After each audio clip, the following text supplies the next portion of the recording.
this fucking table, and then when he I don't know, he choke slammed him on top, and I mean. He wasn't meant to go through, but he went through. We know Mikey knows about it. Mike's a big wrestling guy. Yeah. He was, they didn't think, but when they were walking on it at first, one of their legs went through. Yeah. Like the two of them were like easily 600 pounds on this cage. Oh my God. Hell in the cell. Wrestlers, like, they combine, like, comedy, acting, athleticism. And it gets a bad rap. I'll tell you how I know it's a bad rap. Halfway through it, they cut out and they show me a Trump commercial. And it's just like, I didn't vote for this fucking guy. I can still appreciate this shit. Yeah. Yeah. These guys are like. I think Ric Flair, probably one of the greatest American entertainers of all time. One of the greatest comedians of all time. He's so good. Yeah. Woo! Yeah, you said he's like Trump I is said like Ric Trump's Flair. like Trump's like if Ric Flair was president. He My should just favorite go, thing, woo, after everything. when he ever talked about doing his interviews, is they said, somebody asked him, like, do you have writers? Do you blah, blah, blah? He goes, writers. He goes, I used to make up half that shit on the car ride over from the airport. And he was just fucking crushing beers. Natural. Well, they asked him, the doctor, he went to the doctor, was just like, how many drinks do you have a week? He goes, how many drinks do I have a week? He goes, I drink a case of beer every day. Holy shit. It's like, These guys would just fucking pound. They're unbelievable. yeah, he's a natural. He would make it. His watching him performs like slapstick a little bit. Remember when he'd like get hit and he would overdo it, but it was so Flair bump. funny. Yeah, The Flair strut, the Yeah. Flair flop, the Yeah. Flair chop. yeah. Oh my God. Some guys are natural, man. Like Oh, yeah. Jackie Gleason, they say like he used to drink like 3 bottles of scotch before he went on stage, and then like 20 steaks. He didn't care. Right there. There we go. Dumped him off the top. I wonder of if the he table. said, throw me. I think he did. He had to have, right? I mean, you can't just throw a He guy changed- off like yeah, that. that's like attempted murder. Yeah. And what's great is he lands on a table and he's dressed like he's in an office. So the whole thing just fucking works. Does Undertaker jump off then eventually? No, he ends up climbing back up. He goes on this. I don't want to ruin it for you. We're gonna try and Fucking defeat the choke Elite slams him Four, on the but top of we'll it see. And like threw him down like he wasn't going to Time go to through do some the training. top of it, and he did. But first, we So have he to already make had it through the Victory velocity Road. of that. Oh no, dude! When he lands, it's just like some internal organ just exploded. Now, Mike, when they do this, they have an outline and then they just improv it a little bit. It depends on the wrestler. So usually the veteran wrestler calls the spots and they'll say, but that one was like, he said throw me or something shit like that. So And he had then he had a bag full of, like he had gone through all of it. He had a bag full of fucking tacks, throws it down on the ground, and he got back slammed into it and then choke slammed. And he gets up and you see them sticking out of his. That I remember. It's like somebody took a shotgun of tacks and shot him in the back.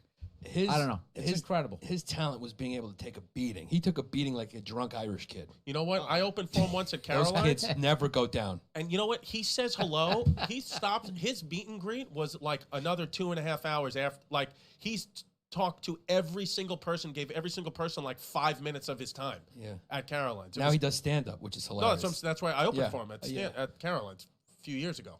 Yeah. Look at with the neck brace. I mean, it's just without even the sound, it's fucking hilarious. Yeah. see, you're that's right. a chain. That's a chain. Yeah. I mean, he's the best. Number one.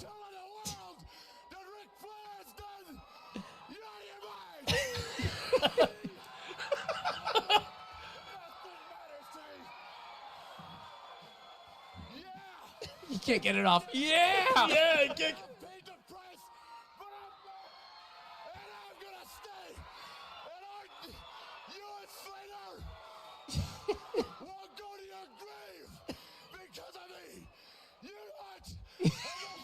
That fucking yell in his face. It's the best. This is mine, my partner now. You are 2 against 1. Cuddle, line him up. So committed, like Phil Hartman of wrestling.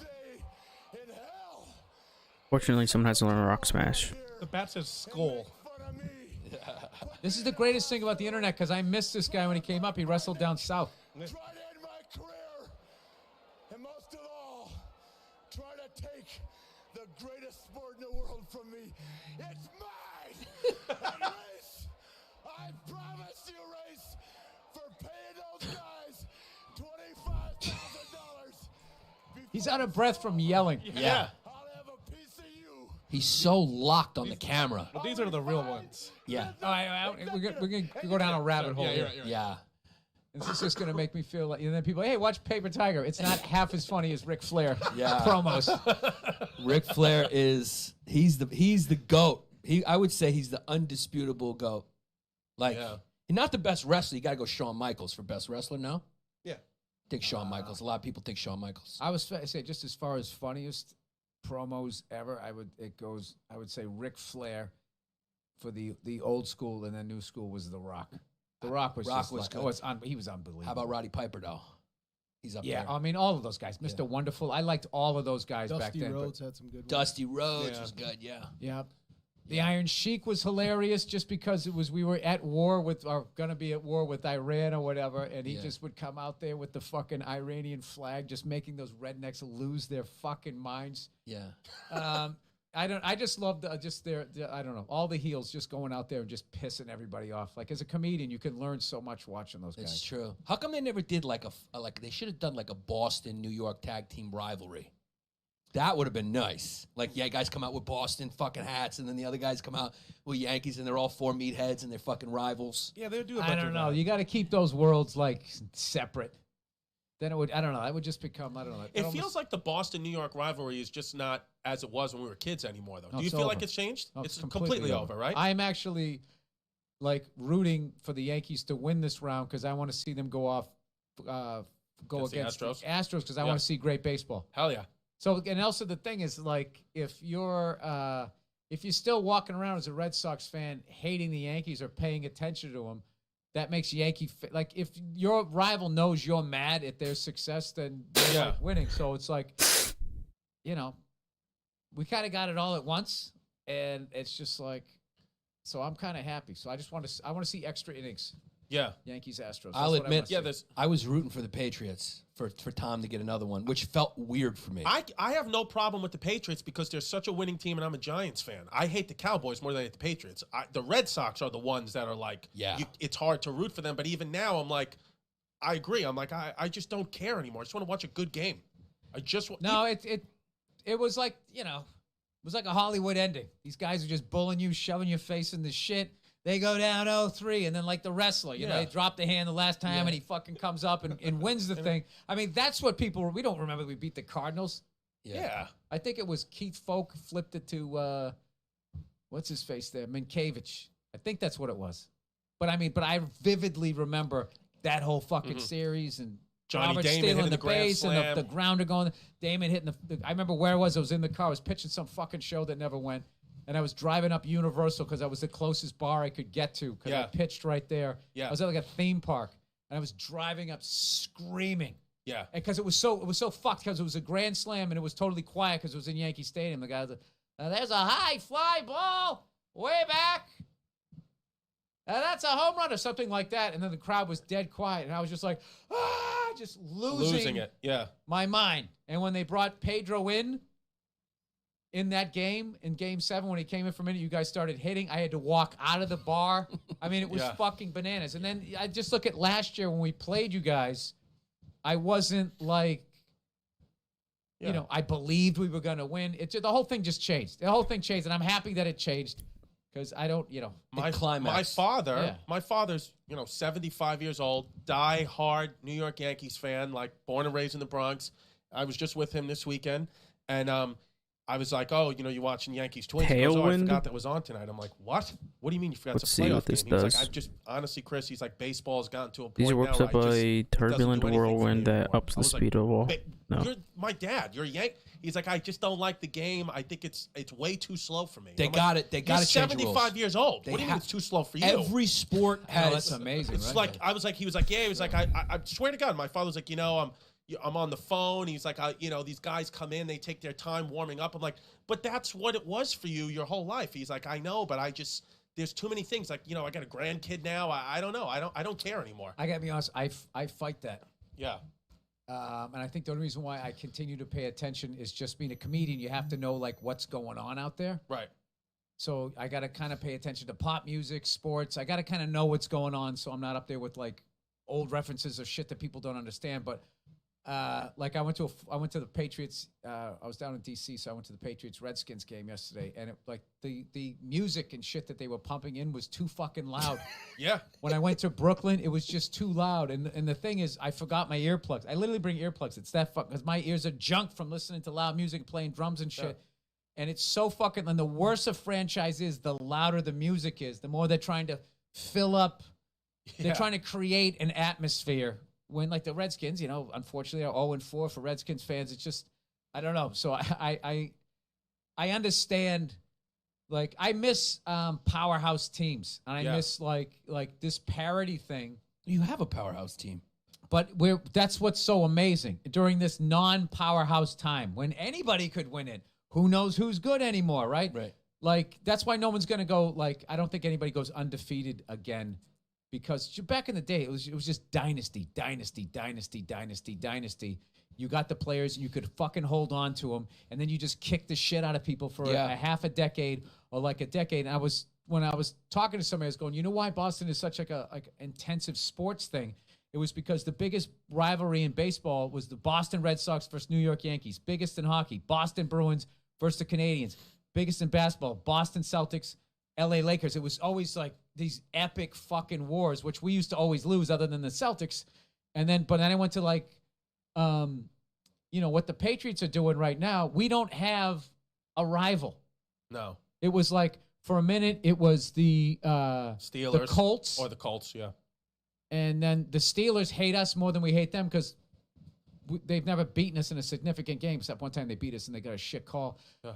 It was a little bit with the Giants. Jets a little bit, and then the Giants when the second one had to come along. Right. And then that was just like, fuck, we lost to them again. But then bang, bang, bang, they won another 3. Yeah. So like when a Giant fan gives me shit, it's just like, yeah, man, you owned us for 2, but we then won 6. So wouldn't you take that? I'll take those 2 losses and the Eagles loss. Yeah. I don't give a fuck.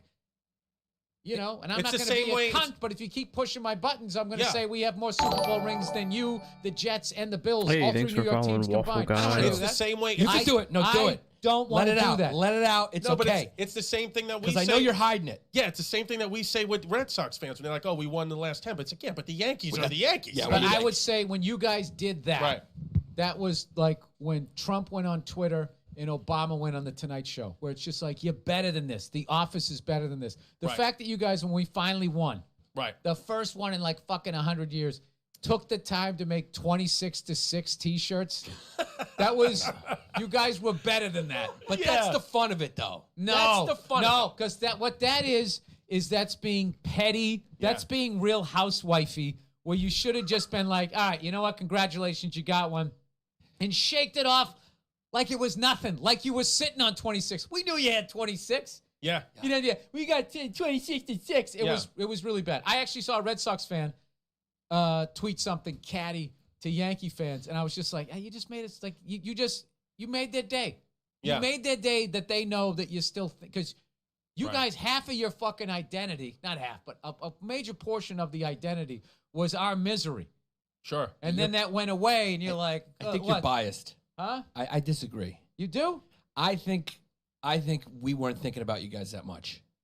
I think Boston. No. Back then, I mean now, to know that a Red Sox fan still gives a fuck, that the fact that our team isn't even in it is going like, hey, you won that game, but blah blah, talking about some other shit. Yeah, I get that. Like you guys never even like what I always say is to Red Sox fans, like if you do that, all you're showing is that you still give a fuck. That's a good point. Yeah. Because you can just sit there and be like, oh, hey, congratulations. If you just sit there, hey, man, we made the playoffs this year and you didn't. It's like, yeah, we kind of had like the hangover from last year. And I never bring up that we just beat you last year. Yeah. I don't bring myself down to that. And I just fucking root But that's on. you. You're classy like that. But no, I don't. You're also extremely happy with your life. Yeah. Red Sox fans are a little different. Great life. You can't wear a Yankee hat in but Boston. but here's the thing. Treat it like it's the nicest T-shirt. Not really anymore. I love that this is going on like there's not enough cameras in here, that we then also have to have that going on. Yeah, it's the Instagram. Yeah. This is like a moment? She's because she's okay. our millennial. She's woke. Sorry. She's woke and dope. What can we do to baseball Venetia to get it pumped up and dope? What should we do? What should we do? It's the rivalry, actually. Like, I remember when I was a kid, like, that was a big thing of Boston and the Yankees and how that was a big thing. And, Then it just ended. Yeah. It ended for 2 reasons. one, we finally won, and then two, what it we're was. never gonna catch you. Right. Like, I would have to live to be like fucking 400 years old, and you guys would have to suck for 4 centuries with all the teams, all the free agency, all the bullshit Yeah. to try to. I don't even know how many we're behind in the teens. Sure. Yeah. Teens, dude. Yeah. Like it's like this entire franchise, 90% of franchises, probably 99% of franchises have never even won in the teens, and that's how many we're behind you. So it's like there's nothing to get like oh fuck, you know, we win one more, now we got 10. Right. Yeah. But where did it 17 start? more to go. Huh? I'm trying to remember where it really started from. Like the It's got to history start of from it. the, you know, those are the two, like Chris makes a good point. Let's be honest. New York and Boston are the two American cities. That's where it started. It's like original six. It's kind those of are the thing. original two cities that Yeah. matter. Yeah, fuck Virginia and everything that happened down Yeah, there. fuck those guys. No, that's important. That's Colonial where all this- America's important. He always the way he fucking looks at history, man, it's fucking hilarious. New York first. I'm a New York first. You know, I'm like, what is it? I'm like Trump is like America first, fuck China. I'm New York first. I go New York first. Yeah. I'm New York first too. People always like, how could you root just for the kidding. Mets? It's like because it's the New York team. Yeah. I'm for the New York teams first. Yeah. What about those guys down in Florida looking for the Fountain of Youth? You don't count that? No, that was Dealing with, can you imagine how many fucking alligators were there when their lot their of little gators. Oh, cute yeah. loafers stepped on the beach? Absolutely. Yeah. Oh yeah. They lost. Spanish, that was Spanish influence. Out west was Spanish. You got to give a little. The British won. We're speaking English. So New York, Boston.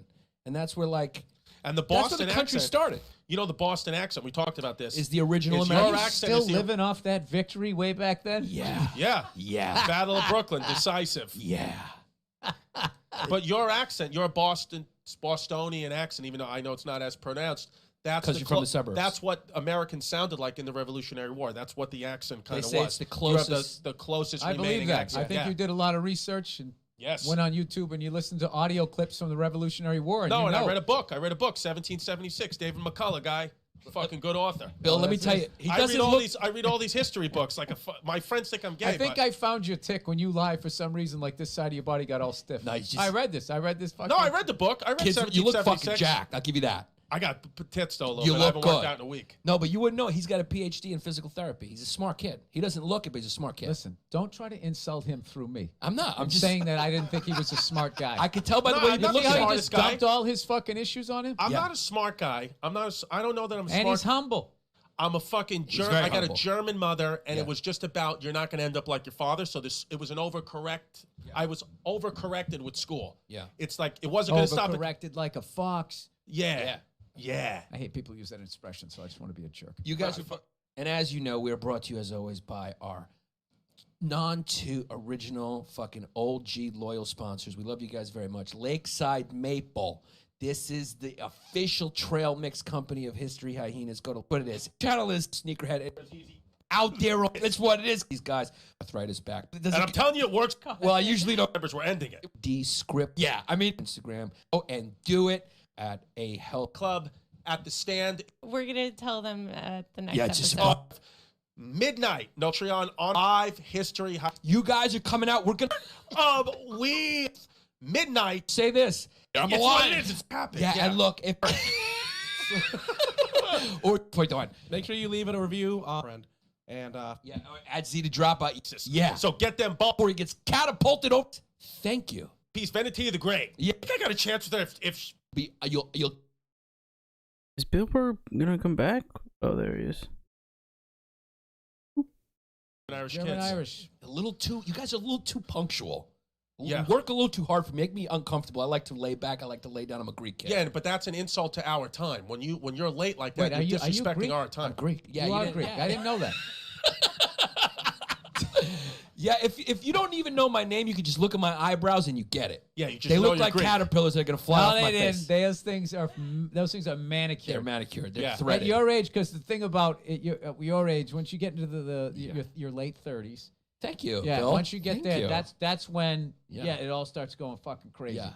Yeah. I like how he put me in my late 30s because he's hoping there's still a chance for my career, but I'm No, actually, I had to fucking. I'm in the danger zone right now. I had to do damage control for what you said about your character. That's true. The Thank you. tickets were dipping. I'm trying to say you have nice eyebrows. You're still in your 30s. Thank you. When did you start really selling tickets? How old? Like where you went to a Kid place? moves fucking No, tickets. the kid moves tickets Kid now. moves fucking it's tickets. not even a question of kid moves tickets now, but I'm saying when did it start? It was a gradual thing. But like when you got, when was the first time you first fucking time sold out? I needed the 1-2 punch of the half hour HBO, and Jim Norton got me on the late great Opie and Anthony show. Right. So, and then through that coming out, I was able to sell. You know what? When in tickets doubt, bring Sam in out. San Francisco That's why I got him. and Opie and Anthony markets. Okay. There New was York, Philly. and then everything else went away. So like my first time, I dealt with the pressure of people came here to see you, which was a new thing. Because up until then, the whole pressure is, nobody knows who the fuck you are.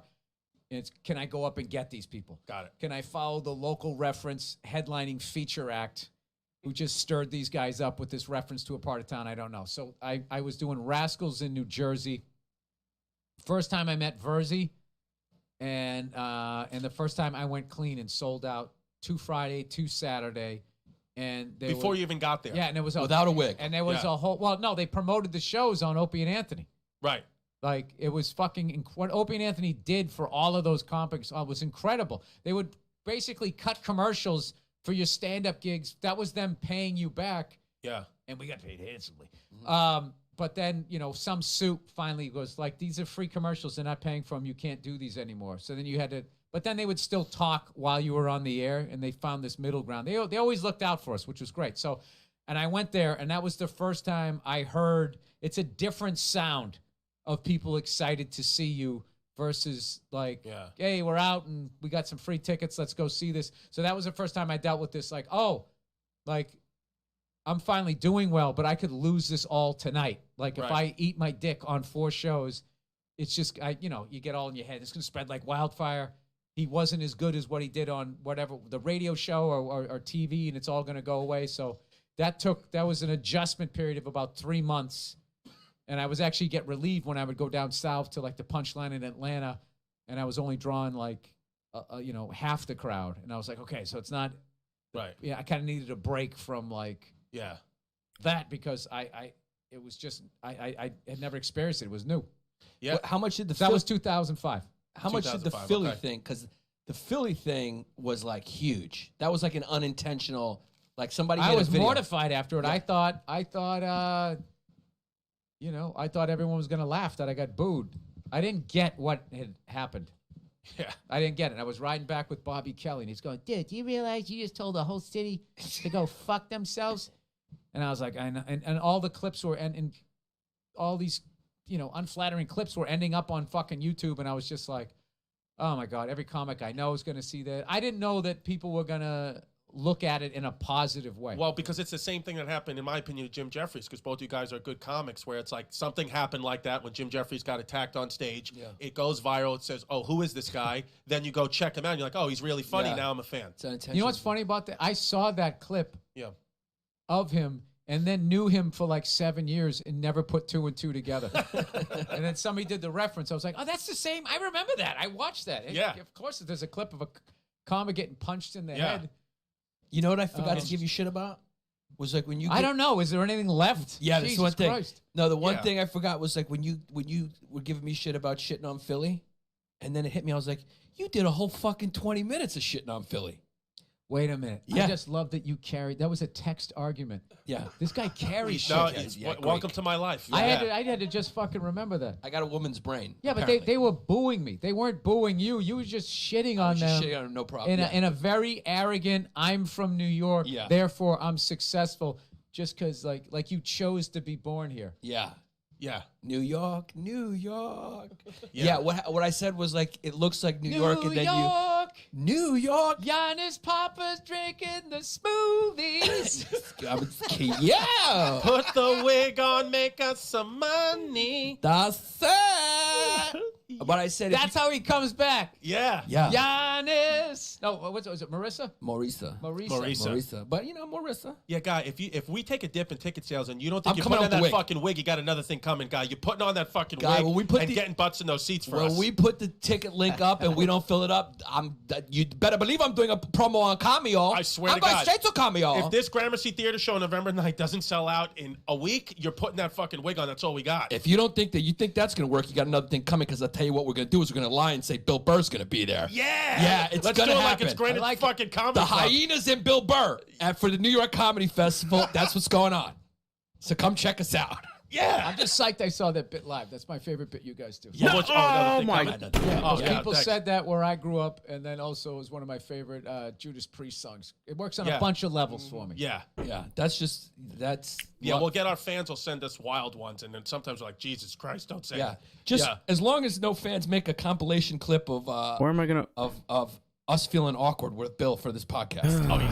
Am I making you awkward? What No, am I doing? no, I'm saying it's No. It's saying somebody else did that on something else, and I'm saying we just hope No, it doesn't Giannis happen is here. just being a hyena I'm right just now. being a hyena. Yeah, Yeah. Oh. yeah. No, you fucking come right. on. I No, feel we're comfortable I around don't you. know what you Do two feel youths are comfortable? talking about. Do you Yeah. feel comfortable? We feel comfortable around No. you. I fucking feel No, just you like know guy what? shit. You know what You the thing is, 'cause fucking- now I know you better. But Dude. like at the beginning, it was like Why am I I getting didn't my know, ass like, kicked all of a You sudden? used to say Bill's a tough hang. Because it's intimidating. It's intimidating. First of all, you're a closed guy. Well, but then because he's got a secondly, lot of like you're great. information. But also, you look up to the guy. just carry shit. Yeah. It's just fucking No, I'm just amazing. saying, how do you relate to someone you admire so much? You know what I mean? And then you meet them, and then you're like, oh, he's just a normal eventually guy. going to come back to him and his talent. Absolutely. Yeah, because I'm pretty good at I just I'm pretty this good at just looked characters. too rehearsed. Yeah. How do you just? Yeah. I'm pretty good at characters. I'm pretty good at characters, and my special's got 40,000 views, so it's doing pretty good. what it is. But Chris got drunk and threw up a clip, and now it has 500,000. Yeah, that's how comedy works. I worked so hard to do that special. I put up, it's got 40,000. He got drunk one night, called me right before. It's like, I'm hammered. I'm going to do a set. He did one 9/11 story. Shit's got 500,000 views in 13 Oh, it's hours. a great one. Oh, you saw it? I love it. Oh, thanks, man. Not to Thank say I didn't love yours. I was working too hard. You can Yeah. see the effort in mine, Yeah. whereas he's just a natural FF. you. Well, what are you gonna do? Funny fuck. Put on a wig. Funny fuck. Funny fuck, yeah. Yeah, no, but I think Trying to go positive. Yeah.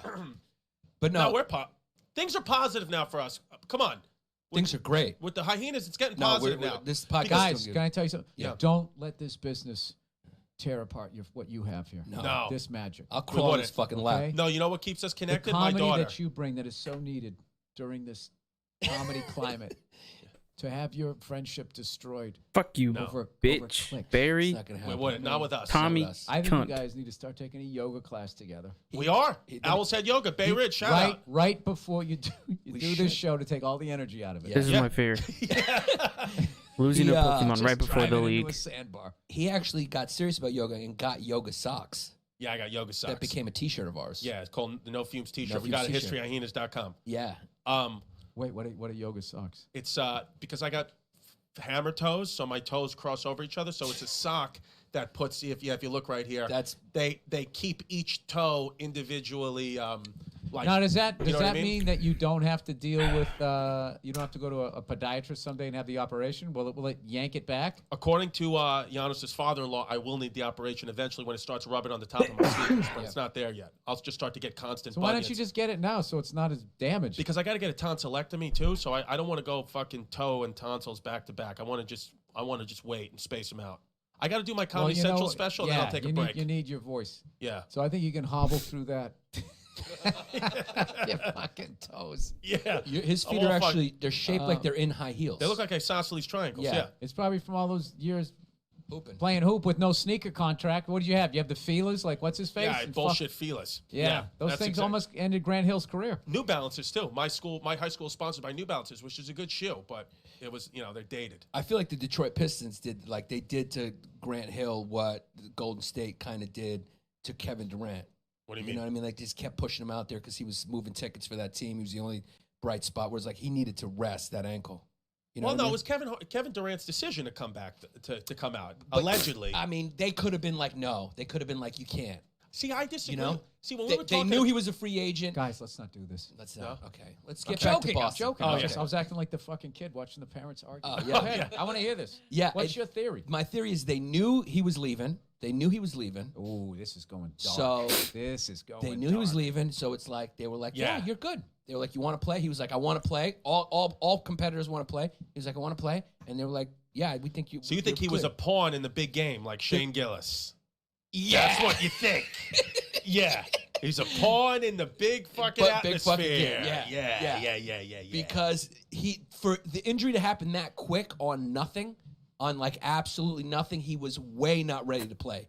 And that type of injury, they know that. That's not a judgment call. Yeah, but as a guy, I understand sports psychology. I get all that. But as a human being, nobody said you didn't. Yeah, Okay? I'm fucking sensitive. I got a No psychology. reason to come in here so defensive. I got an undergrad degree in psychology. Shout out St. Joseph College. Watch what happens. That's the motto.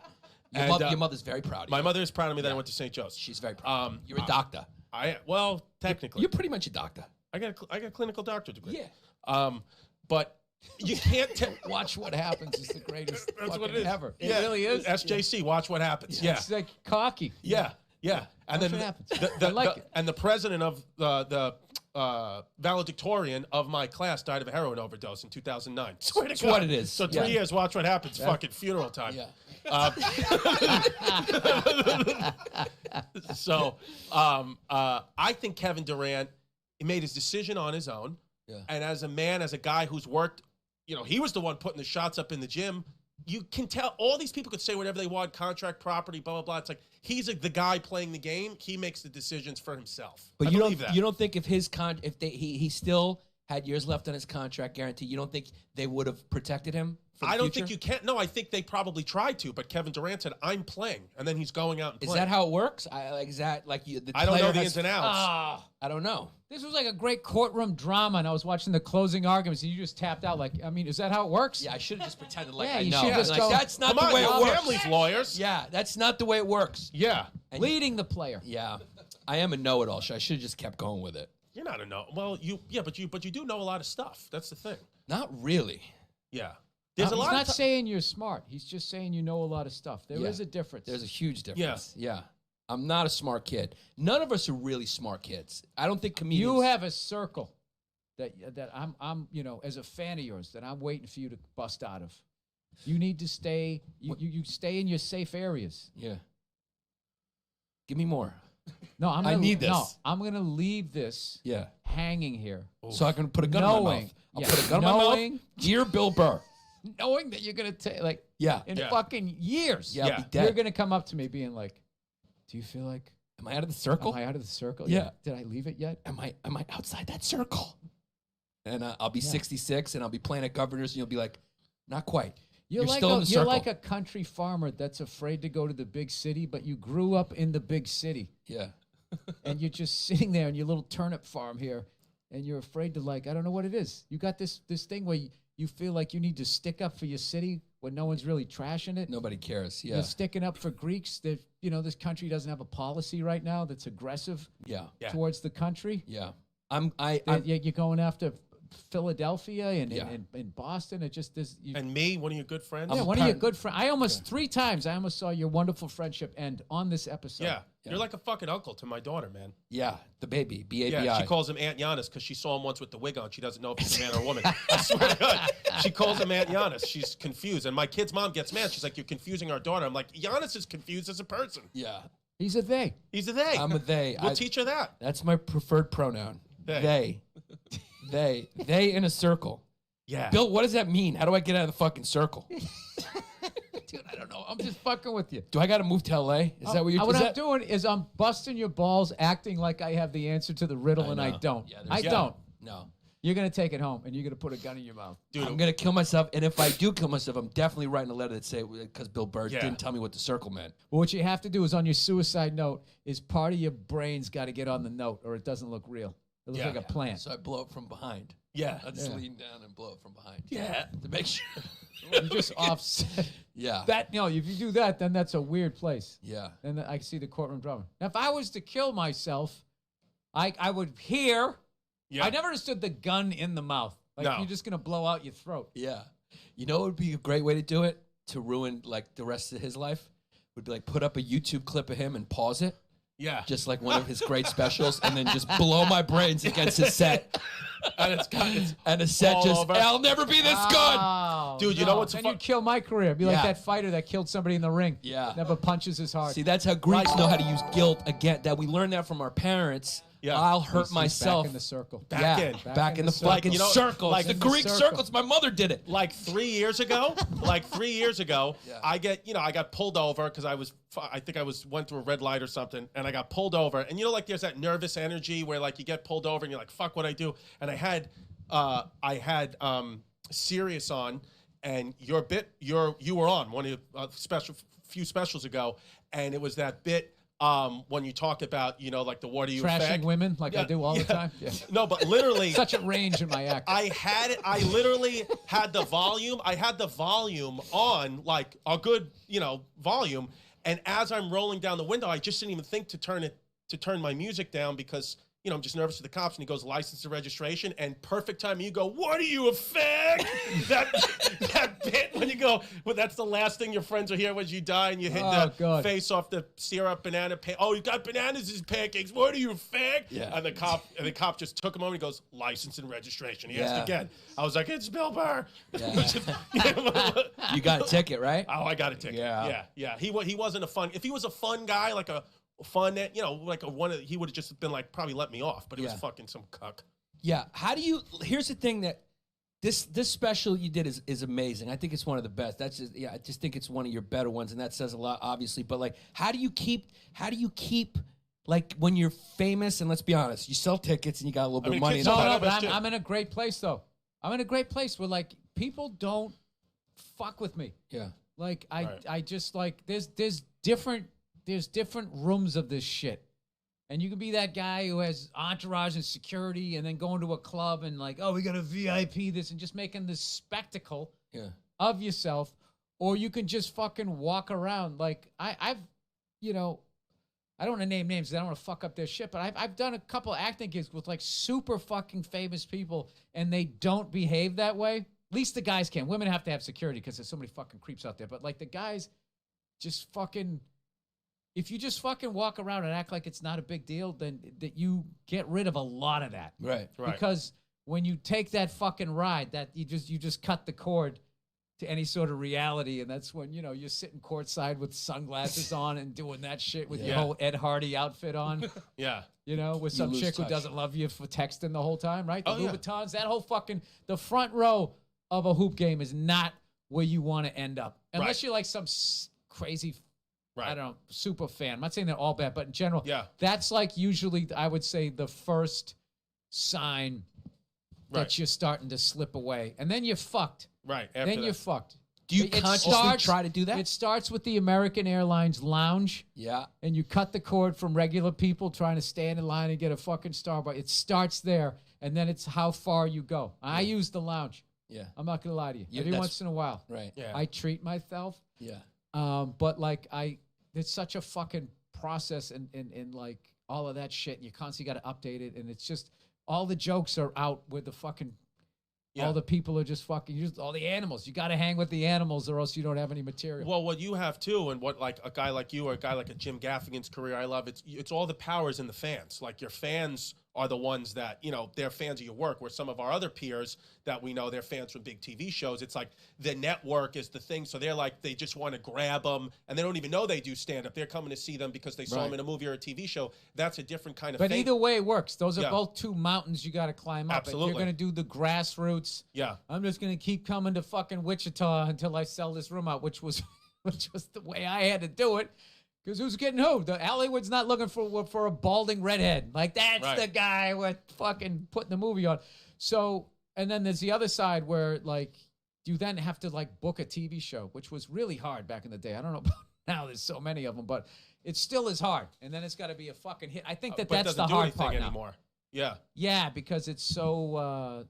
it's like there was the slices of pie, and now they just take the pie and they throw it through a wood chipper. Well, like, and you just hope some fucking cream or something goes. well, like our peer, like from our generation is like Andrew Schultz is selling the most tickets out of all of us right now, and it's all his own YouTube stuff. It's Podcasts, too. nothing, no Tonight shows, no TV shows, no movies. that's All those great. things are great, and I'm sure he'll get those things because of the success he has now. But it's like that seems to be the way. Like the Opie and Anthony routes don't exist for us anymore. It's like a podcast now. Yeah, like but now you getting guys on a have. Rogan or your stuff, like you coming on helps us so much because it makes people search you, and then they see this, and then they listen, and that's the way we have to do it. Right. Well, You know. but you couldn't do this. There's advantages and disadvantages to whenever you fucking started. So it's just as long as you just use the advantages the way that you can. You pick a fucking road, Exactly. stay on it. You got to put your blinders on because Yeah. every young comic goes through that thing. Well, he's doing that. I need to be doing that. And then you sit there just wandering around over here, and then you're going over here. At some point, you just gonna be all right. What the fuck do I want to do? I'm Yeah. just gonna do this, and just keep fucking doing this, and and then not be an asshole. Hopefully, and then hopefully Well, it that's works why out. for me personally, it's been like having a child and being somebody's dad is the most grounding and beautiful thing because it just I gets. so wanted you to choke up during that. He almost did. But I would if I Having a child. If having a child, if the Yankees win this year, I will choke up. Yeah. They The streak continues. yeah, it might. please. But with my daughter, I realized it when I had a pilot with CBS. Didn't go, but whatever. It was a whole fucking year of my life. And like my family, I was going out to LA. I was in LA for 2 months, back and forth to LA so much throughout the year. They were making us feel like it's going to be a show. They had me meet with Kevin James and Ray Romano, and you're going to be Les Moonves, who called me, and it was like, holy shit, I'm going to have a show. Giannis was telling me it's not going to work, and he was right. And it's true. And he saw the pilot, goes, this is a piece of shit. You better hope it doesn't get on the air. I was like, oh man. They ruined it. They did ruin it. They ruined it. You were It's right. brutal. No, Sometimes you don't have to go honest because the ship was going to crash. No, I told him anyways. after Yeah. they didn't. It wasn't what you showed me Okay. after. No, it no, didn't no, work. Yeah, no. But it was true. But I would have never said that before. But when it didn't get on the air, I remember I was flying back from LA, and they told me on the plane it didn't get on the air, and there's a whole story. But I remember if I didn't have my daughter, I if I told didn't you on the plane. They called you. no, you know what Honest, actually was? Chris, you have a call. I was doing a private gig in San Francisco, and I was on the runway, and they were saying and the Deadline had released the new CBS fall lineup. My show wasn't on it. I called my manager. Like, hey, it didn't go. Hey, didn't see. Yeah. Seems to be. Did they forget a name? Yeah. Is there a page 2? And then but he Got called. to be here somewhere. But when I call him. Talking shit to the chick next to you. Big show. Yeah, big show. But She watches you fall apart. Sorry. he calls me. I call him and I say I didn't go, whatever. And I'm on the fucking runway, like we're moving already. And he goes, no. He goes, we just got off the phone with CBS. Your show, it's between your show and another show. Who's going to be the winter pickup, the January pickup? They always have one mid-season pickup, and it's between your and another show. He's like, so you're not. They're talking about you right now. He said, we're there. Matt, the heads of the agents are in there working for you. And literally, we're like descending now. The flight attendant told me twice. She was like, turn off that phone. Like she was getting agitated. And I was like, it's off. And then like literally as we're speeding up, that text comes. I'm like looking at a picture of my daughter. The text comes from the top from my manager. He goes, didn't go, buddy. Sorry. And then we start to take off. And my head went cave back in. Like, the momentum of it hit me back. I swear to God, for like 90 minutes, I was just comatose. Yeah. And then I drank on the plane. I said, let me drink on the plane. Landed. Always a good move. Disappointment. Go to alcohol. Yeah. What bad thing could happen? I went right to Pinot Grigio. That's what kids from my neighborhood do. And if you're from Northern Europe, that's just kind of the go-to move. But then I could have dealt with that. Like, I land, and then my family knows. I tell them my mom's all upset, whatever. But then my daughter, I was like, that show Daddy had, she's 2. I was like, that show Daddy had, I was like, it didn't go. And I apologized. I was like, I'm so sorry. And then she was like, can you still push me on the swing? And then it like was clear to me. It's like, oh, beautiful story. My daughter doesn't. It is. If you didn't take a shot at Northern Europeans Yeah. in the middle Yeah, of you it. guys like to, I was- drink. Bill this would have was- got his wish. I would have cried if you didn't fucking Yeah. ruin it. That was not necessary. I We know. we know we're animals. You guys act like you're calm, but you guys are like gremlins. You act very nice, and then you pour a little bit of that, and then it's like, fuck your mother, you guys lose it. Yeah, well, this world is this planet's ours. Can we get away from Jesus? Zach, it's a character piece. That's my friend Patty Mulrooney. Patty Mulrooney, short Yeah, Terry. he's a firefighter. He's never been to the city. His first time to the city. Yeah. But I remember it was Robert Kelly who told me, because when I had my baby, I only knew her mom 2 or 3 dates, and I was like fucking having this baby. It was crazy. Yeah. And it was Robert who was like, hey, listen, man, I just had a son. it's the best thing that's ever happened to me for many reasons. He said, but for career stuff, don't listen to any of the people that are telling you this is a bad move for your career or this is going to ruin your career. He said, fuck whatever they say. He said, they're all sitting alone at whatever comedy club on the road wishing they're going to have what you have. He's like, it's the best thing. And he was right. Bobby is the best in those situations. Yeah. Now, if your show got picked up, you would not want to run into him. Fucking, yeah. Yeah. What are you going to do, dude? You going to be some next door neighbor? Yeah. Well, he's going to be fucking, he's going to be pissed at this. He's like, you have Bill I'm on and not us. fucking with him. Yeah. He's going to be pissed when you have him probably on. He's will, like, it's my fucking studio. Dude, he's given me advice like that in key moments too. I was actually texting with Bill when I was, I was going through my recent problems. What, when you were coming blood? No. Gun in the mouth. Oh, yeah. No, when He started spewing blood a little trouble. They call me Yanni Nets on the show because they feel like we he's got to put passing nets behind because I keep almost passing out bit. on stage. We'll have those nets out November 9th, Gramercy Theater. Yeah, we'll put the nets out, Yeah. or Mike emoji behind me in case I fall after Mike- his set. yeah. He'll be So I told Mikey you, pillows. I passed, and Comedy Connection. I canceled my whole weekend. I got off stage. I was doing. Yeah, I had to call your wife. Yeah, and I was still struggling with this when I was doing Mohegan Sun at Comics. Yeah. and I spoke to Bill, and it was just so nice to speak to somebody older and And Anytime he goes, he's lying. Yeah. I'm not lying. What do you? I don't know what that is. It means you're older and wiser. wiser, been there. Further ahead in the career, let's be A lot clear. further. Let's be clear. Kid moves fucking I mean, tickets. the kid's fucking barely selling out bananas. Yeah, I've almost I sold it out once and I haven't been since I put down the wig. I haven't been asked back. I got asked to give money back to cops in San Francisco. That's how bad I did. Oh, I got sent home. I got sent home. Punchline Sacramento. Hey, Bill, come on in the That's on office. there I'm this like, weekend. oh, they're really impressed with my new hour. They're like, yeah, Bill, Sunday ain't happening. We're gonna send you home. How would you like to get on a plane right after your show? I got one of those. Yes. Yeah. I got demoted from headliner down to feature act the first time I headlined at the Trop in fucking Vegas. The chick I was seeing, I flew her out to see me my big headlining. Oh yeah. But this is early on, right? Like were you still in your 20s but at that point? No, I was about 30, I think, when that happened. Wow. I was definitely 30. I was 30.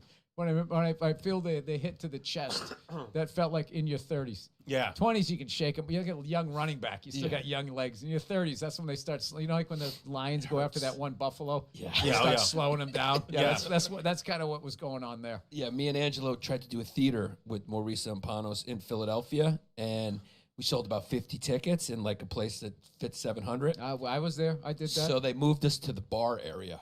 Wow. So we did the show at the bar area, which I'm glad. I would rather have done that than do it in the theater. Yeah. So they made the right move, but it hurt. It stung. I feel like I'm going to Sacramento Punchline this weekend, and tickets are low, but it's one of those things where it's like it's a tough ticket. It's and it's just like, you know what? This is where I'll work on my stuff. I'll fucking just try to kill every hour, and just promote as much as I can. I mean, what can I do? Well, make sure you have a car. Yeah, I'm 'Cause gonna I rent remember one. I didn't have a car and I was trying to save money and I just was at the comedy condo and there was a McDonald's right near it. Yeah. It was one of those dirty McDonald's. Yeah. Nothing worse than a dirty McDonald's and just fucking people hanging out there. So I was just, it was a. That's third. I don't think I was that upset when they sent me home. Probably. But I did a tour. This is back during the when Dane blew up on MySpace, and all of a sudden people saw the power of social media. Then all these agents, it was so fucked. They started trying well, you got 3,000 and he's got 15,000 and you got 4,000. We put you all together. You're going to sell out an 800-seat theater, and it just didn't. It was just like it's like you're a country singer. You're doing death metal and you juggle. Yeah. They didn't have a through line. Right. So they tried to put me, Geraldo, and a young Mike Birbiglia together. And I should have known it was a bad idea because we were trying to think of a name for the tour. We couldn't. I remember Geraldo, rest his soul. He goes, "How about two men and a baby?" And I was like, "That could work. And we could do the poster." And we actually should have done that, but I forget what it was. I forget what we ended up even calling it, and it just didn't work. Right. Because Greg and I were similar enough that we sort of had the same little fan base. Right. And then Mike was way over there, and it just was not, there's got to be a through line to the show other than this 3 fucking guys talking into a mic. So yeah.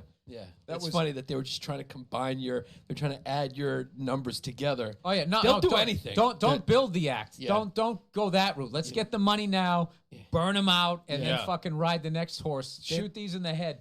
Yeah, I mean, our agents, nobody was paying attention to us until we sold out this quickly. The first show were History Hyenas, and now they're all like perked up. They're listening to this right now. Yeah, so now, how you guys doing? now they have fucking notes for us. Yeah. A year and a half later. Because their whole Fuck your shit notes. is like podcasting was bullshit, and then what's this? And now it's like this magical thing. There's always Sure. that thing that they think, so and so did this, so do this, and then you'll get Yeah. there. And it's just I don't know. Well, it's like a different subculture of comedy now. Like you can't, there's certain people that, we as stand-ups are like, oh, so-and-so isn't that good at stand-up, but they're really good at the podcast, so they deserve to sell out.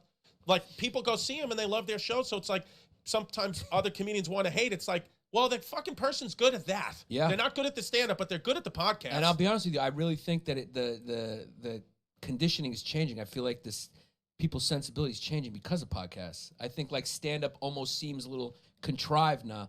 The way like you look at it. No. You don't think so? No, there's nothing better than a comedian just going up on stage, saying what they're thinking, and ripping a crowd. It is, but The laughs per fucking second compared to. it's true. I agree with you, but I'm saying the young people I've noticed, like when you do comedy, He thinks too much. You I follow him do. on He's Instagram. Greek. I do. Yeah. Fucking theories Yeah, and but theories. It's I- just like I call him Yanni Long Days. Yanni Long Days, because Yeah. he sees, it's going to be a long Every time day. he tweets something out at like 3 o'clock in the Yanni morning, Long Days. I'll always tweet, I'm in it for a long fucking day. Because whatever you see on Twitter, him getting that, I live 3 blocks away from him, so I'll get a text at 6 a.m., you want to get coffee? And I'm like, oh, fuck. Yeah, give it to him. hey, can I dump the first 6 minutes of my day on you? Yeah. It's like it's Yeah. already building up. Yeah. The best is he figures out ways to get off the phone. Like I don't know, that's what he's doing. Yeah. He's like, oh wait, there's an elephant coming. I gotta go. There's an elephant coming. I can't. He was Yeah. just gonna throw his fucking real job all onto the bus. Yeah. I think it's like you've trashed your character. She's not selling. Not anymore. Stand up ain't happening anymore. You are fucking gloom and doom. Hyenas is the only thing he's saying. I am. Like part of me is like, I'm a little worried. I'm like, yeah, Hyenas is doing real well because I put all my energy into this. Yeah. And now that your Comedy Central deal's over, you're probably gonna do that too. Yeah, that fucking ended yesterday abruptly. No, but You had it and never- you lost it, guy. It never ends. no. Nicely. This is going good. We're having a lot of fun, and we're starting to move tickets off this, which is nice. Which is, but it's the Yeah. way. It's the 20. The thing that I'm hopefully. And let's is- be honest, we have a good time together. We got a great time. We have a good time. And I just feel confident if the podcast sells tickets, we have strong enough backbones now that we could give them a good stand-up show, and it's not You just guys like, are gonna be fine. yeah. You're gonna be fine. I love the show. You guys Oh, are thank you. so Thank you. much Well, fun. fucking tweet about fun it. to watch. Yeah. Make a Is note, it ever enough for you, Chris? I'm on your fucking show. Jesus fucking Christ. Mike. Make a note. You can edit that. We're gonna do a little. Oh, is Bill it because Burr. I tweeted about the other thing? I forgot to tweet about this. Yeah. Yeah. It makes Well, us feel insecure. Well, because I didn't want to fucking. I thought I had to do it in chunks. No. But then it freaked me. I don't. I'll tell you the Hollywood shit afterwards. All right. What happened because of the tweet? You know. Yeah. Yeah. All right. What's- no, we're what just are we kidding. talking I was honestly just kidding. I'm lost. What happened? I fucking tweeted that I was going to be in the Barstool thing, and then my game plan was then to tweet on the way down here. Oh. But I didn't because I got involved in some other stuff. Not to say you guys are not important to me. No. I was looking like I went out of my way. I know. No, that. we appreciate publicists this. We weren't even thinking forgot about the tweet. you guys. Yeah, I know. Yeah, It I was know. like- and she's my publicist They were too, like, which they hurts. don't count. Yeah. Yeah, fire They're that not a bitch. factor. No, I'm kidding. Yeah. I made sure. I said, hey, he made sure he fucking put. But I double checked. No, I we wanted appreciate to do it, the man. show. Thank yeah. you, man. We This is appreciate it. humongous for Yeah. us. And I watch you guys on Instagram. I think you guys. I have the highest. I'm doing Giannis now. Yeah, The highest. he's got highest respect for this guy. Yeah. I mean the highest. Real quick, can we just read the Patreon members? Just real quick. We The have to names. read them every episode. So we got people, Patreon. You got the Patreon? He doesn't No, I do don't. it. Oh, you don't do it. Okay. It didn't work for me. All right. So for us, it's what we do here. So it's patreon.com/Bay Ridge Boys. People go, join, they get extra bonus content, all that bullshit. We encourage them to make a funny name. If they don't make a funny name, that means they're here for the content. Straight they to the got a back. corporate job. We just say straight to the back. We don't fuck around with their name. Like the guys who used to go for the porn section, they go straight to the back. They walk into the saloon doors, those Yeah. swinging doors. straight to the back. It'll be real quick, and then we just pick one who's our PPW, pseudo penis of the week. Funniest Hyenas have name. pseudo penises. We give him the PPW. That's it. 2 minutes and it's gone. Okay, first up, the DA. I don't know what that is. Straight to the back. Straight to the back. Here for the content. Lauren Titus Robertson. Straight to the back. Here for the content. Joe Shaia. Wow, we got a whole bunch of square kids. But now Getting here we go. crowded back there. Yeah. Here we go. Dominic slinging Pete's with a mediocre piece Morano.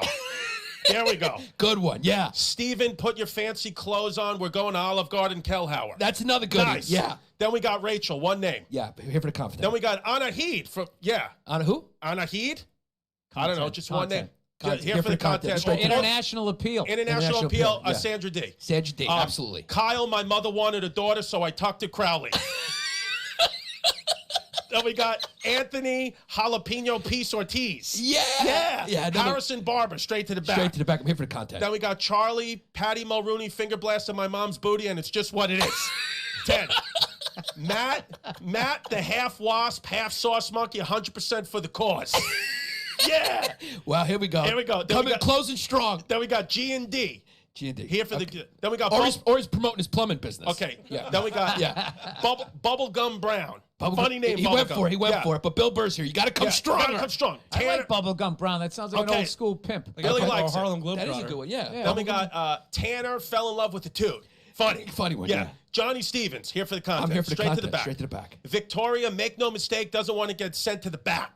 Hillier. Goody, Okay. goody. So she gets it. She's a Clyde Drexler, born in the era of Jordan. Yeah, there's some better ones. Homer Salgado.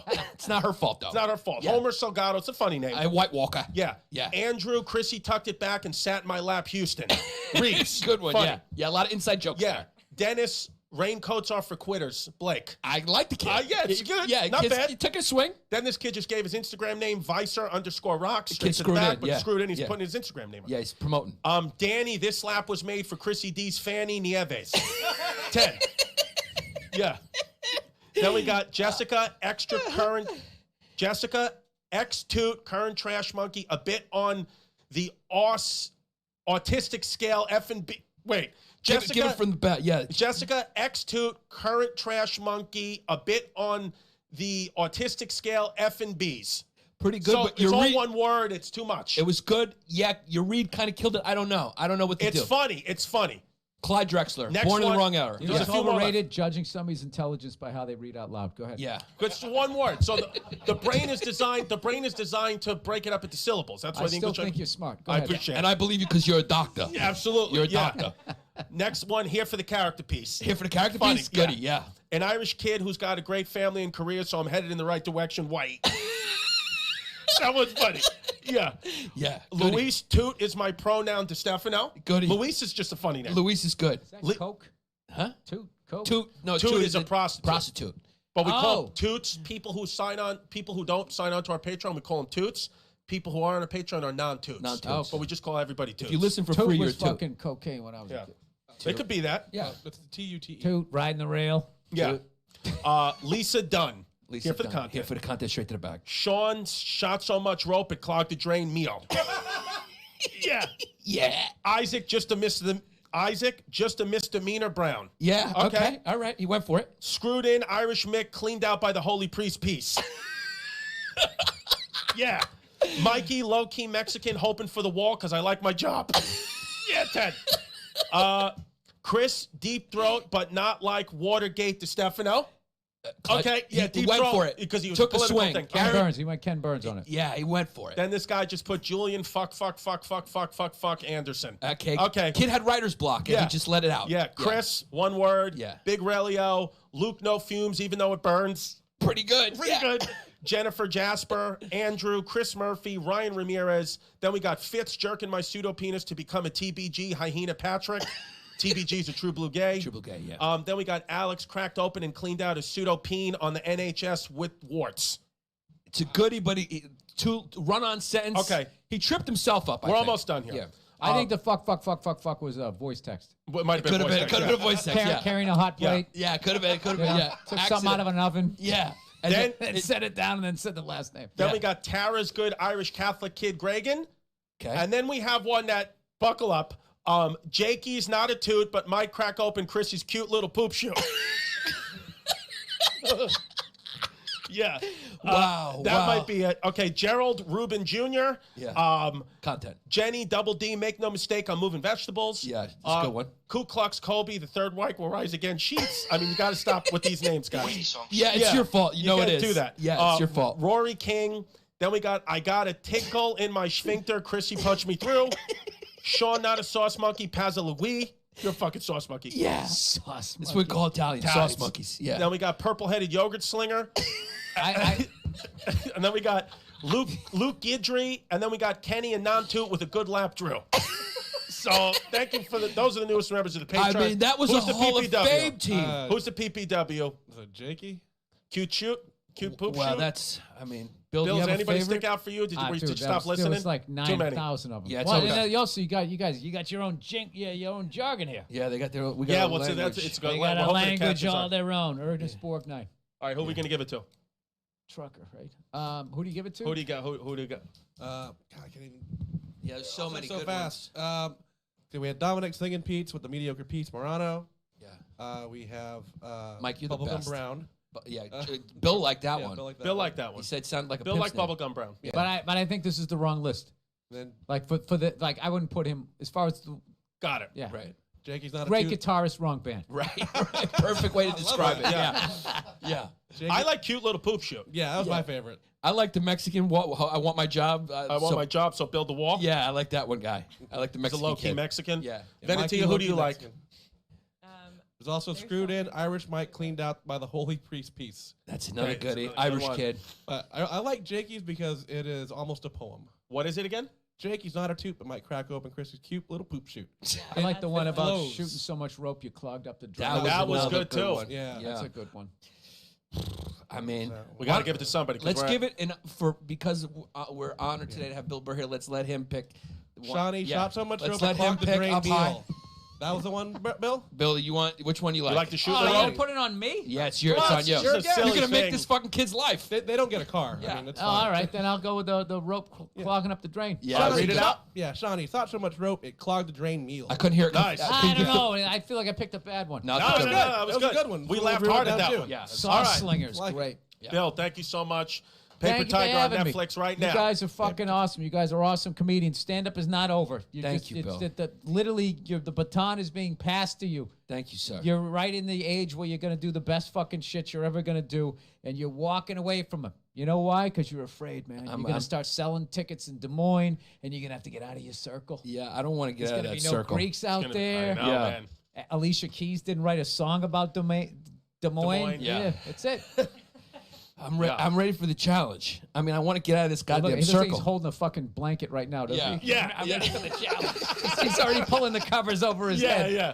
Yo, to be honest with you, our dream, we love doing history tours. We love doing the show. We want to do this podcast live. We want to travel around and do it live, like we're going to do for the New York Comedy Like Festival. that's how we sell. That's our road Yeah. dates. All right, don't listen to me. I'm from the old school. I don't know how to do No, it. we're Hey, still second doing kid, that. This is what you You do. both. You get yourself a black and white headshot. No, we're okay? still doing this. Hey, staple your resume onto the back. Listen, Netflix, Paper Tiger, Netflix, Bill Burr, everything awesome. Check me out, ChristyComedy.com. I got my dates coming up. Oh, Jan- Star Wars too. I'm going to be in the Mandalorian. Holy shit. November you go. 11th. Awesome. That's right. That's something.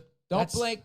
Don't blink. You'll miss me. That's insane. Still, Is that like a dream of yours to get in a movie like that? I'm a sports guy, Yeah. so I didn't know much about. I mean, I Star Wars. I knew a lot of.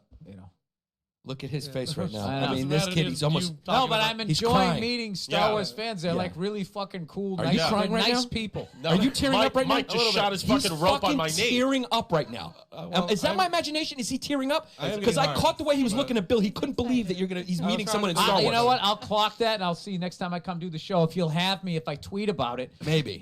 Yeah. I'll see if it changes. I Just mean, give us a retweet. Yeah, I mean, or you a know. favorite.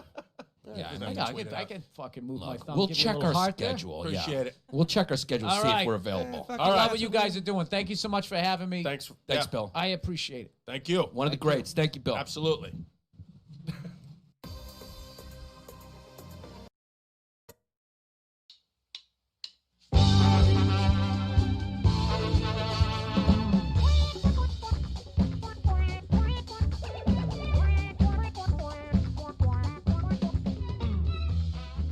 I don't tell a girl to shut up because that's rude. I just go bop bop bop. That's interesting Yeah. because I feel like I started. Bop bop bop bop bop bop. Bop, bop, bop, bop, bop. I feel like I started bop bop bop. If you hit the table again, What I will happens? fight you. What happens? You're, I will you're fight redoing you. everything here. Get a new table. I know. Do the people know what's happening We're outside? gonna have an L-shaped table with Good. rollers on the bottom that lock, Yeah. so people can come in and out because Okay. I stress out when people that are not anorexic like me come in and can't fit. Right. Okay. We can move the cameras. Hi, Wit. Bop bop bop. I did when I took too much NyQuil. And went out and peed in the yard in a full blazer, Okay. full work blazer, Workplace. after performing at the Comedy Store, full Paula Poundstone blazer, Yikes. Predator. Predator. peeing Predator. Paula Poundstone. Was she? Yeah, she was a predator. of. Pussy. I think she was. She took the pussy. Oh, really? 100%. Yeah. I don't know enough about her. Poundstone. That's an unfortunate last name. Yeah. I mean, Cummings. I think I win that one. You might. I might. I love playing old songs we haven't heard. Wasn't she accused of something, Paula Poundstone? Was she? I don't know. thought she was. No. With those shoulder pads, how would you manage to even, like, how do you rape someone with those shoulder pads? It's a hard. I guess you could. She was, right? You could. What was it, Mark? Oh my God. All of your friends. Not a Whit. family member? All of your friends. These are, I don't know her. Have never met her. How old do you think I am, bitch? How old do you think I am? I think I'm older than you. I'm 38. I mean, let's be honest, I've been 66 for 20 years. Yeah. Peptides. Peptides. I like playing old songs Yeah. and seeing what it does to people Okay. and seeing what emotions come up. Okay. This is like my shit. Okay. I love it.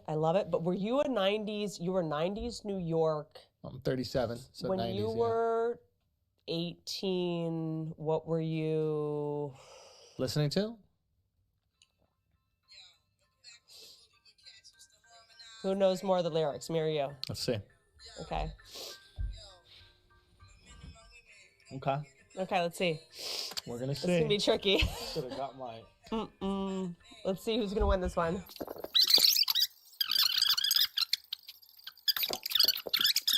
Cut. We're done. Yeah. Bye. You got like Counting Crows? I hooked up with Adam Duritz No, when I you was didn't. 18. Did he have fake hair? That was his real hair at They the were time. fake. He asked me to Yeah. come sit with him while he put in the plugs. Get out of here. I was 18. Mm-hmm. I was of legal age. I was an intern at E Entertainment. Okay. I was a fucking huckster hustler before hustler shit Right. was Right. happening. So wait, you were, what do you mean by that? Like you were trying I to was like, an intern. move your career forward by hooking up with him? I've talked about this on the podcast, and the fact Let's that talk about it again. and Did the- you guys kiss? Did you? Yes. Was there? No, we never had sex. Sucking We a never had dicks? sex. We never had sex. Sucking a The dicks? fact that this hasn't. Sucking a dicks. Were you on that dick like bop bop bop? Pop, pop, pop. No, always a bottom, eternally a bottom. Really? I always feel like I'm going to break a guy's dick. Really? Remember when you told me? Guys want you to Yeah. start on top Yeah. Yes. and Always. end on the bottom. Always. Yeah. Yeah. Just lay there and Yeah. pretend you're crying. You've got top hair. Mm-hmm. That's not bottom hair. No, this is top. That's top hair. But I'm a bottom. You're I'm a bottom. incredibly traditional and submissive in my IRL. But you also will do some butt stuff. Sure. You're a butt stuff girl. Well, remember a when I butt called? stuff Remember when I girl. called you? Yeah, you called me and I remember talking. I to you went, outside of hey, a so bar. guys just go straight for the butt? And you told me in the shower you did butt stuff. Yeah. No lube, sans lube, as they Yeah, say you in France. do in the shower. Yeah. For me, the weirdest thing for me is when I'm dating someone and it's a guy's first time doing butt Doing stuff. butt stuff. Is that what they say? Twice now. Yeah. It's my first time too. I'm like, bitch, am I taking your virginity? Like, this makes me. This is so. You monster. This is so. I feel like a pedophile now. You pull a pound. I'm like, I have to like pretend I've never done this before. Like, bitch. A lot of guys are not into it. I'm not into it at all. Interesting. At Why? all. Shit, is there? There's a lot of shit that comes out Have of you that. seen the YOLO Girls No. video? Can you pull up YOLO Girls? Yeah. We don't have a young Why would Jamie. anybody like it? Do you like it? I like the Mentally, do you like it? But not physically. Nobody physically likes that. That's not how we're designed. Physically, you don't like it. Nobody Do physically you want me to likes answer? it. Go. Go. At some point, I thought we were gonna have a rapport. I'm so obsessed with you. Okay, go. A rap report. Have you had him on here? Yes. He's funny. He's annoying sometimes, but he's funny. I love him. No, he's so funny. He's just He's fucking. funny. He's an uncle. Yes, He's dude. our uncle. Yes, He's yes. our annoying fucking uncle. Yeah. And he. If you only know him on Instagram, he is annoying. Here's if you why- hang out with him in person, you're like, oh, I Here's know why this you guy. love him. He's funny. Here's yeah. why you love him. In the beginning, Yeah. I was like, headphones. He's like, I can hear you. Yeah, I'd love it. I love That's it. why he was like, dude. I can hear you. You're right there. Yeah. And that's the whole thing. yeah. He goes. So he was like, take your fucking headphones off. I can hear you speaking. we were in an Uber, and I don't know what he did. I think we were in Uber. He was telling me about an Uber ride. I forget. This was in like Montreal, and I get an Uber. Guy doesn't even take the passenger seat and put it up. I go, what is this? Are we expecting somebody? Like, who's upset that the poor guy driving?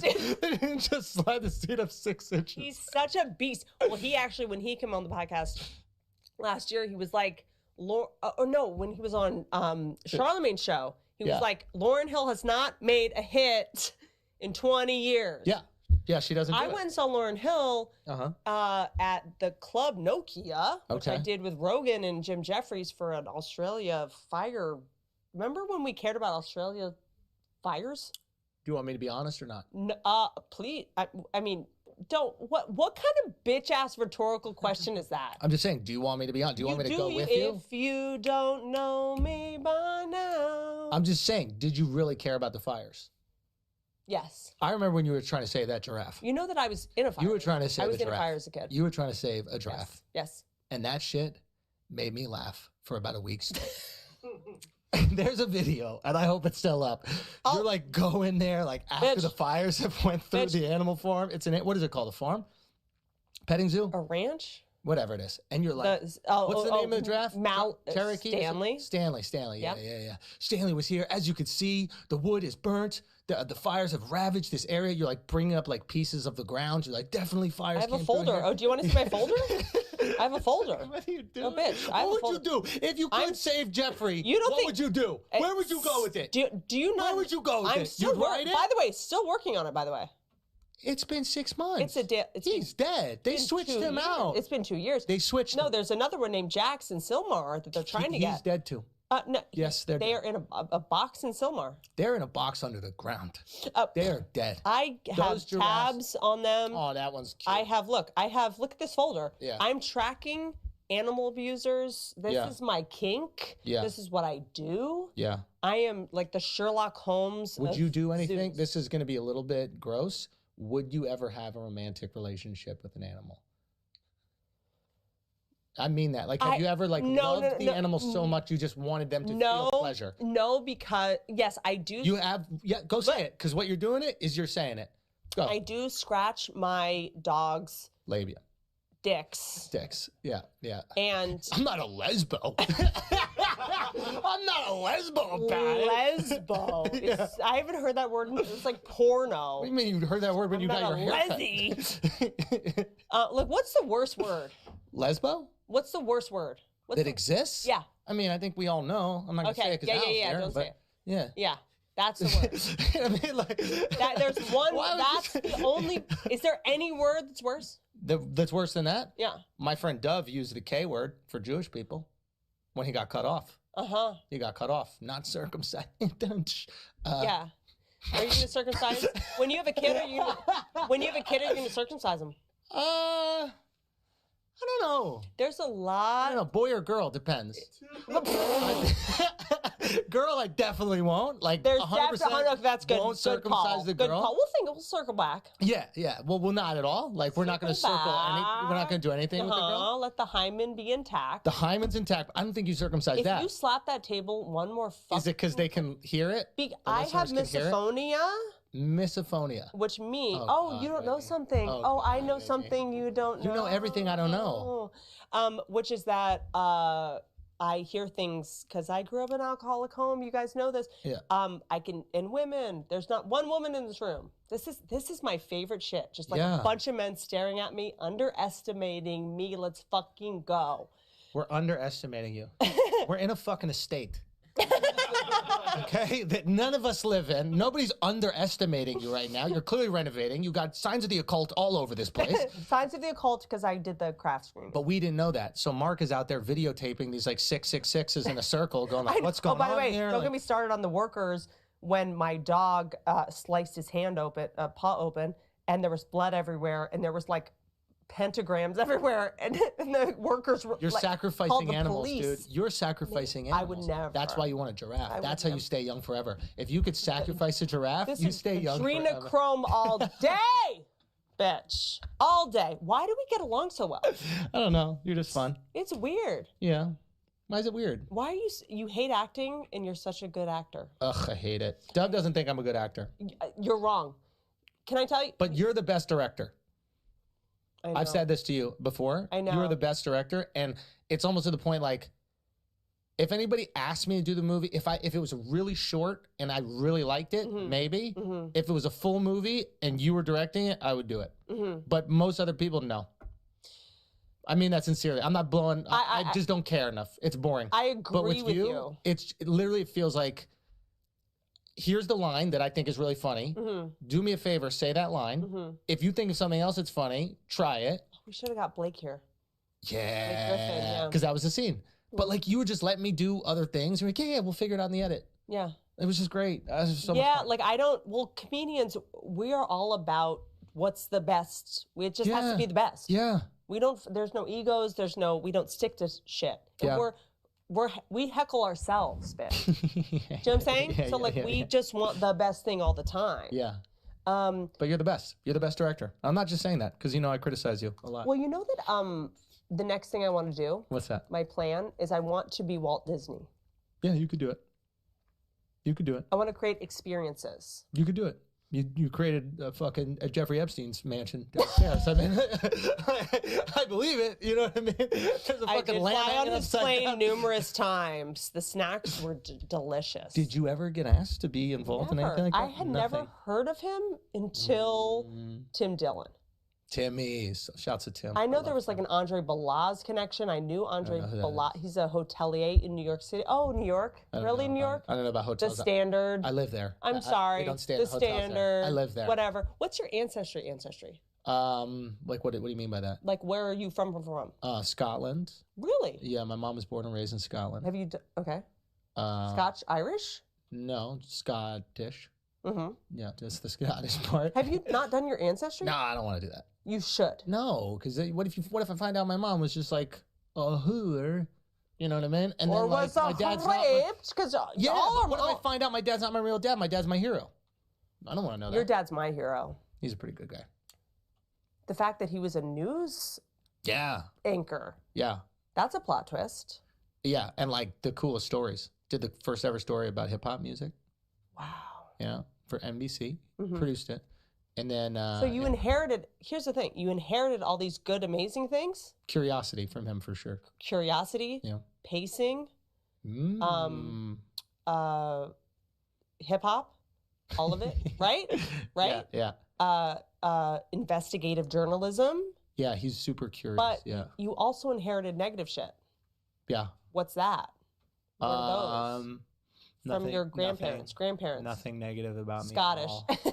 Scottish. A perfect, Scottish. actualized human being. Why didn't you let me? No, tons of other things. I think that I think the curiosity comes from my dad, and then just the drive comes from my mom. My mom's like insane. Her drive is unbelievable. I She's love it. relentless. I love her. She will destroy anything in her path. Yeah. I mean that 100% sincerely. love her. Like right now, if she was What's like her name? Sandra. Sandra. You can't fuck with a Sandra. No. Sandy D. Wow. That's not really her name. And where's she from? She's from Scotland. Scotland? Yeah. Yeah. People from Scotland, Highlanders, Yeah. these motherfuckers had to ward off bears with their energy. There's no bears in Scotland at all. It's more of a I marsh. was trying to think of what the predator was. The English. What? Yeah. What were the English were the predators. Have you seen Braveheart? The English. Yeah, I've seen Braveheart. They would come Mel around. Gibson, come on the pod. I have some questions about your voicemails. Have you heard those voicemails recently? Dude, he's a wild boy. I re-listened. He's a wild 17 boy. movies in production. He can come back. He's back. That's greatness. No, That's what do you greatness. mean? He's back. He's greatness. He played Will Ferrell's dad in a movie. He's in Mark a, Wahlberg's dad. He's in a Santa movie. He's Yeah, Santa. yeah. He played Santa. Yeah. Yeah. This motherfucker. I Those mean, voicemails, Who hates the Jews more than Santa? I gave up my Lakers tickets. The anger, the rage in his heart. Yeah. Dove, do you forgive him? Dove's Jewish. Let's forgive people. Really? Let's do it. Let's see, who do we forgive, who don't we forgive? But also, I want to plan your wedding and fight me about why you didn't take my advice on your engagement. Because I would have done it better. You had an incredible but also creepy way of proposing. Uh-huh. I want you to say it. Okay. I forgot. You didn't forget because you put thought into this. You clearly put thought I wrote into it this. down. Hold on. It was you. This is the crux of it. Mm-hmm. To propose in the conscious state and the subconscious state. Oh, that's right. Like, close this. You don't need this. Yeah. Go. This. You told me this as a real person. You really thought this was the right way to do it. Yes, I wanted you to make my girlfriend pass out. She was your girlfriend at the time. Yeah. While she was sleeping, put the engagement ring on her finger. Yeah. So and then when she woke up, she wouldn't have a choice. You wanted me to take away her power of choice. I think That's that what you is her body, your choice. Isn't that what's wrong with the world? No, I your body, that. my No, choice. your body, Andrew's choice, always. Yeah. I wanted that to me is the hottest shit ever. Right. Cancel me. I don't give a fuck. Yeah. Waking up because you don't know, and that, I wanted you to video her. Yes. Yeah. Put up cameras. Yeah. I mean, this is terrifying, right? This is absolutely terrifying. Hot content. I would have gone viral. Yeah. To put cameras up, I wanted you to put cameras up, put an engagement ring on her finger while she was sleeping, and figure she was gonna get up, she was gonna brush her teeth, wash her face, and be like, oh! Yeah. That would have been amazing. But what if she said no? Then it would have. Was she gonna say no? No, she wasn't gonna say no. Not with that rock. Your boy went in. She wouldn't say no to you. What is she? Netflix? Even they did it. Nah, they always say yes eventually. That's right. Good no transition. means yes. No means yes. In entertainment, yeah. Mm-hmm. In entertainment. Mm-hmm. Yes? Mm-hmm. I don't know. Have you ever been in that situation? Say it again a different way. Have you ever been in the situation where, like, you know, a network or somebody said no to you, and then they came around and they realized that the right thing to do is to say yes? No, I got canceled a lot, I got canceled a lot, and then I would like see a network head be like, "We were wrong. This, or this was ahead of its time." Like I did a show at HBO, that pilot that you auditioned for to play my boyfriend. Yeah, and we were ageist. This is how we met. You were ageist to me. You were the best person for the job. Yeah. He came in, crushed it. Yeah. But I thought he looked too young. Right. To play my boyfriend. Yeah, which is prejudice. And I hired Brett Goldstein, who's now on Handy Pam. What's the thing on Apple with Jason Sudeikis? I don't know.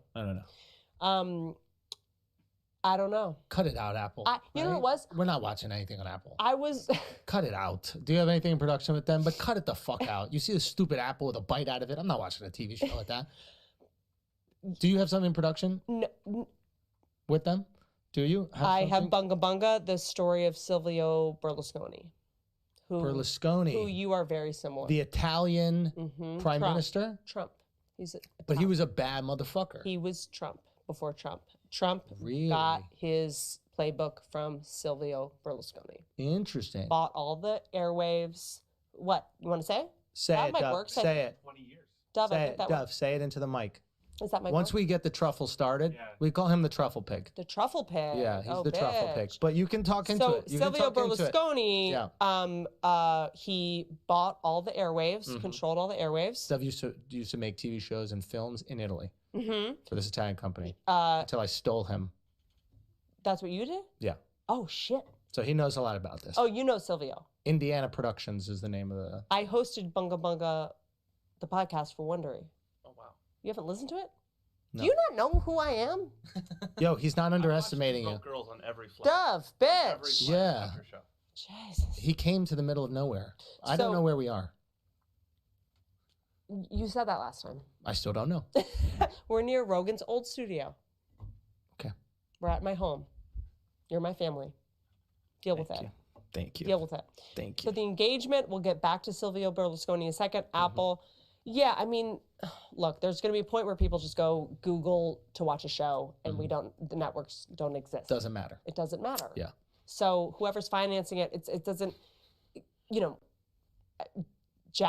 Acura is owned by Jaguar, Right. which is owned by, no one cares. Yeah. This is how I get deals done. I just trash the network. So just let me do my thing. No, I know. And then I got in 2 you. years, No, I get it. I'll have an Apple It's show. you're the This is how- you're this is- using the game. Yes. Shout to Neil Strauss. Shout to you, Neil. Have you spoken to him? No. Oh, dude, that guy is the I'm good. economic hitman of pussy. I'm good. Like, imagine making millions of dollars teaching guys how to just like fuck girls like they're objects, and then selling a book about how to have a meaningful relationship right after. I'm That's genius. good. Yeah, That's genius. I'm good. Create the addiction and then solve it. Yeah. Create it's Scientology. Rogan and I spoke about this. I know. I'm aware. But I was right or wrong? You need that. You need to clear up. Clear it up. Clear. Oh, is there a gay Go and Scientologist? clear? No, is there? Clear it up. Look, Hey. no, you know what? I fuck with the Nexium cult. Really? The Nexium cult makes a lot of sense. I'm having Sarah Edmondson from the Vow. By the way, I'm on season 2 of the Vow, bitch. And it had her on my IG live coming on the podcast, but this fucking quarantine shit.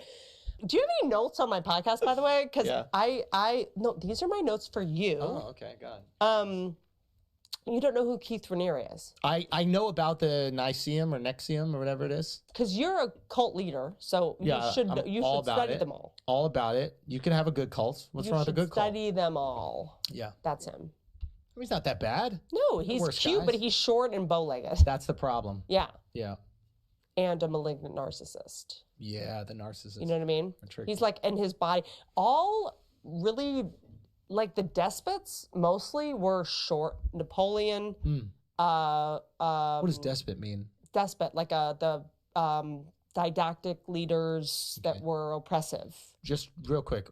In the future, when I ask you what a word means, Mm-hmm. don't use a bigger word to describe it, please. Don't do that ever again. Stop pretending you're dumb. Despot, How about didactic. do me a favor? Yeah. Stop pretending you're dumber than you are. Okay. Because you want to be New York. Why is New York dumb? By the way, you know that this is boxing. Okay, go. Don't you think? Are we boxing? Don't you think Okay. that this is what we do on Yes. podcast now? Yes. Yeah. Should we start calling out people like to come on our podcast to box with us? Yeah, but we not disagree with. debating. That's a little annoying. It's like Ben Shapiro come on my podcast. Don't get me started on I know. Don't get me started on But you this know what I'm fucking saying. guy. But you know what Have I'm you saying. spoken to him? No, I haven't. Okay. He retweets me sometimes, so now I'm all right. But like, do you know what I mean? Like Schumer, come on my podcast. Yeah. Like that kind of thing. Yeah. That's kind of what we're doing with podcasts now, right? No, I mean like Come fight with me. no, I don't want to fight with people. But I we're want to just have like a sparring. great time. But we're sparring. But we're not fighting. Sparring. We're busting balls. Busting balls. Yeah, busting Okay, balls is okay. good. These You are know what I mean? synonyms. Yeah, but it's not. It's Okay. not. You know what I You're mean? the guy that's like, okay, we said this last time. I didn't say you were a bitch. I said you were being a bitch. You're like trying to get me on a technicality. Yeah. But that's actually, I like that Lucky better. lady. Yeah, lucky lady. Lucky lady. Your lady's very lucky. She's a lucky girl. So I thought, Lucky girl, wet. I thought you, Wet. she is fucking Wet. gorgeous. She's a beautiful girl. Uh-huh. And she's a lucky The girl. body won't stop. Body won't stop. And the ring is stupid. Yeah. The ring is stupid. Yeah. Your boy went in. I don't know about the proposal though. Talk more about I'm it. not a huge. When the ring looks like that, when it's a rink, when she gets the ring, I think you should have pranked her, but whatever. pranked her. Mm-hmm. Okay. She's been dreaming about this day for probably the majority. Why of do her you think? adult life. Why do you think women just dream about being proposed to all the time? They don't. We dream about threesomes all the time. Why can't you dream about being proposed to? All men dream about threesomes all the time. Yeah. Multiple Is that true? times. There's 1, 2, 3, 5 men in this room. Raise your hand if you dream about threesomes all the time. Yeah. One person time. raised their hand. Not every single second of the day, but throughout the Two. day, you might see something. In the time of COVID. Yeah, for sure. Threesomes. Why is a pussy and a butthole not enough? You want two pussies and two buttholes. I don't want a butthole. Okay, so you want butthole's two outta here. pussies. Why two or 4 tits and 2 pussies? Yeah, Why? it's more than 2. And do they have to be a certain, like, what if they're 2 flat-chested women? Great. Tits Why overrated. 2? Why Overrated. not foursome? Like, what's the threesome? What's the logic? What's the math? It's just more. I think it's gluttony at the end of the day. Mm-hmm. You know, it's just more. You know, why do you have a double chocolate chip? More people to cookie? apologize to the next day. Why would we More people to apologize? disappoint. More people to They might give be STDs disappointed. to. They More should know their bodies, UTIs. too. I don't believe in them. You don't believe in STIs. STIs? Yeah. STDs? I don't believe in STIs. What's an STI? Doesn't exist. Don't have to believe in it. How about that? That's Niceum. You're like on some Alan Greenspan shit where you talk in a way that it's Is impossible. that the Fed guy? Like it's impossible to argue with you because you aren't making sense, but it Right. sounds so smart. Yeah. Do you know about the Fed? It's all fake. I know. I love it. I love it. I got into a wormhole during Did I growing get up any about jokes this. in your new special? Yes. I pitched a couple bangers. You had a you had a banger. You had a few bangers. Oh, you did. Can we say? Yeah, we can Because say these might it. be your friends. We can. These might be your friends. We can say it and then we can put it in. The Stanley Tucci. The Stanley Tucci joke about you don't believe in stereotypes. He goes, you play the sassy gay sidekick in every movie. Stereotypes paid for your house in the hills where you avoid black people. That's a fucking good joke. Dude, it was a fucking I don't remember haymaker. pitching it, Haymaker. but I was. You weren't there. This is back when we were doing the YouTube, and it was so good that we kept it for the Netflix. But it was, remember all the Yeah. celebs do that stupid black and white video? Yes.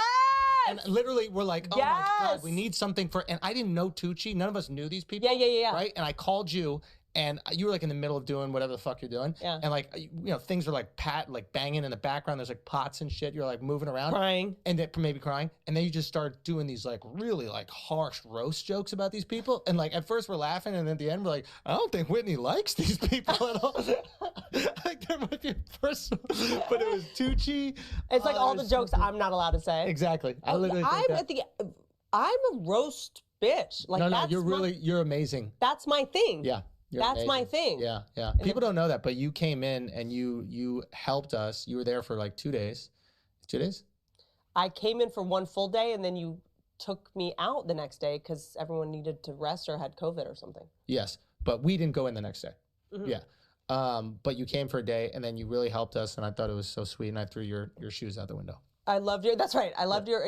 He doesn't like a wedge heel. Hate Men- it. Men don't like a wedge heel. Is this all? Explain what we're talking about. We're talking about the sneaker. I was that wearing has a. heel. I was wearing a Sneaker a heel. cute sneaker heel. Ladies. I'm a '90s bitch for life. But that never existed in the 90s. Okay. Nobody does this sneaker heel thing. It is absolutely disgusting, and I Mm-hmm. mean this with all love. Okay, Ladies, it looks horrible. ladies. Yeah, because there are Females. women, Why there are don't you women that tell are them listening to female? this. Why don't you tell them females? What do you want me to call them?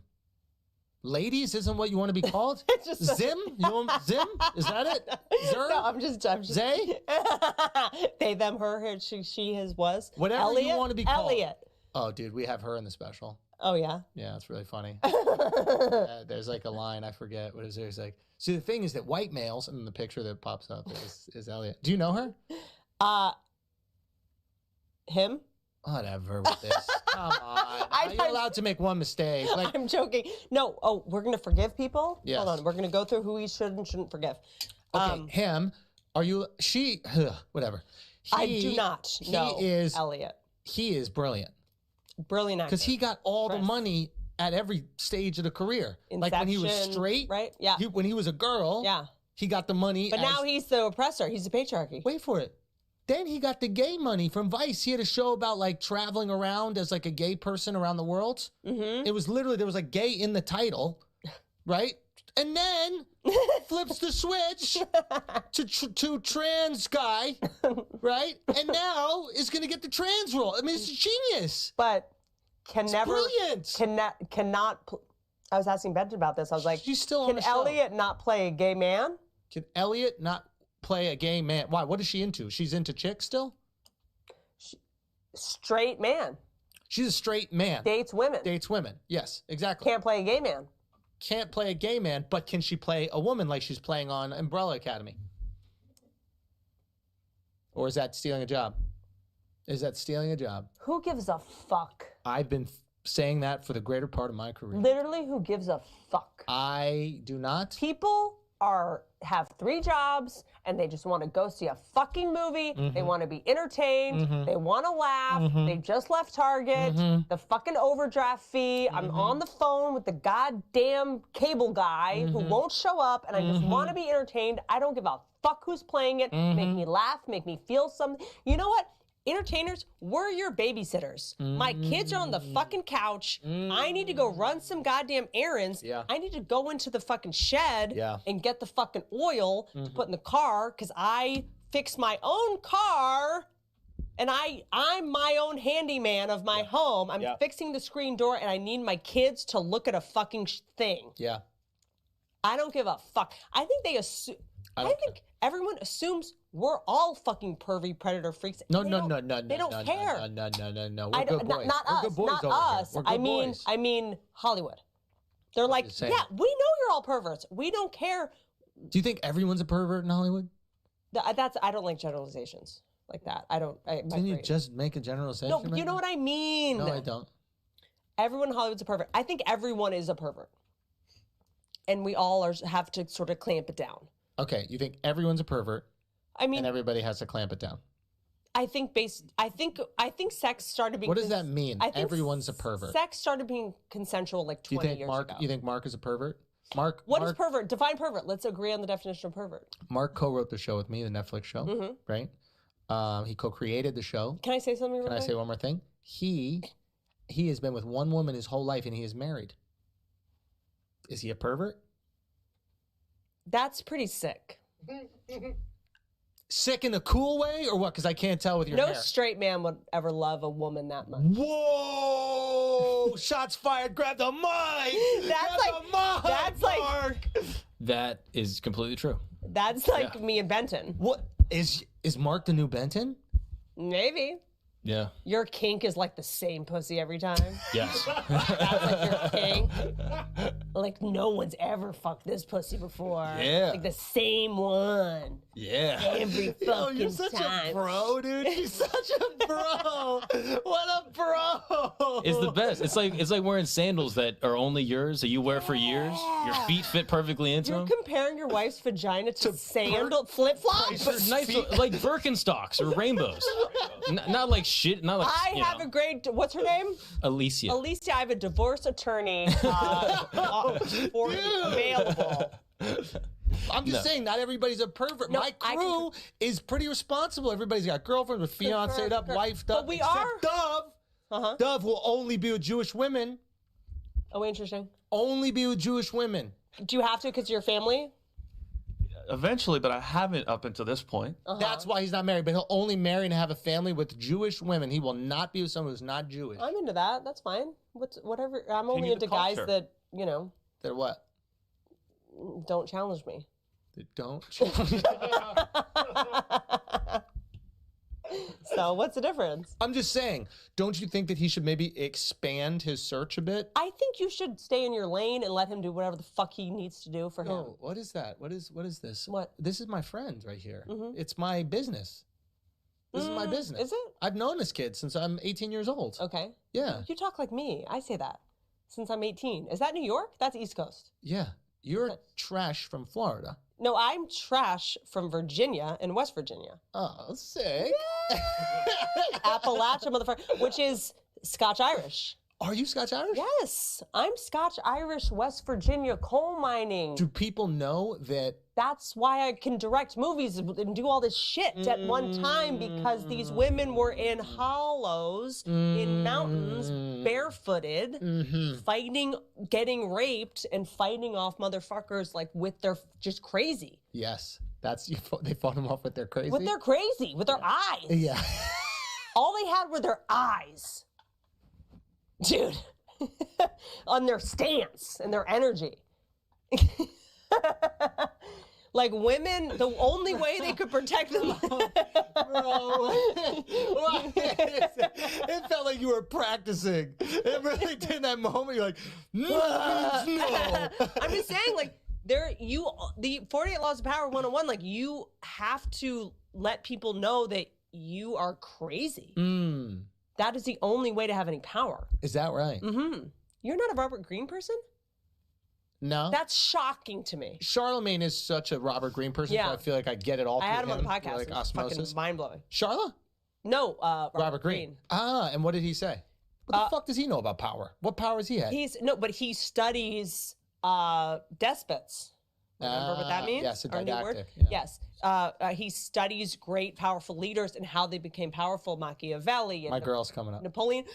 But she's not allowed on camera. Okay, can I tell her? We can talk to her, but no on camera. Can I tell her what I think her proposal should have been? Yes, I would love and can that. we plan the wedding? Okay, listen. This year's coming to an end, but self-care routines still very important. Self-care, very important. Okay, this is the part right here where Whitney would ask me what razor she uses, and then I would tell her in her wedding marketing. Everybody can use easy. Absolutely. She doesn't. I'm not. Just want. What's in your multivitamin? That's why Ritual is offering our listeners 10% off during your first 3 months. Visit ritual.com/Whitney to start your ritual today. I just want to say the reason why. Who's officiating? The wedding? Mm-hmm. Dove or you? I think it's both. I think both of you guys should do it. Absolutely. I'm not. Come in. All those are for you. I said that we don't put you on camera, but if you do want to say anything, you can talk into the mic right there. She doesn't want to come in Okay. though, and Hi, all my those love. presents are for you right over there. Yeah. The best. Oh. The best girl. Obsessed with you. Okay, when you That's were my in New brand. York, No, put it in front of her mouth. Hey. Dove. Hey, we are come not. on. What are we doing over here? If this is how you're gonna co-officiate the wedding with me, this is not gonna. They think that they're officiating the wedding. The both of I them. think I should do it.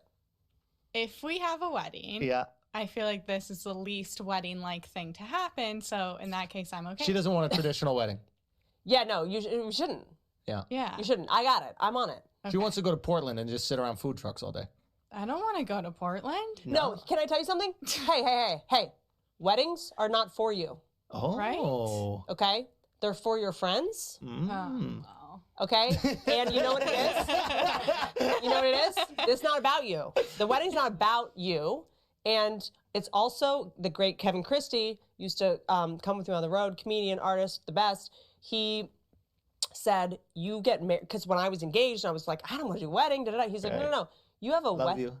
I can't stand, when you guys are together, you can't focus. I can't. I You're really just can't. so obsessed with her. So I might have honestly, it's a problem, and that's the reason why I can't have her at most podcasts. Yeah. It's almost distracting at shows. I feel like you might said be she related. could come here. I feel like you have like some kind of.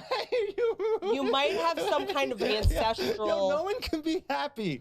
Let us be happy. That's what she does. It's just a giant atomic bomb. It doesn't track. Like you do look. You don't not look alike. I mean, some people. You don't. The forehead is alarmingly similar. Some people say he looks like my brother, which is. I do think. Yeah, can we not ruin it? We like should we're do about to it- go on vacation. Where? Everything's Also, going like, I need. well. I feel like we need to do a 23andMe. I don't want to think about it I feel like we need a 23andMe on Yeah. you too. Yeah. I feel like you're past life twins or something. It's a little gross. Yeah. Like if you were a girl, nobody that's could be happy if she's not happy. I'm Nobody could be happy. chilling. But You're if you chilling. Your hair is blue. If you What do you mean you're chilling? It's falling apart. What are you talking about? I'm unhinged. Yeah. No, dude, I'm the happiest. Really? I'm the Can I happiest I've swipe for ever you? fucking been. But if you were a woman, that's what you'd look like. Right. And if you were a man, that's what you look like. So really, My nose would not be that big. And Stop turning it against me. Take away the microphone. And you'd Take be away the mic. You'd be way funnier. Oh shit! Now she went for my heart. She tried to hurt me with that one. All right. Well, okay. It's been a blast. Weddings are for your friends, but I don't want attention on me. Like I don't want people. Got it. looking at me. But what it is it is about people coming and number one, seeing that it's possible. Wait, real quick. How many weddings have you had? So what the fuck do you know about weddings, okay? Shut up and sit down. We'll take it from here. Where are the food trucks, babe? Let's do this. Oh, you're How back about to this? the trucks now. My The brand. only way we're gonna be able to afford Okay. a place like this, we have food trucks. I at our will wedding. kick you. I will kick you out. I know. This is my I home. know. This I'll is take my my show. fucking espresso, my super espresso. It's super. I Thank got you. MCT oil. She took an injectable before the podcast. Promo code Whitney. What? She took a syringe out of the fucking fridge Bam. and jammed it into her stomach. The peptide shit from Rogan. Yeah. She's freeze on the your eggs peptide. also. Oh. We're gonna freeze the eggs too. You're freezing the eggs? I froze the eggs at 33. Really? Mm-hmm. So what? They're done now. Got 15 eggs in Redondo Beach. But they're done now. They're 33. No, they That's can. 5 years ago. Those eggs are fucking Nope, toast. they can hold now for 10 years. No, those eggs are done. What, dude. in what medical school? I went to medical school. Which one? The Bahamian one. It was a Bahamian medical school, and they said if you freeze those eggs, they're No, fucking they toast. can now. Gelatin. Gelatin. Those eggs are gelatin. In all seriousness, Go look at your eggs right now. What am I They're gonna give you fucking pudding. So That's I'm what gonna they're give you. birth to a gummy bear. Gummy bear, 100%. It's coming shooting at you. That's it. Okay. Hey, Winnie, this is the love of my life. You guys look like twins. You look the same. Just to ancestry. Look, nobody can be happy. That's you need. That's what you should call This theory podcast. needs to get out there. Nobody can be happy. The wedding is to inspire your friends that it is possible. Because half these motherfuckers that come to your wedding are gonna go, "This is not my person. I don't have that." That's true.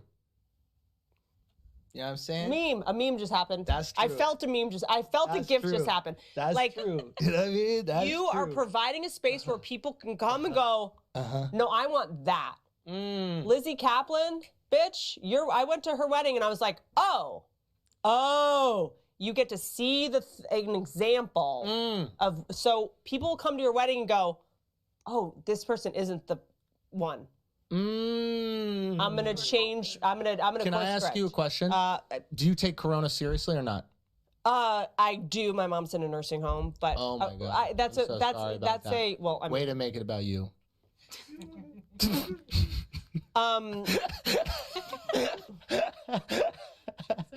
Takes their mask off all the time. You do take your mask off all the time. What are you asking? I just want to know, like, what is the responsibility with Corona and weddings? Because I have a friend, right? Oh, you wanna who have may- it, May not be in this room that had a wedding in like the height of Corona. Yeah. How do you feel about that? Where? Outside, but the sun kills it, right? It was an inside. It was an inside wedding. Yeah, I just do it outside. But what if it was inside? Really beautiful, great Was speeches everyone in made, masks? amazing speeches, like some of the best speeches. And no masks, not a single mask. But how do you feel about that?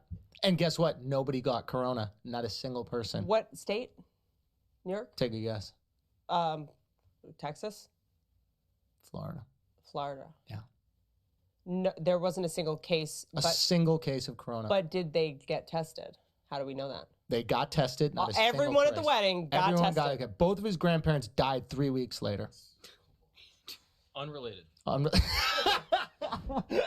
don't know what's happening. Mark had a wedding. What bit am I in? No, this is 100% serious. Mark had a wedding. Okay. Okay. Him and Alicia. Can I say her name? Is that her name? Okay.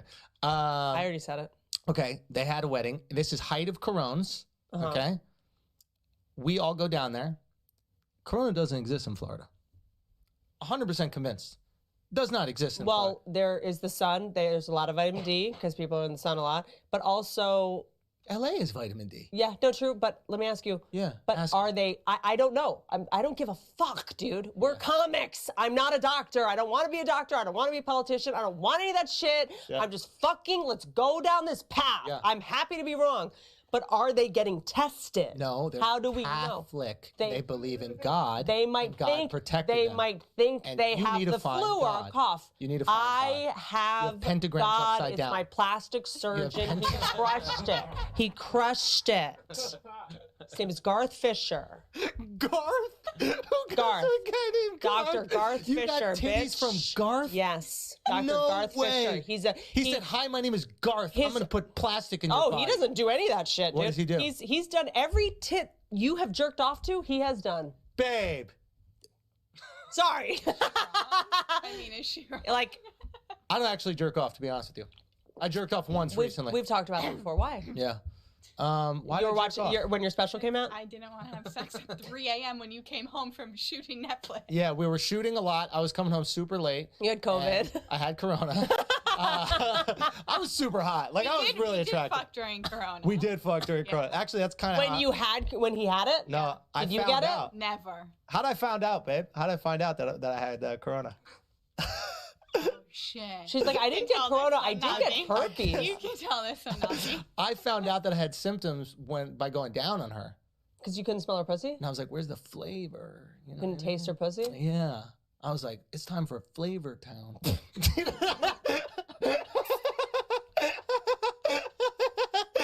It's so much heavier when she's in the room talking like that. So, and then I was like, oh, fuck. And I ran to the kitchen and I tried some dried cherries. No flavs. Yeah. Take that. I need a minute. Yeah. Take a minute, okay? I need a minute. Take a minute. Take some Process. Darfin nectar. Take some MCT oil. Darfin, this is the fucking shit. Have you put this in your Sphinx? I know. No, my sinuses are good. Yeah. I'm not going to fuck with them. No, you look great. You've been drooling throughout this episode. Drooling? No, not drooling. What is it out of your nose? Snotting? Snotting. I know. A little bit. No, but that's actually oil. Yeah. I also put oil under my nose. Got you. Okay. Does it look bad? Do I look crazy? No, you look great. Am I the Courtney Love of comedy? You actually are. And I wanted to have a conversation with you about this. What? What's happening? What's happening? Because one day you were like super glam, right? And you were like posted a picture and it was just like the brunette, the hair and everything. And then the next day, it was like honeymooners. I don't know that reference, you old fucking man. God damn it. Jesus Christ. Fuck, dude, don't you hate when the... Maybe Eternal Sunshine of the Spotless Mind? Can we get What like is that? Is that like... Oh my God. Is that a Duplass movie? Okay, maybe we do get along. A Duplass movie. Dude, this Duplass guy that we fucking rip apart in the special, like really rip apart. It's actually funny that you do. It's actually so amazing that you do it because... Did she think about that? Was that yours too? Maybe. Anthony Boring instead of Anthony Bourdain? Sounds Anthony like some shit I would Boring. do. It was a long time ago, but we were all writing and was that yours? Duplass, I feel like it would have been. Anyway, me. he 'Cause keeps it's so texting inside. Bobby Lee when we're on the podcast. Who? Duplass. You're on the whole time. He's texting Bobby. You're Lee. on Bobby's I'm on podcast. Bobby's, and he's texting him, and it drove me crazy. I've never met the guy. but Have you had any? Has anyone said like, "What the fuck, dude"? So far to me, personally, no. I mean, obviously the bloggers are out there like Who cares? I mean, yeah. No, like that's what That's we want. good. them That's to what do. you want. They're such idiots because we literally say in the piece, right? We're like, this is how media works. In the show that they're reviewing, we go, the no-name bloggers blog something.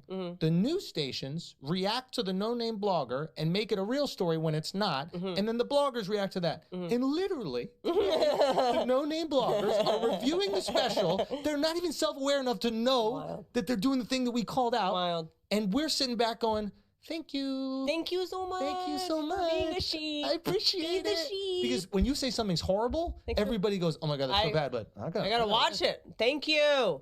Thank you very much. Dude, this is exactly what no one understands. Like, the show that everyone trashed me on, the NBC show, You're upset about this NBC show. I know, for I'm some just reason saying. still. Well, that was just like, it was such a big wound Yeah, for why? me. because it was. You're rich, dude. You fucking made it. I was You're so funny. Like, who cares? Sitcoms suck, dude. I know. I was. Imagine you were doing a sitcom like for 5 years. Imagine you had to spend 5 years doing a sitcom. I was so like publicly. Everyone tried to like come at me so hard. Hollywood, because Hollywood hates me. That's the thing. Yeah, I get it. You know, they should. Everyone thinks I'm like Hollywood person, but that goes back to why my hair is blue. I think the confluence of pandemic. Yeah. I realized that like Hollywood doesn't really fuck with me. I don't play their game. I'm too tall. I'm too loud. I'm too nasal. I'm too ambitious. They don't like it. I want too much. I try too hard. They don't like it. So I don't get cast and stuff. I'm not like the girl next door. I'm not like the actress. Do you want to do that? I don't. But I'm saying once. But I kept going like, oh, I got to pair up with this person and this amazing director and this amazing producer, and like they're gonna legitimize me, and then you and Rogan and pressuring me to do like podcasts and all that. And you're like, oh, I don't need any of that. And then once I realized, I was like, oh, I've just been living in a way to try to get the guy from high school to like me. Like I've been, or like daddy. It's like it makes no sense. Hollywood I don't get anything. Hollywood is daddy, daddy, daddy, daddy. Do you love me? Yeah. And I've been like, daddy, daddy, do you like me now? Do you like me now? Yeah. And I've been like, am I getting invited to the party? I've been standing by, waiting to get picked. Fuck it.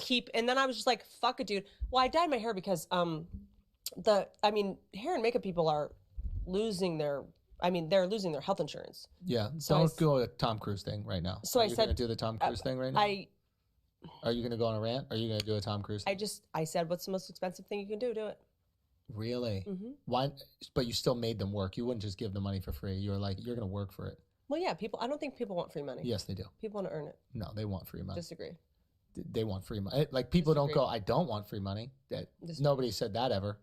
They're never like, we should not have free money. Have you ever given someone free money? Yeah. How'd it go?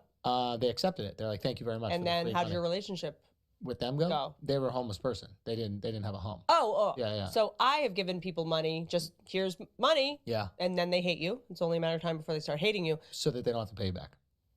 Well, because then you're this cloud hanging over their head, and every time they show up, it's like, oh, new sneakers? Okay, I thought you were vibracious with that. So, but if you say, hey, dude, I would love for you to come like watch my dogs and house sit for me and like this, and holy shit. This is how you're charitable to your friends. You have them do tasks. They have to earn and it. Overpay them. You're like LeBron James. Yes, they have to earn it. Oh, thank you. No, but that's what these athletes do. Like they make their friend like, You have to earn it. They want to earn it. People need to have pride. Yes, that is right. And when you're right, dude. You're right. Thank you. You're right. All right. According to Hollywood, I am alt-right. When did you do anything that was all right? But it's because I like defend jokes. People think I'm like alt-right. Yeah, it's a little bit absurd. We're going to plan your wedding and then we're going to forgive people. Okay, let's do it. So also the wedding is we're hiring an elephant for the wedding. It's a cool thing. It's like it's a cool thing. That will be what breaks us. Honestly, this is a tradition. It's like a Hindu tradition. My buddy Akash, who does podcasts with me, right, is my best friend. You're not hiring an elephant. This is part of what they do. And do this bit. Keep doing your bit. I'm not. It's not a bit. Keep doing your bit. We are hiring the elephant. I'll subtitle. I will subtitle this and post it. So we come in on the elephant, right? And instead of like the elephant like bending down so we get off, what happens is they just slice off each one of their legs. I hate talking about cancel culture. It's stupid. The fact that we acknowledge it is ridiculous.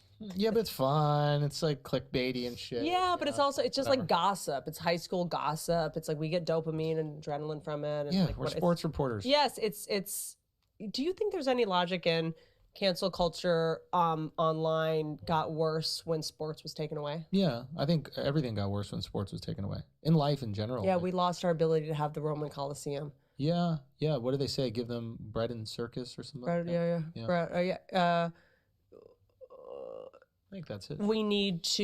You just need to give people enough to get by and then enough distraction. Yeah. I think that's the reason why like people are so upset about what's happening right now, specifically with lockdown. It's just, it's not.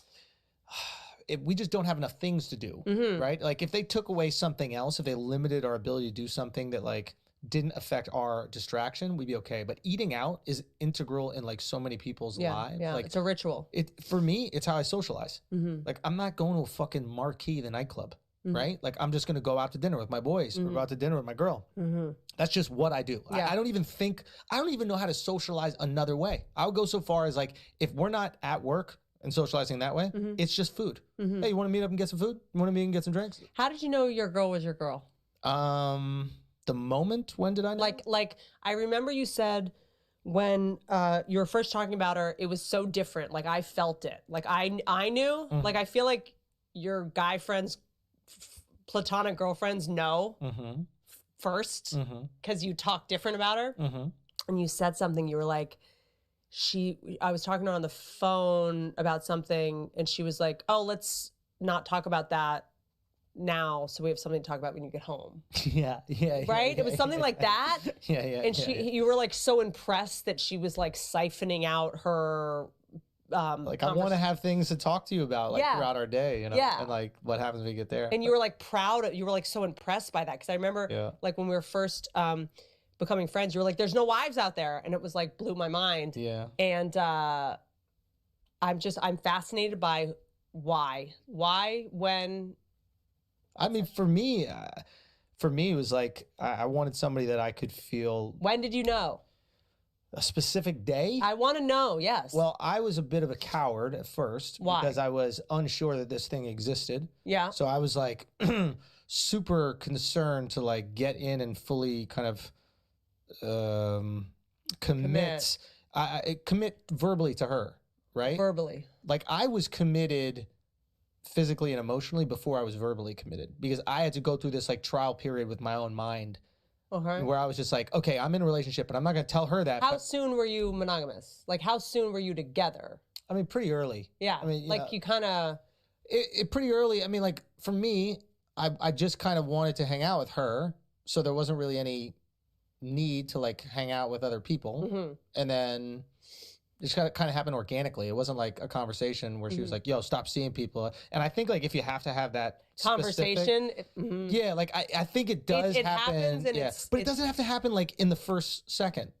Like I think if you're truly getting to know somebody, you don't know who they are immediately. No, it takes years. Yeah, years, or it could take like. And by the way, they're growing and changing. Yeah. So hopefully, you guys are gonna grow together. Yeah, hopefully you're never gonna know who each other's are all the time, because you're changing and growing and improving. Yeah, but so for me it was just like, oh wow, I really like sharing with this person, and I don't like that with everybody. And you know, obviously she's beautiful and all these things, but so like, it's also like sharing, being able to share my life. I think people forget that love is like not about them, how they feel about you. It's about how you feel when you're with them. Yeah. Are you the best version of yourself when you're with them? You have nothing to prove. I'm not performing. I want to say but then I'm also like the most disgusting person when I'm with her. How so? I mean, I mean, you're pretty disgusting all the time. Fucking pig. Like how? But I'm also. What does that mean? I realize it. I mean, like, can I tell the thing? Yeah. Like, I lost my sense of smell. You know, obviously because of Corona, and I'll scratch my butt a lot, like my actual butthole. Yeah. And then usually I'll do like a little a smell test, and I'll just to see if there's doo-doo on my fingers. I think everyone does that. Yeah, that's very normal. But I lost my sense of smell, so I went for the smell, and I forgot I lost my sense of smell, and I was like, oh, that doesn't smell like shit at all. And then I go to spoon her and I cuddle her up, and then I just hear her go, get off! What is that? Did you stuff your fist in your ass? And I go, I don't know what happened. And like my whole hand just smelled like a shit. And I literally had put it right under her nose, like Dirty Sanchez almost. What? How many weeks or months? This is a month ago. But yes, feeling like I didn't have to like. You know, like put on anything. There's like a primal comfort. There's a comfort. There's also like a curiosity. And then like for me, what happened? You pee in front of each other? Yeah. Poop? She caught me wiping the other day, and that was too much. I don't. She caught me wiping. Like she walked by, the door was open. You look at your shit after? That was what you caught me doing. It wasn't wiping. It was looking at it. Yeah. How do you know when it's done? You don't look when you wipe. Are you a fucking maniac? You just wipe and then think there's no poop left and then walk around your day? I feel...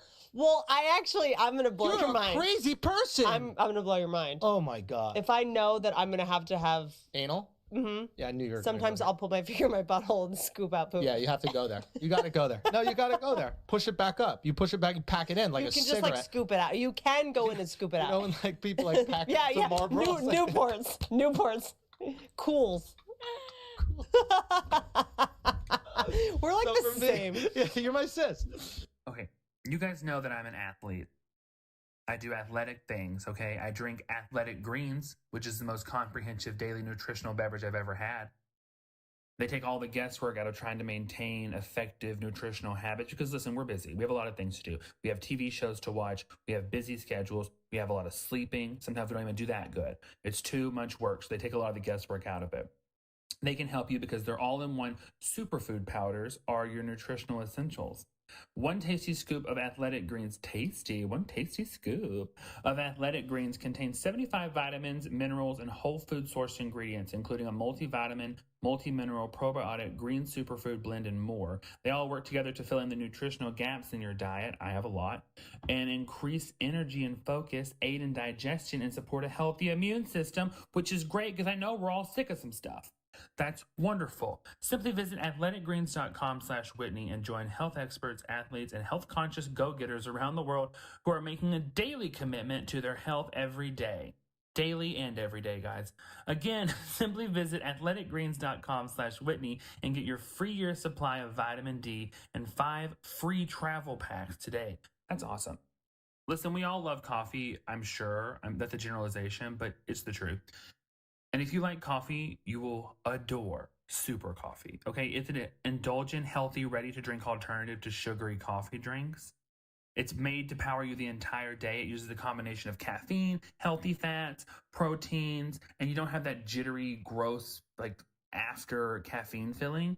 And I mean, they have so many different products too. Like I know that I have the creamer, I have the mochas, the espresso shots, the whole bean coffee, and everyone that I've tried has been delicious. I'm obsessed with them. The coconut mocha super coffee positive energy sweet and creamy beverage in the little tall can. It comes in a can. You can't see it, I know, but you could like Google it. It's It was that, and then also CVS. Okay, well, I guess I should have knew about it earlier then. I don't know how I missed it. It's wonderful. Go get it. So here's it. So for me, it was like, it was that, and then also weird things started to happen where like things that I was like super specific about. Mm-hmm. Like I had like these idiosyncrasies, you know, like I did not like certain things. Tell me, example. like no toenail polish. On women? Like I like polish on the nails. Okay. And when it was just flesh, it was like gross to me. And you don't like toenail polish? No, I do like toenail polish. You need the toenail polish. Oh yeah. When it's the toenails are fucking nasty. But here's the thing. So I'm like, that's a thing. Are you into toes? The feet, I like feet a lot. Full boomerang? Yeah, I like feet. I don't like doing anything sexual with them. I just think it's a pretty part of the female body. Yeah. That's there's an interesting. Yeah, it's like the brain is like the foot part is right next to the sex part or something, so the wires get crossed. There's also a theory that when we're babies and we're crawling around and our moms walked barefoot around. That's interesting. Ask your mom if she was barefoot a lot walking around and you're crawling and seeing her toes. Interesting. Isn't it? Yeah, that might be a case. Yeah, it's possible. Anyway, so yeah, like I just started noticing things that like I used to think I really cared about. And then all of a sudden, like I didn't really care that much. Mm-hmm. It became like yes or no to like preference. And I was like, oh, shit. I thought this was like a hard line for me. Yeah. The things that I used to think were hard and fast rules are now suddenly flexible. They're malleable. And then I'm like, oh, they were never hard and fast rules. He tries to pretend to be stupid as like his... I don't think you have a shtick, but you like to pretend you're stupid for some reason. I think malleable is a stupid word? I think you need to release it. Is malleable stupid, that word? No, it's a big word. That's big for you? If I said malleable, you would... clown on me. No, I wouldn't. When you said didactic, why is didactic that's tantamount? I want to pour that coffee on your head. When you said didactic, I want to take it and then turn it upside down on your head. Come up with a word I won't know. Kind. You don't think I'm kind? I'm teasing. Defenestrate. Defend it straight? Defenestrate. Defenestrate. What does it mean? Use it in a sentence. The Pentagon is the defenestrate of the United States of America. Do you think you'll run for office? No, never. I think politicians I wouldn't either. are stupid. Yeah. I wouldn't either. I think you can move culture way better without being in politics. Concur, but I think that the people that won't run should run.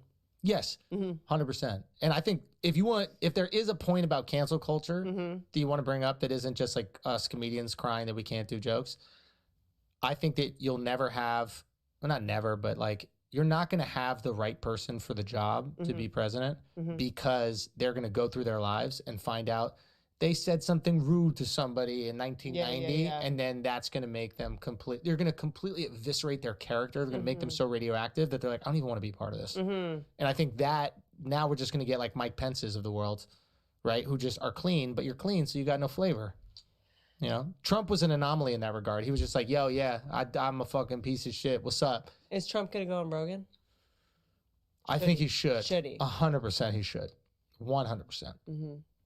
Yeah, you don't want to hear him talk when he's like, got nothing to lose. You don't want to hear him just fucking talk that shit. Is he going to run again? He's old. I don't think so. It's too much. Yeah. It's too much. Yeah.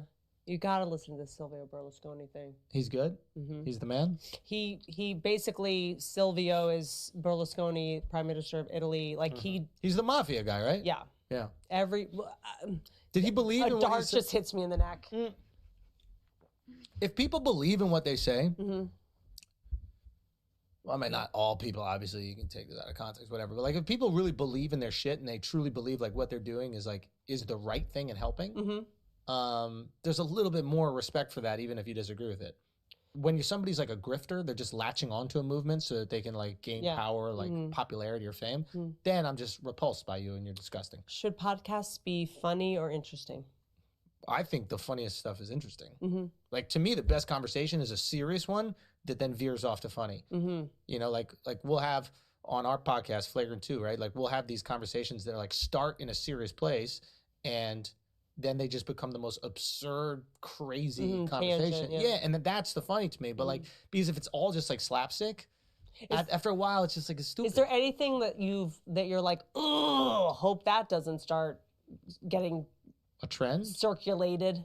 Oh, like of mine? Like a clip? I'm sure I've said, I mean, like I've talked like on old for me, it's more unfunny jokes of my old stand-up. Like my first Carson Daly set. I was fortunate enough to like not have those opportunities. I was fortunate enough to get rejected by Hollywood early. Yeah. So I don't have to. 100%. You're actually kind of clean in that way. Not clean, but like I'm clean from like my worst shit, right? Because I started putting out my stuff and obviously I'm only the best at the time. Now there might be some way early clips where I'm like, this wasn't good, but like I waited so long to put things out because I was like, oh, maybe I'll get an opportunity this year. Maybe I'll get an opportunity this year. And then eventually I was like, fuck it. But by then, I'm not 2 years in putting out clips. I'm 10 years in, ready to go. And that 1 hour that took me 10 years to build is like really sharp. So I'm not as concerned about that. Who's the funniest comic working? Working? Funniest comic.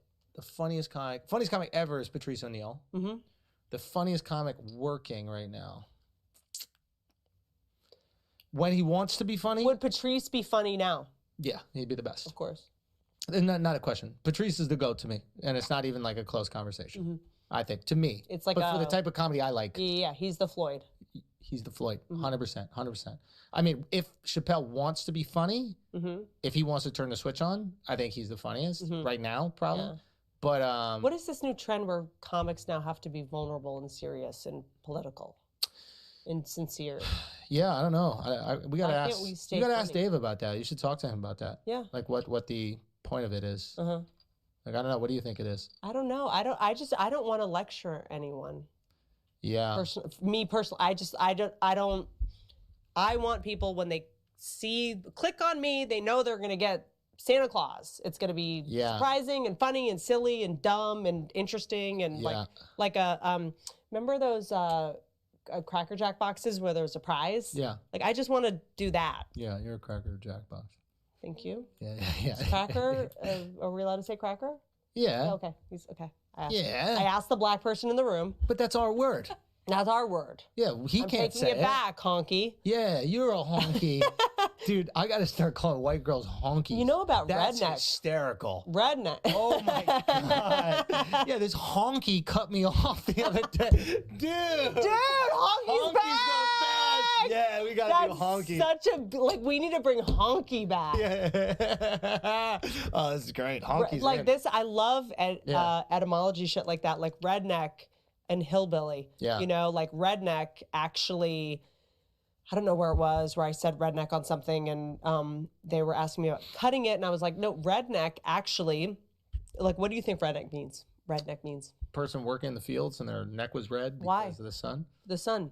Interesting. Yeah. What it actually was is the coal miners in West Virginia at the Battle of Blair Mountain. Mm-hmm. They wore red handkerchiefs and it was an uprising against the coal mining industry corporations. Yeah. And it was the second biggest battle after the Civil War in American history in West Virginia. So redneck is actually a symbol of pride, a strong motherfucker that challenged. You're a redneck. Fought back against Dude, you're a authority. redneck. Yeah. Like I'm a redneck. full on. Full on redneck. That then kind of like partnered up with the corporations. Yeah. And I'm just, it's if you don't, someone else will. If you don't, someone else will. If you don't, someone else will. As long as we're partnering up on my terms, I'm with it. Who cares? And also, Hillbilly. Mm-hmm. Please watch the documentary on Hulu by Ashley York. Okay. It's, what is it? It's about the word hillbilly and, because you know James Corden, I went on James Corden's show, you know, like because of the numbers. Yeah, huge, massive. Is he nice? Like, what's his deal? Like, I don't get it. I think he's really nice and he was a theater actor. Yeah. But he just wants to make Americans laugh. Like, what's I think his the goal? business, there's something weird. Like, I don't get it. Like, explain to me. Like, I don't have any, like, urge. Like, I don't have to, like, I need to move to Sweden and make I think you just have to be 60. So it's just money. They just want money, right? Well, I think that there's, you know, like I'm trying to understand. I did Kelly Clarkson the other. When you go to the vet, something's playing. Yeah. There, you know, when you go to the doctor, there's a TV. When you go to the DMV, there's a TV playing. It's Ellen. It's Kelly Clarkson. Yeah. It's just kind of like it's candy. Yeah. It's just candy. Yeah. That's it. Yeah. That's all it is. It's innocuous. But what is the driving force? Like the driving force, like. Benign. I'm not trying to plug the special we made. That's not what I'm trying to do. It's doing fine. It's doing Don't watch fine. it. Honestly, don't watch it. You guys don't need to watch it. It's fine. Don't worry. It's training #1 without you. So it's yeah, it's no big deal. Honestly, it's really not a big deal. But like the driving force, like when we were gearing up to make it, I was looking at the Sagrada Familia. Do you know what that is? No. This is Gaudi's cathedral in Barcelona. I used to live in Barcelona. And I would just look at images of it, images of what it's going to look like when it's finished. And I look at just these like images and I go through it nonstop, right? Wow. And I was like, that is a masterpiece. This is a masterpiece. He died and it's still going to take another 50 years or 60 years after his death to complete it. But that's a masterpiece, you know? So I'm going, when we have the opportunity to make this show, I'm like, it needs to be a masterpiece. Like it needs to be so different and so incredible. And every little facet of it needs to be amazing, right? Okay. I'm not even thinking about like the financial part of it, right? That's not my motivation. I just like, how do we make a masterpiece? Yes. Right? Da Vinci. You have Italian ancestry. You must. Maybe. Everybody thinks I am whatever they are. But that's just what it was. Projection, yeah. I guess. But my point is like, I don't understand. So I guess the people that are making those kind of shows, what is their driving force? It's just like, I want a bigger house, like, which is fine too. If you want to get money, that's great. I just don't understand what it is. I think it's addiction. So fame, I think that what's left out of this conversation, and it was like frustrating me when I was listening to you and Joe talk, is like no one talks about addiction. We are all addicted to something. Okay, so it's like we happen to have lucrative addictions, but we don't happen to. We worked very hard to funnel what we need into something that we love doing. Because our dopamine receptors didn't hold dopamine the same way as other people unless we got an adrenaline turns into dopamine and we're adrenaline addicts. Okay. Right? Maybe. So we were maybe fucking dick. As Joe would say, it's entirely possible. As someone who it's entirely possible made the female brain, yeah, which Andrew was in and stole the movie and tested very highly. Completely stolen, dude. One scene. Dude, I will never forget when you went up to Blake Griffin and you guys were improvising and you went, "You smell like a pet store." I used that same reference the other day. That's so funny. It was just like, "You smell like a pet store." Yeah, because it's a visceral smell, right? Like it's so. You know exactly what it is. You know, it's like. Yeah. You're like, you smell like a salmon. Like I remember being in post, being like, how do we make this pick? Yeah. How do we pick? I thought you guys did a great job. I'm doing a Q&A on. So I love that that movie's like getting weirdly big now. Really? It was on planes. Every time I'm on a plane, I see it. That's so funny. And I was like, oh wow, this is probably.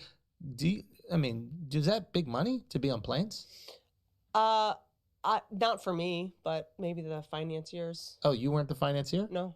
Really? No, I didn't get paid. I put in about $50,000 to that movie. And you didn't make anything out of it?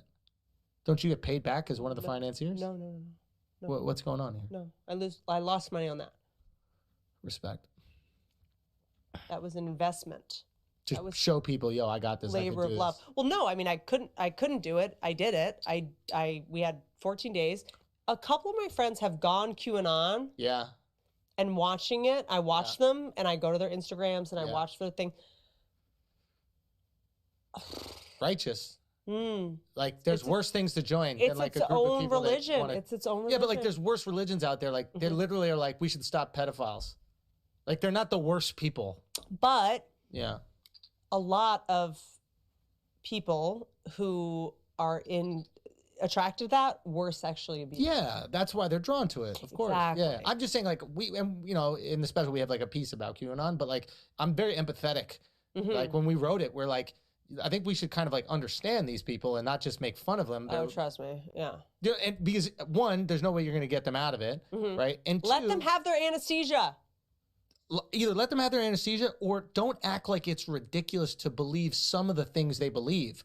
Like clearly there's pedophiles, like clearly there's corruption, like the baseline beginning for it is not in any way inconceivable. What do we do about the whole pedophile, like... The problem is when it becomes, what happened is it kind of became like white people's BLM in a way. Like the people that didn't support BLM, they kind of went Q. And I think it was because they felt like they were missing out on a movement to help people that weren't them, but they didn't Helping people is an addiction. Yes, you know, and you feel righteous. Self-righteous indignation. Taking down pedophiles. Everyone wants to be a hero. Yeah, it's heroic. We've been trained. We've been trained. We watch Superman. Everyone wants to be a hero. It's like the abortion thing. It's like the abortion thing. It's like these people that are pro-life. Yeah. They think they're saving babies. Because they think they are saving babies to them. They're saving babies. Yeah. We agree. Yeah. We are on the same side. Yeah. Neither of us want to kill babies. Correct. Yeah. I agree with you. Yes. We're the same. Yeah. 100%. You're fucking awesome. Yeah. It's not an evil human being. Yeah. You know, it's a pretty like righteous thing. I think we did a YouTube piece when we were doing the show for like Instagram and YouTube. And we just did like, we were making fun of like Epstein and Ghislaine and shit. And the reaction to it was great, but there was also this reaction like, yo, thank you for talking about these things. It wasn't just funny. It was like, you're really doing the right thing. And I was like, oh, that's how people can kind of get caught in this vacuum is they're getting these pats on the back for being like a good human being. And that's intoxicating to someone who's never had like positive support or reward. So I could see how you get caught up in it. You with the giraffe thing, to go back to that. That's you. You're QAnon for giraffes.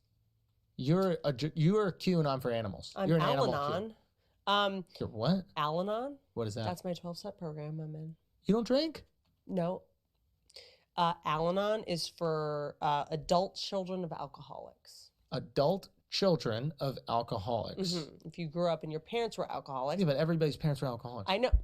For alcohol. Yes. Those parents weren't alcoholics. Correct. Yeah. And for alcoholism to be present, alcohol doesn't have to be present. So it could be crafting, cleaning, cooking, perfectionism, it's control. You know, there's lots of addiction, sex. Yeah. You know, I grew up around a lot of sex addiction, a lot of, you know, that shit. Why are you throwing me off track? You were giraffes. You're giraffe-anon. Oh, that's the thing with giraffes. Why? Keep going. You're a giraffe-anon. You want to save the giraffes. Keep going. It's a righteous thing to save the giraffes. Oh no, God complex. Yeah. So there's something called founder syndrome. So a lot of people that start. How many syndromes do you know? Like, how many could you name? Like, if you just had to just start naming syndromes, like, I got one. What are your notes on my podcast? Down. How can I be better at this? The only one I got. Am I bombing this? No, you're great. You are great because you just have the personality for it. Like, people, you don't realize this about yourself, or maybe you're just realizing it, but like, people enjoy you. Like, Emma, I don't even like saying your name, but I've said your name on this, right? Jesus. I think I have, right? She didn't ask for Can we this. give her a fake name? Angelica. That's what I protect her because she didn't ask for it. She doesn't want the attention, so it's like I'm not gonna put that on her. Yeah, you know? yeah. But like she doesn't listen to podcasts. She'll watch your clips on Instagram. She'll like share your clips on Instagram. She just finds you funny. People find you funny. They enjoy you. They want to be around you. Why do you seem so shocked? You're shocked. You were shocked by it. I don't understand. That's probably why you didn't do it for so long. That's what, in my mind, that's why I imagine you didn't do it for so long. You're probably like, oh, well, people aren't going to like me if I'm just talking. I have to like script something perfectly. I know. Yeah. I have I think you don't get funny by thinking you're funny. Yeah. You have to, I have a constitute, like in my, I have a theory on that. I have like a cellular fear of being boring. So you overcompensate by being like really entertaining. I think, everyone was drunk growing up. You had to be entertaining. You had to keep everybody happy. And I was always the party play. I got to keep everybody up. You're good. We're good. Yeah. You got to read the room. You got to be a shapeshifter. Oh, you want me to shine? You want me to not shine? You have to like be able to be a chameleon. You have to be able to like, what do you need? How do you need a drink? Too many drinks? One more? Like you just have to kind of referee everything. Be an octopus. Yeah. Yeah. And then you're a comedian, and then you're a heckler. But you have to feel everyone's energy all the time. This couple's fighting. This is a bad marriage. Yeah. This is a bad date. Yeah. These are brothers. They're tourists. I mean, one time I had this crazy thing. I was in the OR, like a couple years ago, and there was this guy in the front, and I looked at him, and I was like, "You look like you're from like Copenhagen." He's like, I'm from Copenhagen. It was like we do have this kind of ability to, whether it's inherited or whatever, to like feel people. Yeah, we're sensitive. Yeah, to what they incredibly hypervigilant, sensitive. Yeah, I mean, like, yeah, I think it's the most valuable asset for a comic is not like being sensitive to like somebody's word, but like how somebody feels. Like I like feeling how the room is, and like you have to. It's a superpower because you're getting. Yeah. It's not hurting sheep. You're hypnotizing. I mean, you're getting. It's so funny. I was trying to write. It's hurting attention. It's not like the actual people, but like it's hypnosis. It's mass hypnosis. Yeah, it's not hypnosis because like hypnosis means like you're not in control, but like it's putting people in a situation where you know how much patience they'll give you, and then trying to, for me at least, trying to stretch that patience as far as you can because. The biggest laugh is going to come at the very tip of that patience, right? It's like, I can wait, I can wait, I can wait, yeah. And then if you make you wait too long, it's like, all right, I'm getting a little bored waiting. But then it's like, they kind of know the formula now, so I got to switch it up. Yeah, and hit them fast. You also have to know, it's basketball. I mean, that's basketball. Yeah. That's that was boxing. Embarrassing how I just played outside. Andrew was terrible at basketball. No. I was very good at basketball growing up. And I think we've just been practicing in the studio. We have this little basketball hoop, and it looks like I'm making excuses. There's nothing you can say. All right, I mean, this am is just embarrassed. It was like honestly, I felt like I have a it was uncomfortable. Can I say something? I felt uncomfortable. I feel uncomfortable now. I told you a story about when I have shit on my fingers and I didn't know. Did not feel uncomfortable. Now I feel uncomfortable. I feel I'm hot. I feel so uncomfortable right now because this is part of our masculinity. We can't let her Emma see this. No, that's why she came later. I was like, I need to get some warm up in, and then it was like it was bad. It was short every single time. I mean, no, it was like a granny. It was really bad. Why are you trying to ruin everything? Some rollerball shit. It was not good at all. But here's the thing. This is a fear of mine. I hate baseball.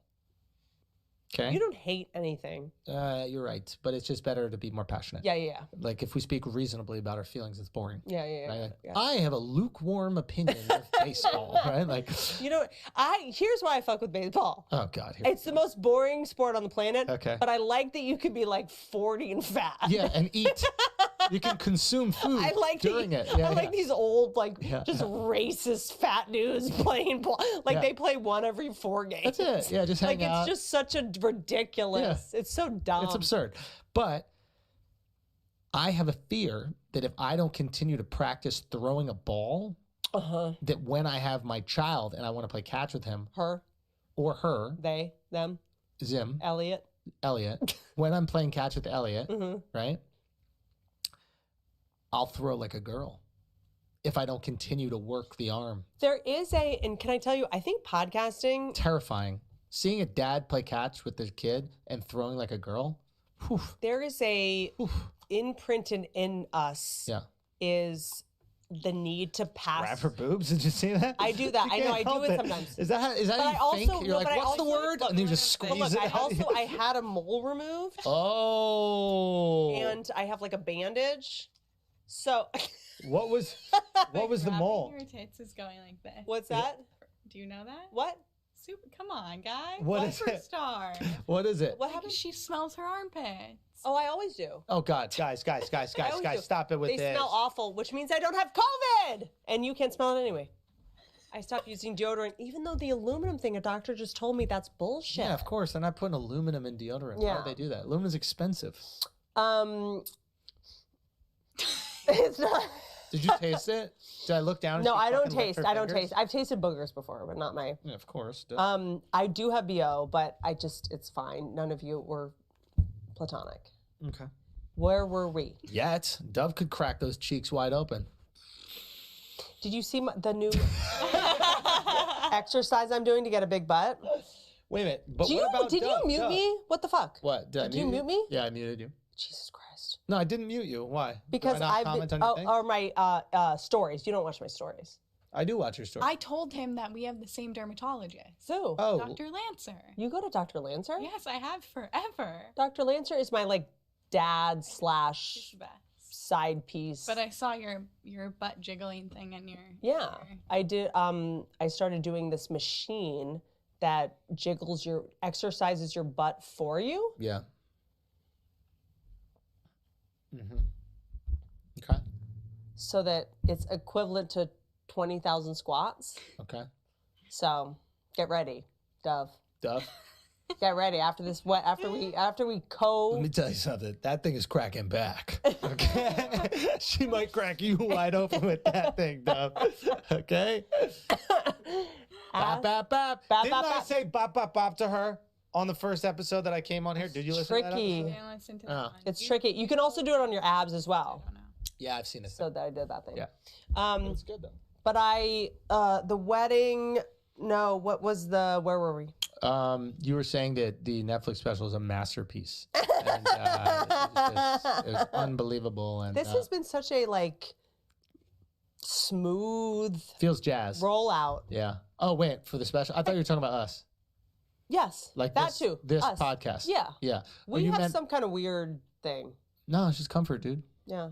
It's all good. I know. Remember when we did that podcast with Neil Brennan? How awkward that was. No, I thought it was really funny. Oh, really? Yeah. I left there being like, oh, I bombed that. No, Mm-hmm. I thought it was fun. Those clips were great. I feel like I disappointed you. Inside jokes. No, you were great. It was fun. But I think what it is like when you're around somebody who're like, oh, it's gonna be funny. Mm-hmm. You're just not that stressed, and then when you're not stressed, it ends up being funny. Yeah. But when you're carrying the weight of someone, you're like, oh fuck, I gotta have. What's the next question? How do I do it? Yeah, and you're trying to impress other. That's the thing about comedians is what's so funny about podcasts is we're not fake with each other. Everyone thinks we're not funny when we're together. This is the only time we don't have to be funny. Yeah. Do you know what I'm saying? We're off duty. Yeah. We're off duty now. We get to be. Yeah. It's like a comedian. I get to finally be fucking serious. Yeah. Do you know what I'm saying? Yeah. So I sucked at podcasting because I was like, I feel like I'm boring as shit because I'm talking to Bill Burr. I'm not going to do bits for Bill Burr. Yeah. I'm not going to bomb in front of two people. Yeah. In front of Bill Burr. I've done that before in the fucking belly room. Yeah. Did you watch the Comedy Store documentary? No. Was it really good? I don't. Doesn't matter. Were you in it? I was. Yeah. And what happened? You'll just watch it. I'd love to see what you think. Do I have to watch it? No. Okay. No. With all I mean, like. You don't watch anything, huh? Not really. It's hard. I don't like watching comedy stuff. Yeah. It's just like. Oh wait, the other funny comedian you never told me, Patrice, and then you said there was one more that was coming. The funniest comic. Or just like if you were like, gun to your head. Yeah. Who's the funniest? Who's special? Fucking someone is like gun to your head. I need someone to make me laugh. What special should I watch? And a special. I better fucking laugh. A special. Or a comic or a thing. What's gonna make me fucking laugh? Gun to your head. There's a comic. He's a trans comic. Robin Tran? No. His name is Mark Gagnon. Okay. And he is gun to your head. You will laugh. Okay. 100%. Guaranteed. Guaranteed. Okay. Brilliant. Like I mean, not fucking comics we're dead inside. brilliant. Yeah. No. Honestly, unbelievable. I had to. Nikki Glazer was here the other day. And I don't know if he has any stuff out, Uh-huh. but he just created and wrote this Netflix thing, and it's fucking unbelievable. People are saying it's like Sagrada Familia. Like, wait, is this the thing are you? That's Mark right there. Wait, okay, I didn't. Why prank me? Why? By the way, bitch, you love acting. You love acting. No, I you don't love acting. Okay, You love it. Acting's corny. All you fucking do is act. Live experience. Wait. Live experience. You want a comic live? This is gonna be a. Bragnon is your last name? What a fucking what's that? No, it's Gagnon. Gagnon? Yeah. Like Gangnam Style? Yes, exactly. It's a Korean last name. Yeah, What is that? I've never heard that. no, Gagnon. It's French. French Canadian. Gagnon. Yeah. From Montreal. Yuck. But he's very funny. Concur. Yeah. Big fan. One of the biggest Korean comedians out there. Huge, massive in Korea. Massive. Yeah. They're fucking dying over What there. like makes you laugh? Huh? What makes you laugh? Honestly, this is like the thing that probably makes me laugh the most. Like if somebody I know really well is like clearly like pretending to impress somebody, that shit. Fucking even thinking about it made me laugh. Dude, there's a guy who might be in this room, but he might not be. And one time we were at a nightclub. He might have directed this special on Netflix right now. He might have. And he might have done that. He might be the director. And one time we were at this like club in LA, and there's this girl that he was hitting on. And this girl was like a legit 6-foot girl, right? Very attractive 6-foot girl. And this guy, I'm saying like on a good day, 5'10". Good day. Good day, pair of Timberlands. Okay? Wedge heel. Wedge heel and a wedge heel on 5'10", right? But this guy had found, the place is Delilah. You know Delilah? Delilah's, whatever. He found a place where there was a tiny step in Delilah's, and it was Yep. and it was. By the way, that's what Scientologists do. They always have to be taller than you. A little bit. Well, yeah. So Tom Cruise will like stand on a curb and wear platforms. Exactly. So he found a little step, and I watched him move the conversation over to the step, so he could be taller, and then step on the step, and then he had one foot on the step, and the other foot is literally pointed down and drag it, barely touching the floor of the line, barely touching. And he is spitting game and balancing for his life. Like he'd make her laugh, and she'd bump his shoulder, and he'd literally like sway, he'd just sway back and forth like a grandfather clock. So to me, there's nothing funnier than like catching a close friend of mine, like doing something, like faking something to impress somebody else. I will fucking cry. I will cry laughing. Oh God. Yeah. Like if watching your friend act. Yes. Watching a friend act is the best thing in the world. I can't stop laughing. I just howl laughing. I would fall on the ground and roll around on the ground. That is so funny. Yeah. It's like, my what's favorite the thing. things? Okay, so that's made me laugh. What made me laugh? Benton came over one day to try to cheer me up when I was in a tight spot, dressed as a bee. That's hot. I seen that outfit. And he got stung by a bee. Hilarious. Why he was in and then he tried to quit. He was like, I quit. I'm not doing this anymore. And he tried to quit and I wouldn't let him quit. Hilarious. I mean, that was like, I was like crying, laughing. And then another time, the last time the hardest I've laughed recently is my first job was my first stand-up set was on a show called Last Call with Carson Daly. Yeah. I did that show. And then I was a writer. Oh, I got you that job. You did? Fuck, dude. Thank you, man. My manager said that he did it. I had no clue you did that. I can't believe. That's so funny. He took total credit for You that. didn't know that? Yeah, I had no clue. That's amazing. That's what they'll do. It's okay, I fired him. Wow.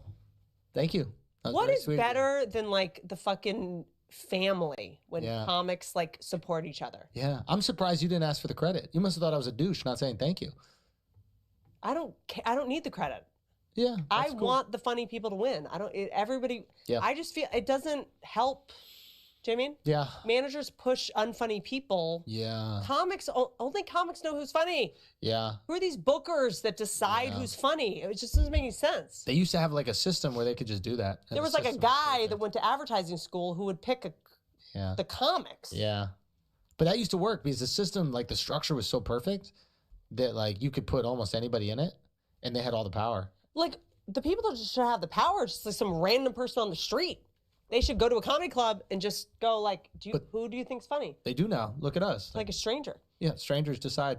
Strangers have always decided. Now we just have the ability to get to the strangers.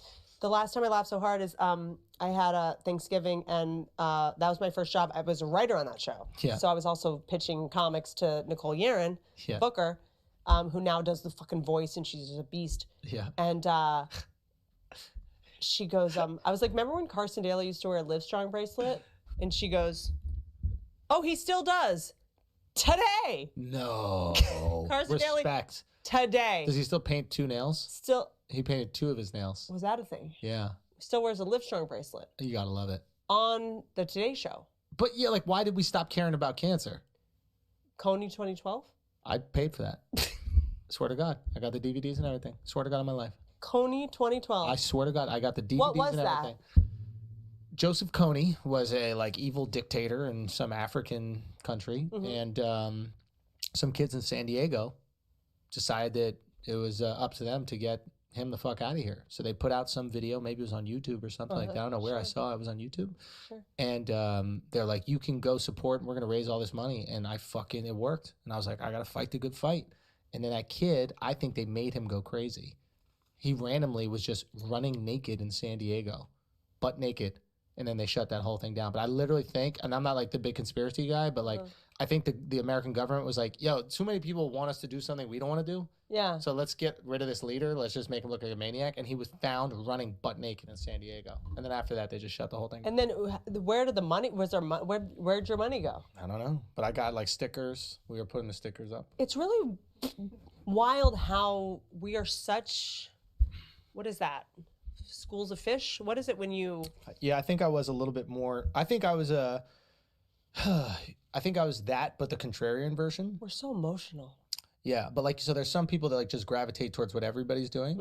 And I went through this phase where like, I equally gravitated to the opposite of what everybody was doing. Me too. Yeah, I'm like that. Right? So it's like, I was equally... always devil's advocate. Yeah, always devil's advocate. But I thought that I was being like unique and different, but I was equally a lemming, just in the opposite direction. I was easily manipulatable. So like it took me a while to kind of go, oh no, you should actually pick the direction you go. Yeah.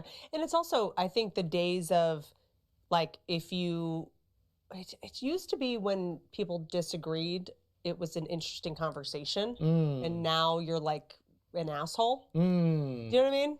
Yeah. Like this is why I don't fuck with people that aren't comics, because I love to grapple. Yeah. Emotionally, like that's how my family was. Yeah, that's your comfort zone. That's why I loved Roseanne, because why I wanted to bring it back is that they were like roasting each other. Yeah. My family roasted each other. Yeah. Constantly. Yeah. Clowning each other's hair, head lice, Yeah. fucking all of it. Head lice. What happened to lice? Head lice.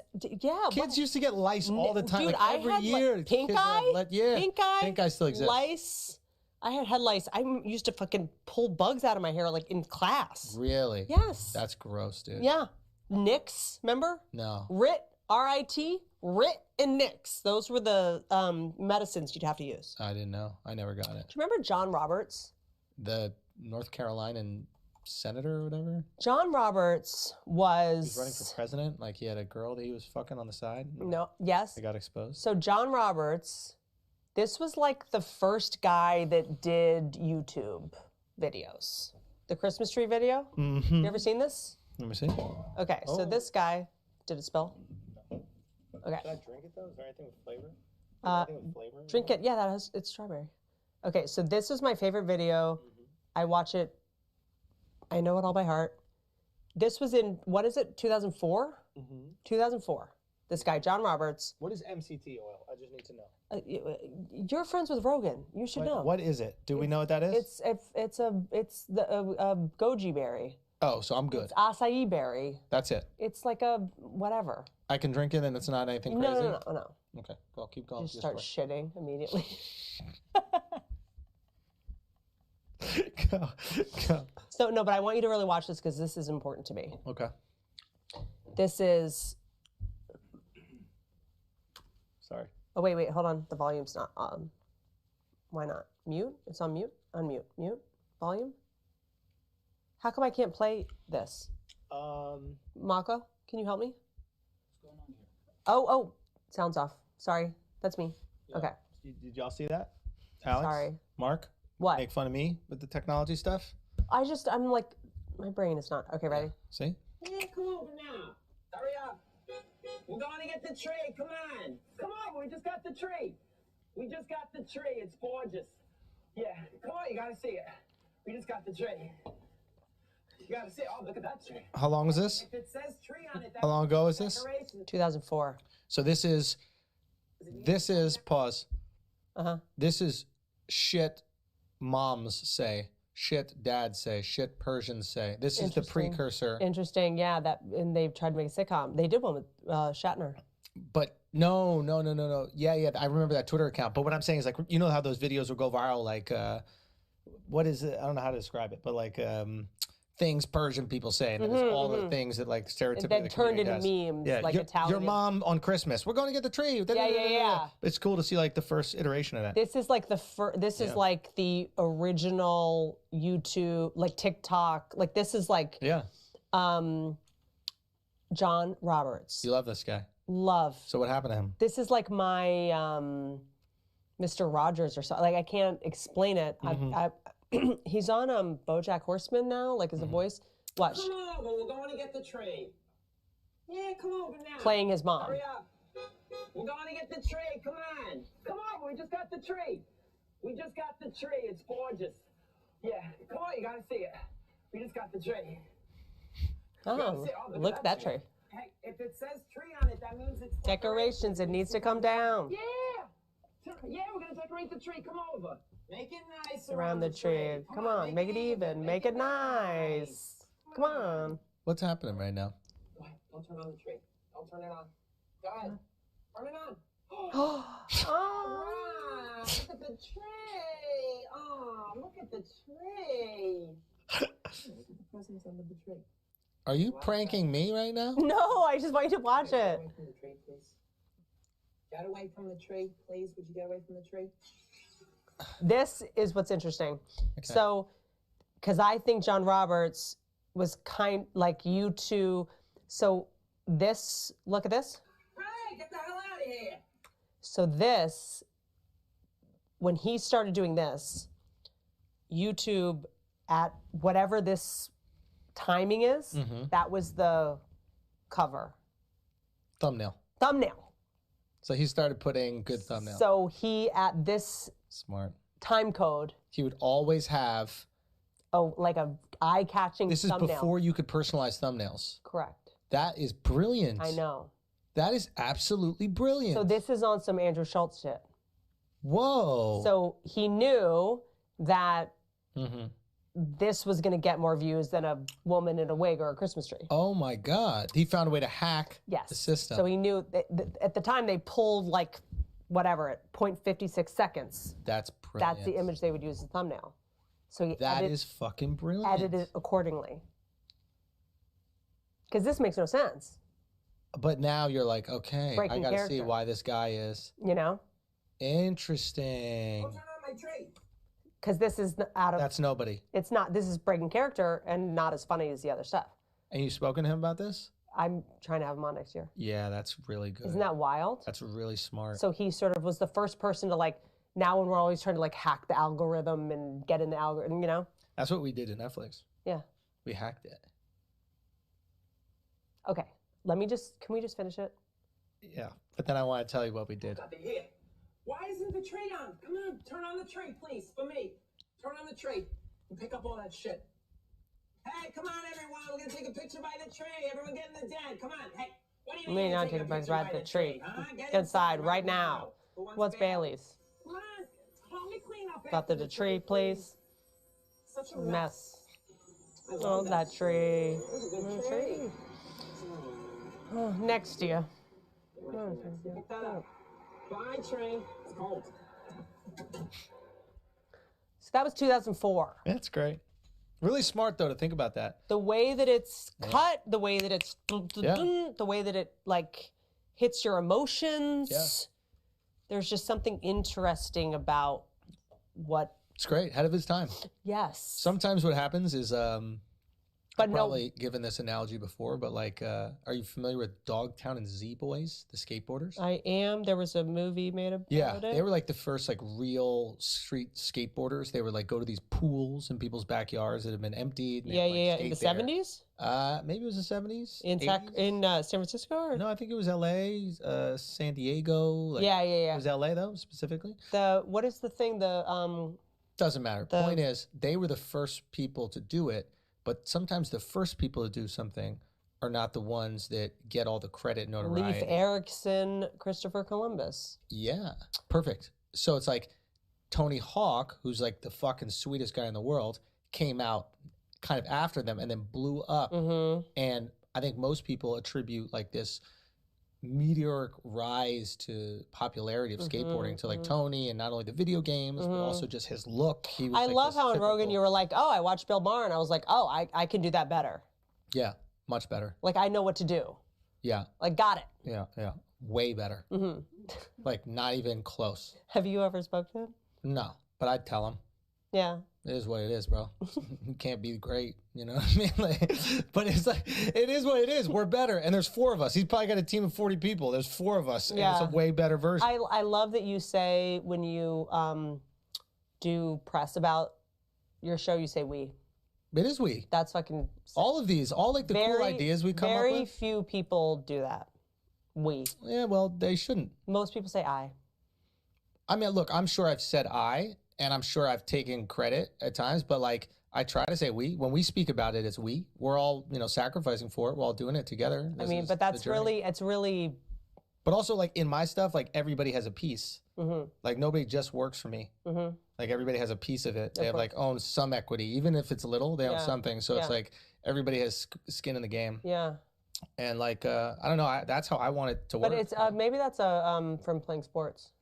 Maybe, but also I just think it's like the nice. I think it's the right like thing. There's a right thing to do. It also makes the show better. That's it makes the show better, but also it's just like when people are like, hire women, hire people of color.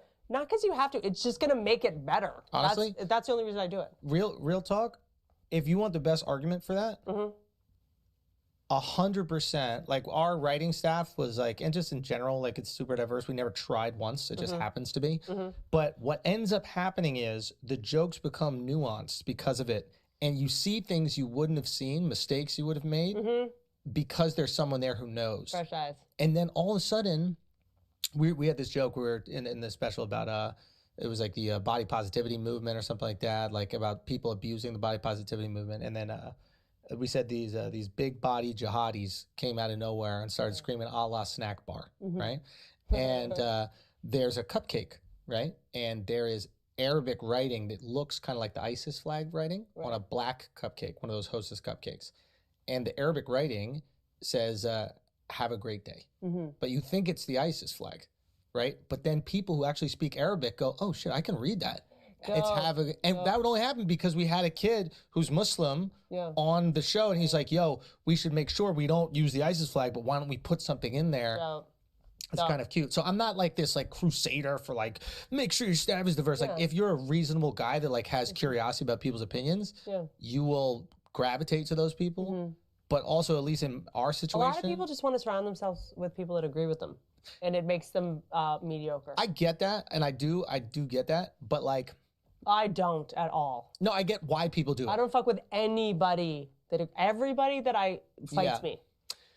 I get what I'm saying is I'm not surprised that people do it, but I do think that like, I think the crux for all of us, the reason like why we kind of all connected and why it's been successful for us is like, all of us have kind of felt a bit like outsiders within our communities, like kind of like watching in. Does that make sense? Yes. So like we could fit in, but we were always kind of like observing it at the same time.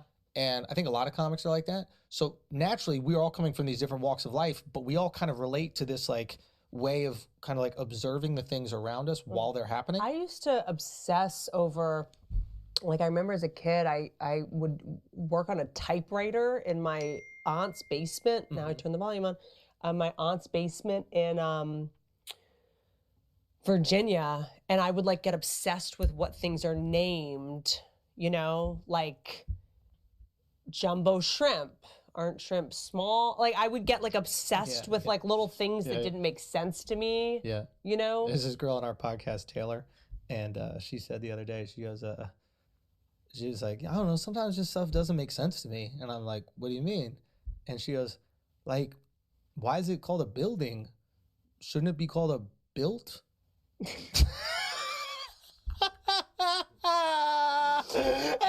and we were dying because it sounds like it's stupid, but at the same time you start going like, wait, yeah. That's some shit I would get hung up on. Yeah. I would get hung up on shit like that, you know? And like the like etiology of stuff I didn't like. You think people really take all the credit themselves? I think a lot of people are into that shit, yeah.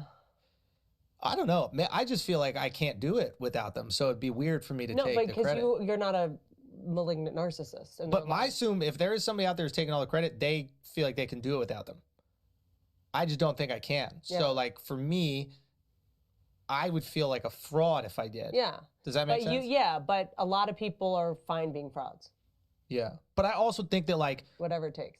Yeah, I don't know. I just feel like if the level of greatness that I want to achieve... like I could never do I just could never, like, whenever I say something like Annie Letterman did, she fucking killed me so hard the other day. This bitch.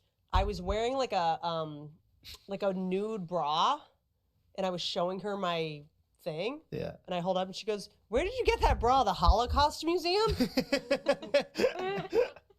It was so fucking funny, and it just was like every time I say it, I'm like, Annie Letterman said that. Like I have to give credit. Like I just can't. I would never. Like it's. I don't know. There's like an honor. There's a. You feel dirty. You feel gross. I don't know. I also understand that like I'm the face of it, so I'm gonna get the most credit. So if I have the opportunity to like, it just feels better. Let people know. It's selfish. I would imagine if I was in their situation that it'd be cool to hear. Yeah, you're one of the good ones though. I don't know if that makes me good. There's people in this business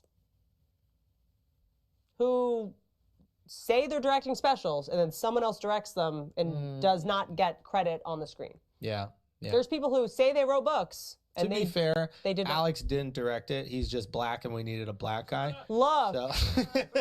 Love. Throw him a bone. Throw him a bone. I know you wanted the least qualified person to direct your special. I've told this story a million times, but like, even on like Rogan, but like, we've just invested in competence. And when I say we, like, that's just the people that we gravitate to and the people that we like continue to like keep on board.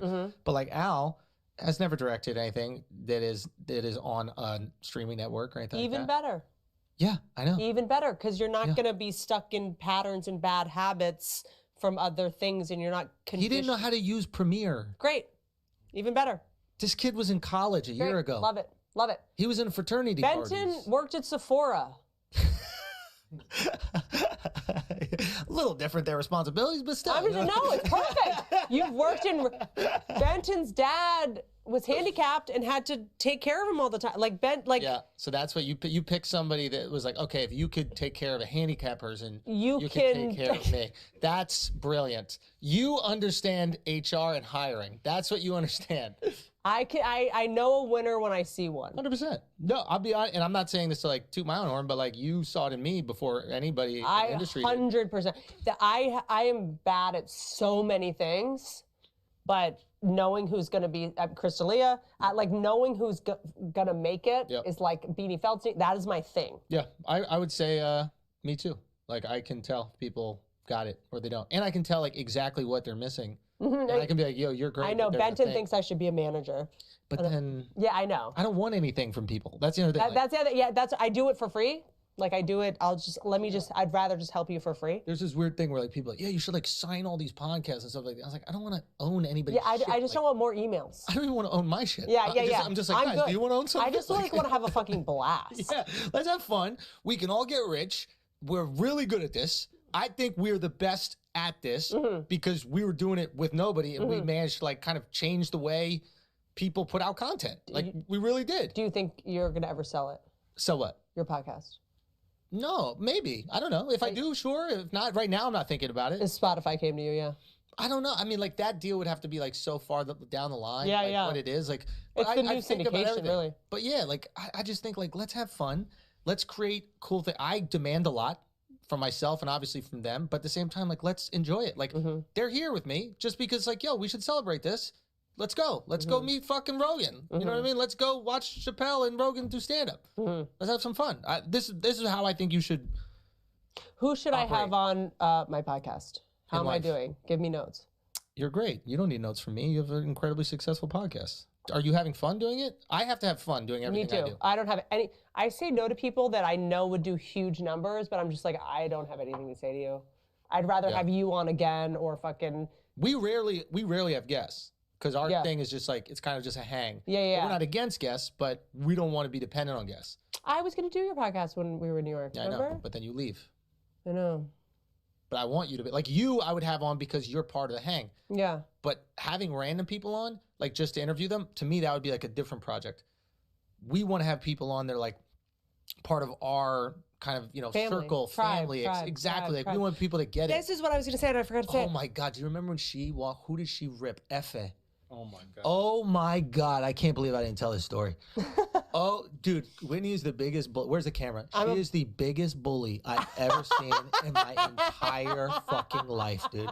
She walked into the studio in heeled sneakers, mind you. Nobody he threw out the window. Nobody's had this much confidence in heeled sneakers. Benton had to bring me new shoes. Comes into this writing session, right? The four of us have been writing nonstop. We're fucking killing it. Everything's good. Comes into the writing session in a horse jacket. In a horse jacket and heeled shoes. Takes the whiteboard, wipes it down with her hand. Like, can we get some organization over here? Someone cast it onto the TV. His computer's too little. I want to look. And then we have this one guy named Effe who is he has like a little like it looks like soot on his forehead, but it's not soot. It's just how his skin looks. You know what I mean? And he's a Muslim dude, so people assume it's from prayer, but it's not. It's just what is it? A birthmark? I don't know. It's just soot. yeah. And Whitney walks up to him. It's a skin thing. Whitney walks up to him and she goes, hey, how'd you get here? Through a chimney? I couldn't fucking believe it. And then just pounds away. Dude, she was relentless. It was like a real alpha fucking thing. It was like, I'm going to let you know, I've been in writers' rooms before. This is how the fuck it goes. Pay attention, everybody. It was a real alpha move. That was on some West Virginia roast. How'd you get here? Through a chimney? Who is this guy? I think there was a couple like Santa Claus jokes. Yeah. I think there was like a couple. Oh, yeah. It was brutal. It took him like a week to recover. Yeah, from was that. he okay? 100%. He was praying and Is he shit. It was okay? like- I know. Yeah, he lost 20 pounds. I after think that. he should sue me. He should. When am I toxic? Am I gonna? You were toxic in that moment. I loved every second of I it. mean, like, why? Like, a man could never do that to a woman. No, we couldn't. But Dude, I have oh guys my on here God. and I fucking objectify them the Yeah. entire time. Yeah, but that's fine. That's cool. Like Lex Friedman It doesn't came have on to here. be equal. It doesn't have to be. Yeah, we just get to be superior now. Not. Yeah, if you want. If For that's now. what you think is superior, For that's now, fine. yeah. It's just like whatever. You can make fun of us. You can make fun of our By physical the way, features. but come at me. Like, do you know what I'm saying? It's, I did. It's also, talked it's also about your my hair. way of saying like, Your hair. I talked about your looks hair. fucking amazing. It is what it is. You know what I mean? You know what? You should be in an aquarium. You love it because it makes you less attracted to me, so that you won't fall in love with me That's it. and ruin your perfect Ruin what I soulmate. have. Yeah. That's it. Otherwise, Thank you, dude. Thanks for doing it for me, bro. Otherwise, you'd be in love with me. I'm doing this for our friendship. Thank you. I I'm doing appreciate this your for sacrifice. the male comics. So, can I tell you something? Yeah. It's fucking when you dye your hair blue, people stop calling you for advice. Do they? I get so many calls for like, hey, what should I do about that? Yeah. Like, You're changing everything. You're like renovating your whole home. Like Yep. everything's a renovation. It's Like called what's the- happening? It's called the here? Great Reorganization. Gotcha. We call it a midlife crisis. That's That's what we cute that you think I'm gonna live that long. It's end of life. I'm gonna kill myself next year. Trust me. No, I'm gonna. Dude, I came in today, and there's fucking like plastic all over this place. Like it's just being renovated. The whole thing's renovated. And then she starts giving me the tour, but like, no, you don't give a tour of something that's not done. Right? Like she's walking me around I'm telling you, it's describing gonna the be. room. It's called vision. Yeah, but It's like called we vision. could do that from the living Is room. that your thing, vision? Yeah, but we could do it from the living You room. burn 1 calorie. She goes, yeah, this is going to be open Tuscany. That means nothing to me. What the fuck does saying Tuscany mean? This is going to be open. Think Tuscany. What does that mean to me? I've never I'm been to giving Tuscany. you the top line. No, some fucking landscaper said we're going to make a Tuscany. And you're like, I don't know what that means, but I'm repeating that shit. I'm repeating No, that that's to how about everybody this? else. How about this, bitch? How about that's what I said to my landscaper? I was like, I want to feel Tuscany, Spanish rehab in the 70s. I want this to feel like West Virginia, and she had to fucking execute. You hired a she. Yes, I did. Whoa, Yes, I like did. that. Yes, I like that. yes, I did. Details, attention to detail, hypervigilant, perfectionism, insecurity, knows how to manage a lot of things. Mothers, hire mothers. They know how to fucking do a lot of shit at once. Handle people. Are you hungry? You need some water? Women are very good bosses because they know how to like read faces. I made a movie about it. Andrew's in it, and I have a call and I have a Zoom Q&A Right now. about the female brain at 5 p.m. 15 minutes. Oh my God. Okay. All right. People still want me to talk about this movie. Because it's a great movie. I mean, I feel like all I did was compromise, but I got to Compromise. like, yeah. I mean, we made it for very little money. You saw me. Yeah. I had to do most of the stuff in post. It was I don't know. I don't know. It's big. People money, love little it. money. People love it. Yeah, that's all that matters. Who cares? We'll make a movie one day. Not yet, but We we'll make should, but it would be like a I already know what it is. Okay. It's Ocean's 11. You were gonna say that. It's Ocean's 11 or 12 or 13, but it's that vibe. It's just misfits coming together. They're all friends, but are all unique and different. And then it's an excuse to be around this hangout. It's essentially a podcast. And it's improvised. It's pseudo improvised. Yeah. But it's like, it's really just bouncing our personalities off of each other. Yeah. That's the and like, It's like, you know, because I think we're the new friends. No, it's not Friends. We're the Rat Pack. Oh, Fuck Friends. shit. It's the Rat Pack. That's what Literally, it is. Theo. He was great today. He's so funny, man. It's ridiculous. He's so funny, that guy. He's so He's just like on a different planet. He's so He funny. hates fucking when I tell the story, and every time I tell it, he's like, "You fucking tell the story all the time."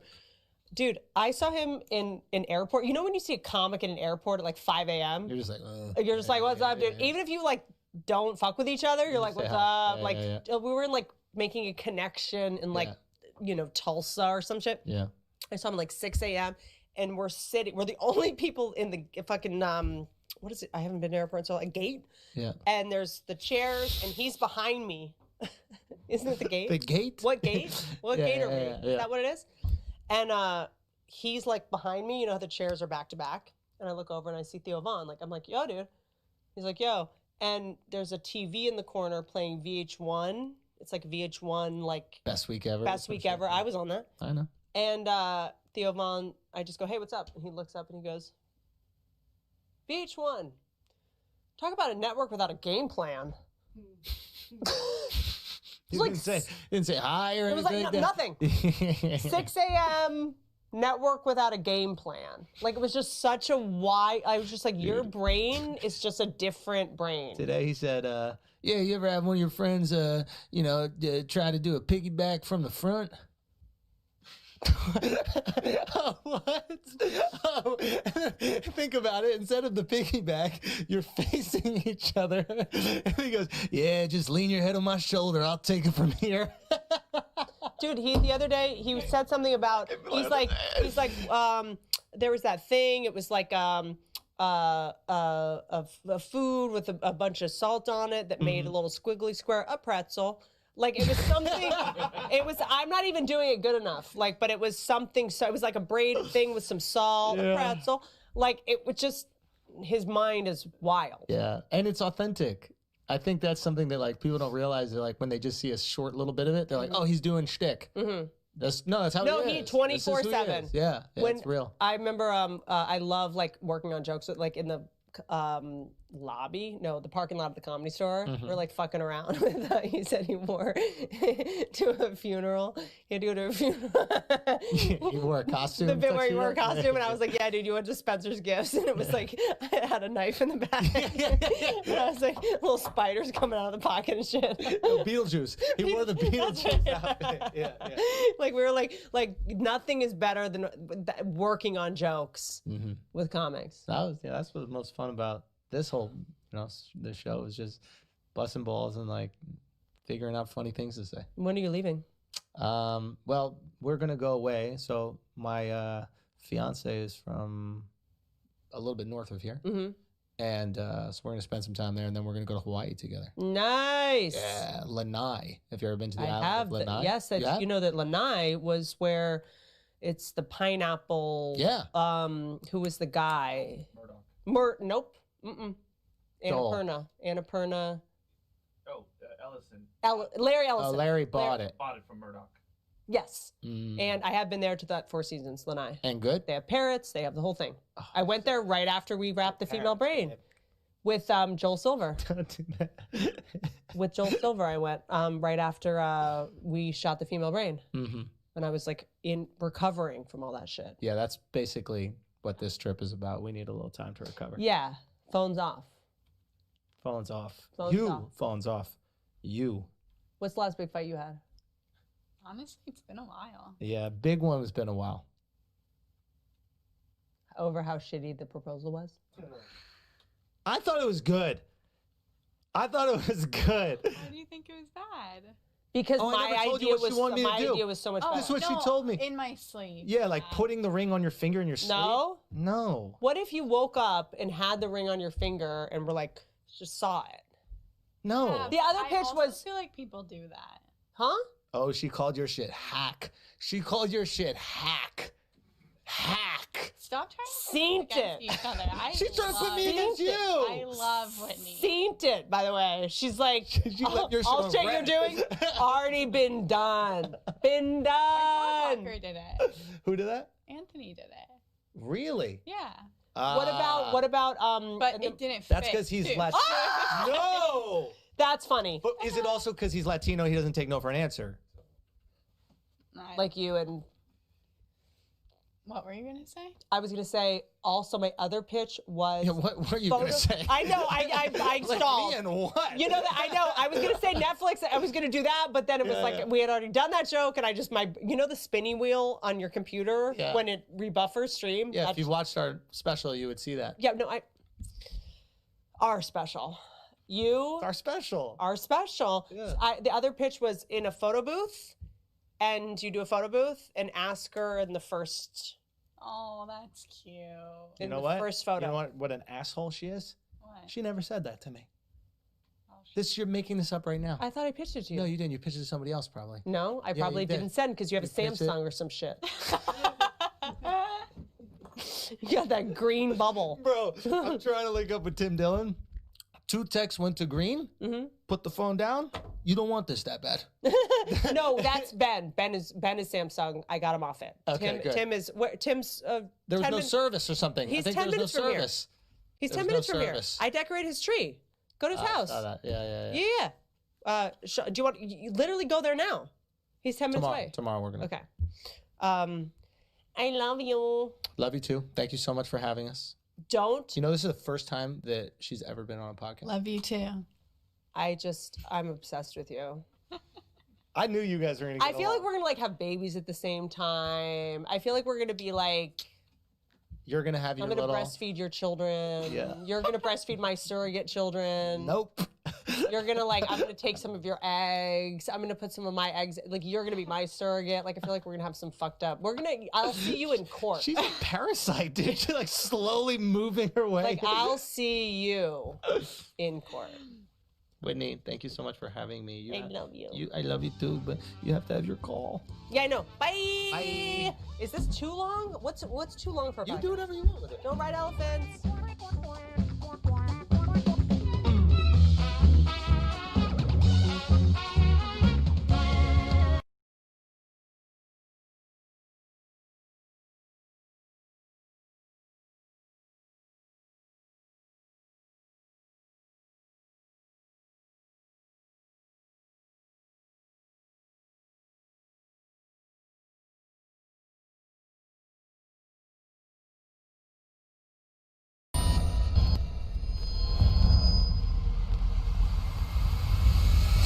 There's a video of Zaire Wade, who's Dwayne Wade's son, playing Dwayne Wade one-on-one in basketball.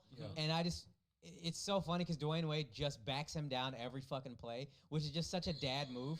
And he just bullies him. Right. Like, that's it. Yeah.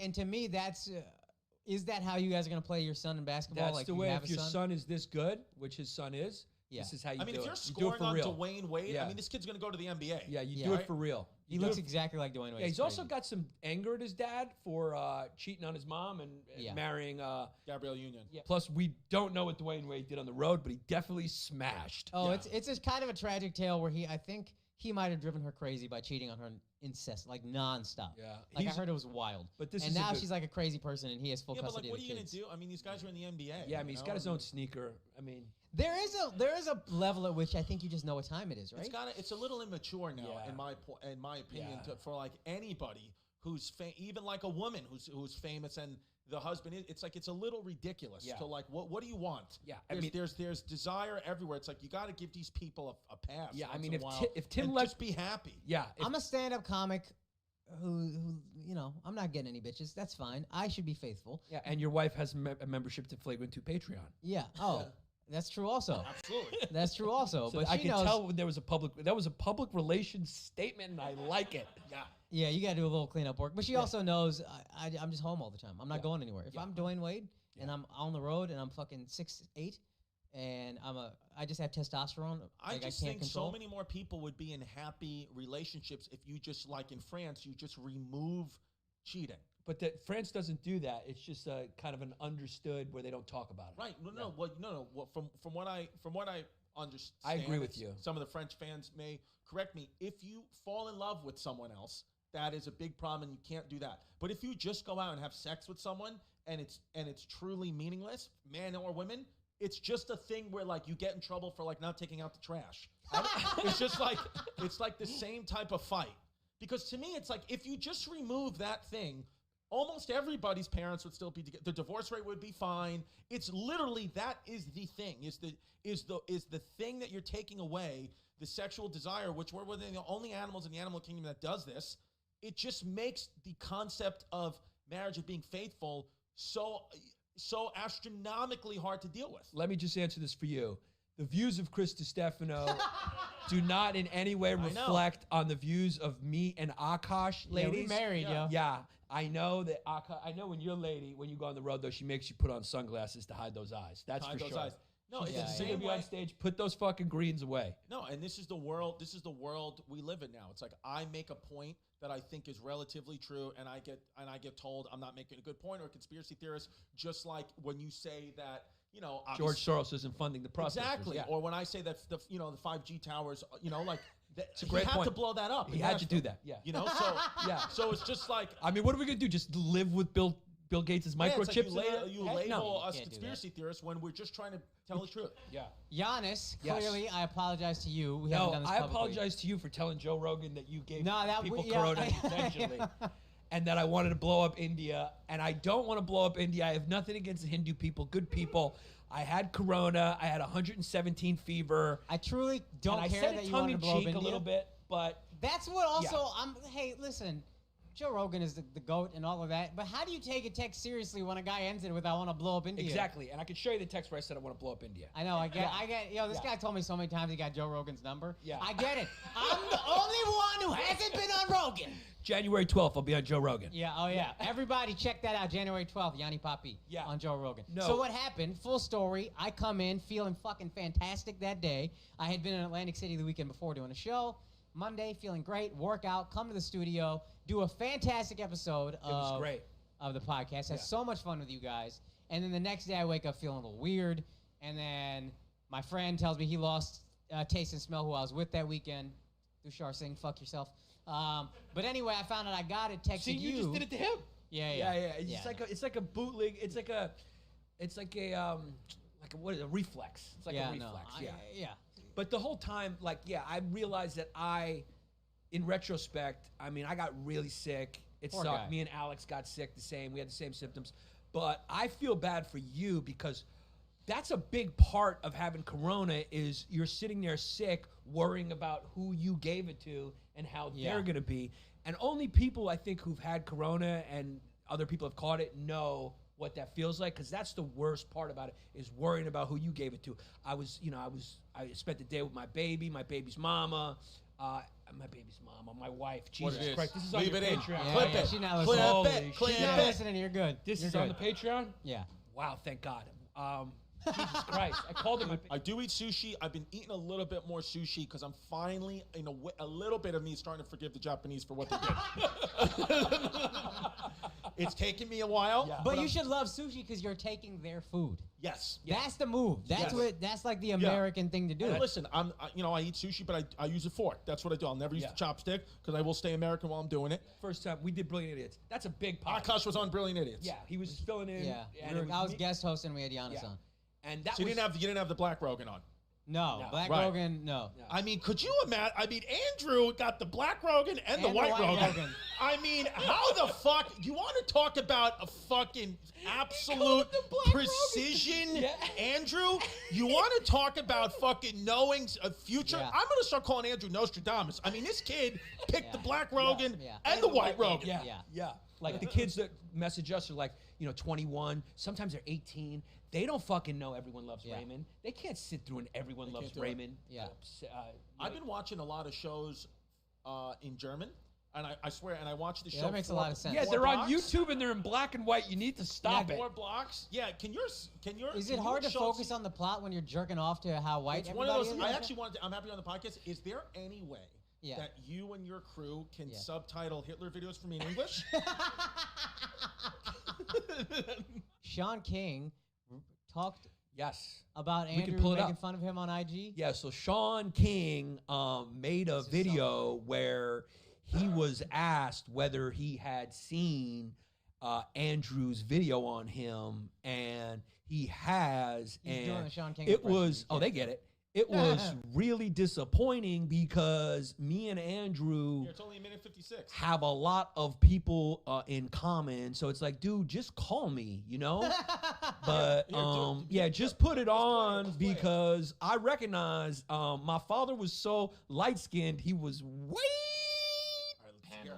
Hey, did you see Move the it forward a Andrew little bit, Schultz yeah, thing about- he did about you?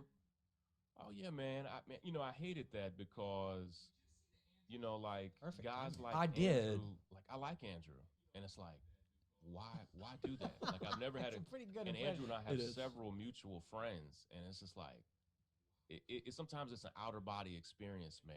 It's like almost like being featured on SNL low key, but I do feel like there was just so.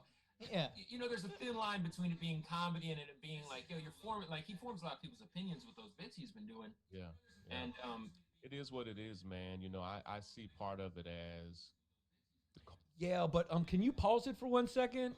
I hate to bust your bubble, bootleg Kev, but before Andrew made that video, about 70% of the country already believes you're white. So I don't think Andrew did anything that we can't see with our own eyes. And you describing your father as a really light-skinned black guy, a man of mystery.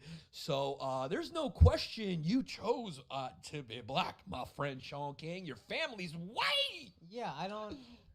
Why would I call you?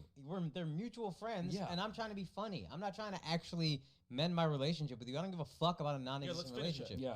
You want to finish the 50 seconds? Sure. Yeah, let's hear what he said. You know, I see part of it as because I'm so public at this point, which you love. It's going to mean that I'm subject to misinformation, right? To comedy, to whatever. For sure. So I don't take it personally.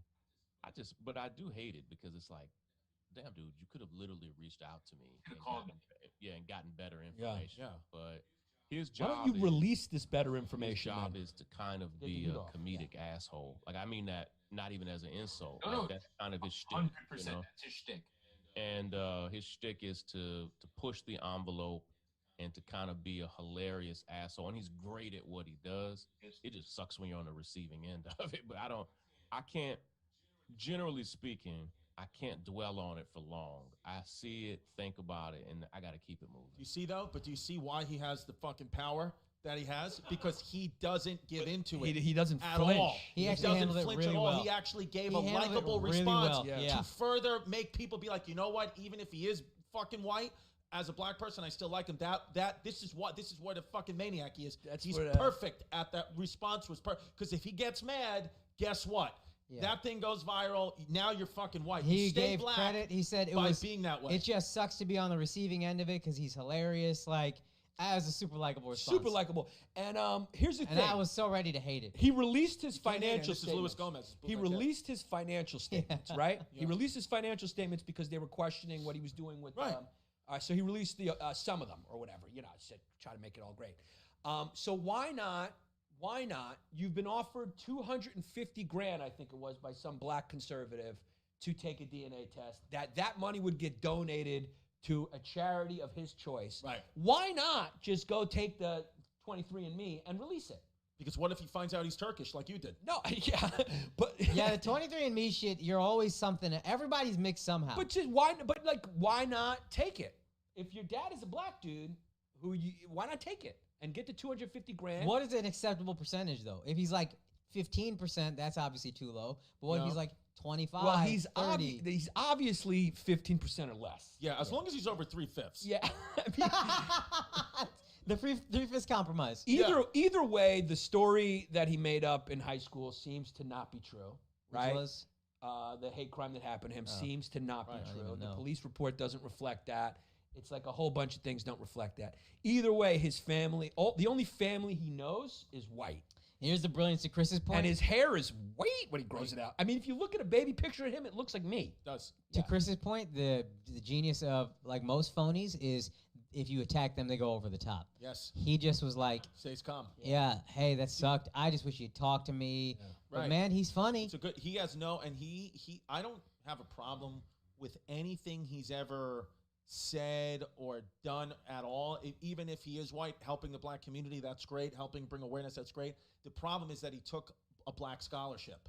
That's the only issue. Is he's taken a couple of things that are only designated for blacks. Yeah. That's the problem. If he didn't do that, I don't think there's even fine. He's living in a world where he wants to be black. As long as he's being helpful, who cares? But him, Rachel Dolezal, they've taken things that only black people have been carved out for blacks, and they took them. That's the issue. I asked for questions specifically for you guys. Great. So Chris Karsh says, who would win in a fist fight, Hitler or Obama? I would Obama. It's Obama to me. in a fist fight. Longer reach. No, I would say only. I'd say Hitler only because Hitler would be on meth, and you can't really kill a guy on meth. I would say Hitler would win if they had to do no drugs or no performance enhancing. Yeah, I would say maybe Obama, but just pound for pound, Hitler would win because he's on meth. Yeah, and that's the Panzer same. Chocolat. That's the same person who would tell you that Arturo Gatti has a chance against Floyd Mayweather. It's just the regions. Yeah. What up, people? You just watched a clip from our weekly Patreon episode. You can support the flagrancy. You can support this unapologetic.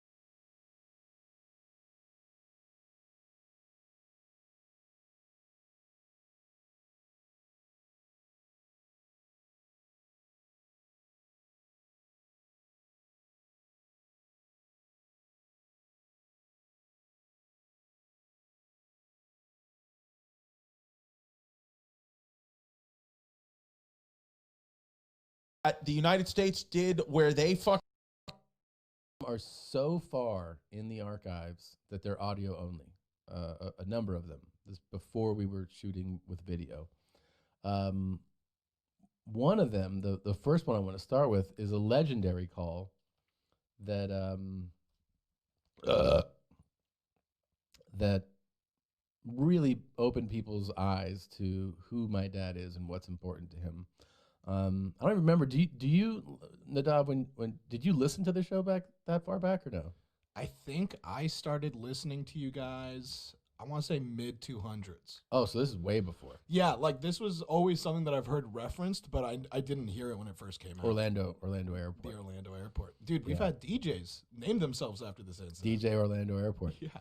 Yeah, I remember bits of this story, but that's, I don't remember the call, like this call, so this should be fun. By the way, did you miss me? Were you worried about me?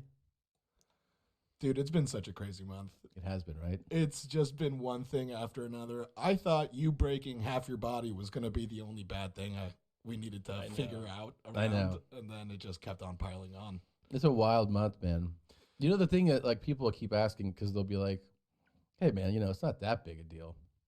Like you break your shit and you heal. And you're like, yeah. It isn't that big of a deal. You're right. The thing is that when you have something like this, you realize that it takes hold of your time in a way that then fucks with everybody else's time. That's the part that's like the burden. Because like for the first few weeks, you're like, oh, I'm not in charge of anything. Like people are just telling me, no, just sit here. And then you need assistance to like fucking turn the air conditioning down, like crazy shit like that. And then you're like, at most you can handle is like an email or a phone call for a few minutes. But then you're like, so then I don't have my own time. Then other people who rely on me for time are like, well, you're not available. And that's the part that's like a burden, Right.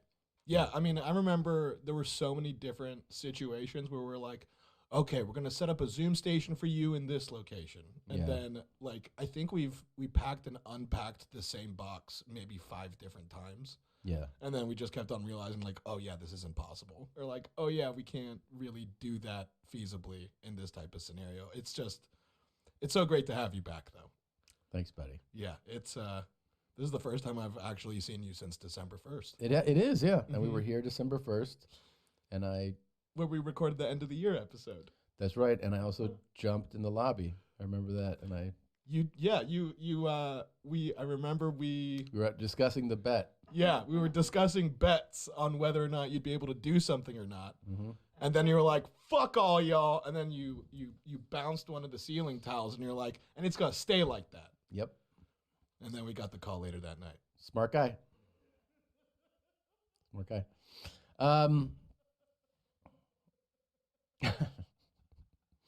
Should we start with the first one?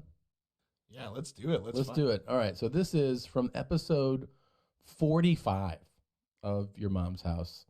This is my dad with the Orlando shit story. This will be a rush down memory lane for me too, because I do not remember how this played out really at all. And all day. You ever have one of those days where you just fart all day? You just can't. Yes, I've had days like that. Don't you love how sincere he is? He's so sincere. He's like, I have had days like that, buddy. I do know that. Yeah. Oh, I had it. I had one, and I went to the other. Down? You turned down the background. This is my life, by the way, with my father. Every phone call, every time or even if he calls me, there's a full volume television in the background, and I go, can you please turn that down every time? What's he watching? American Idol. It's always whatever. It's news. It's a game. He's like, oh yeah, hold on a second, buddy. Yeah. Always. Yeah. I went to John the other day, and I had like 3 false alarms. I thought I was going to do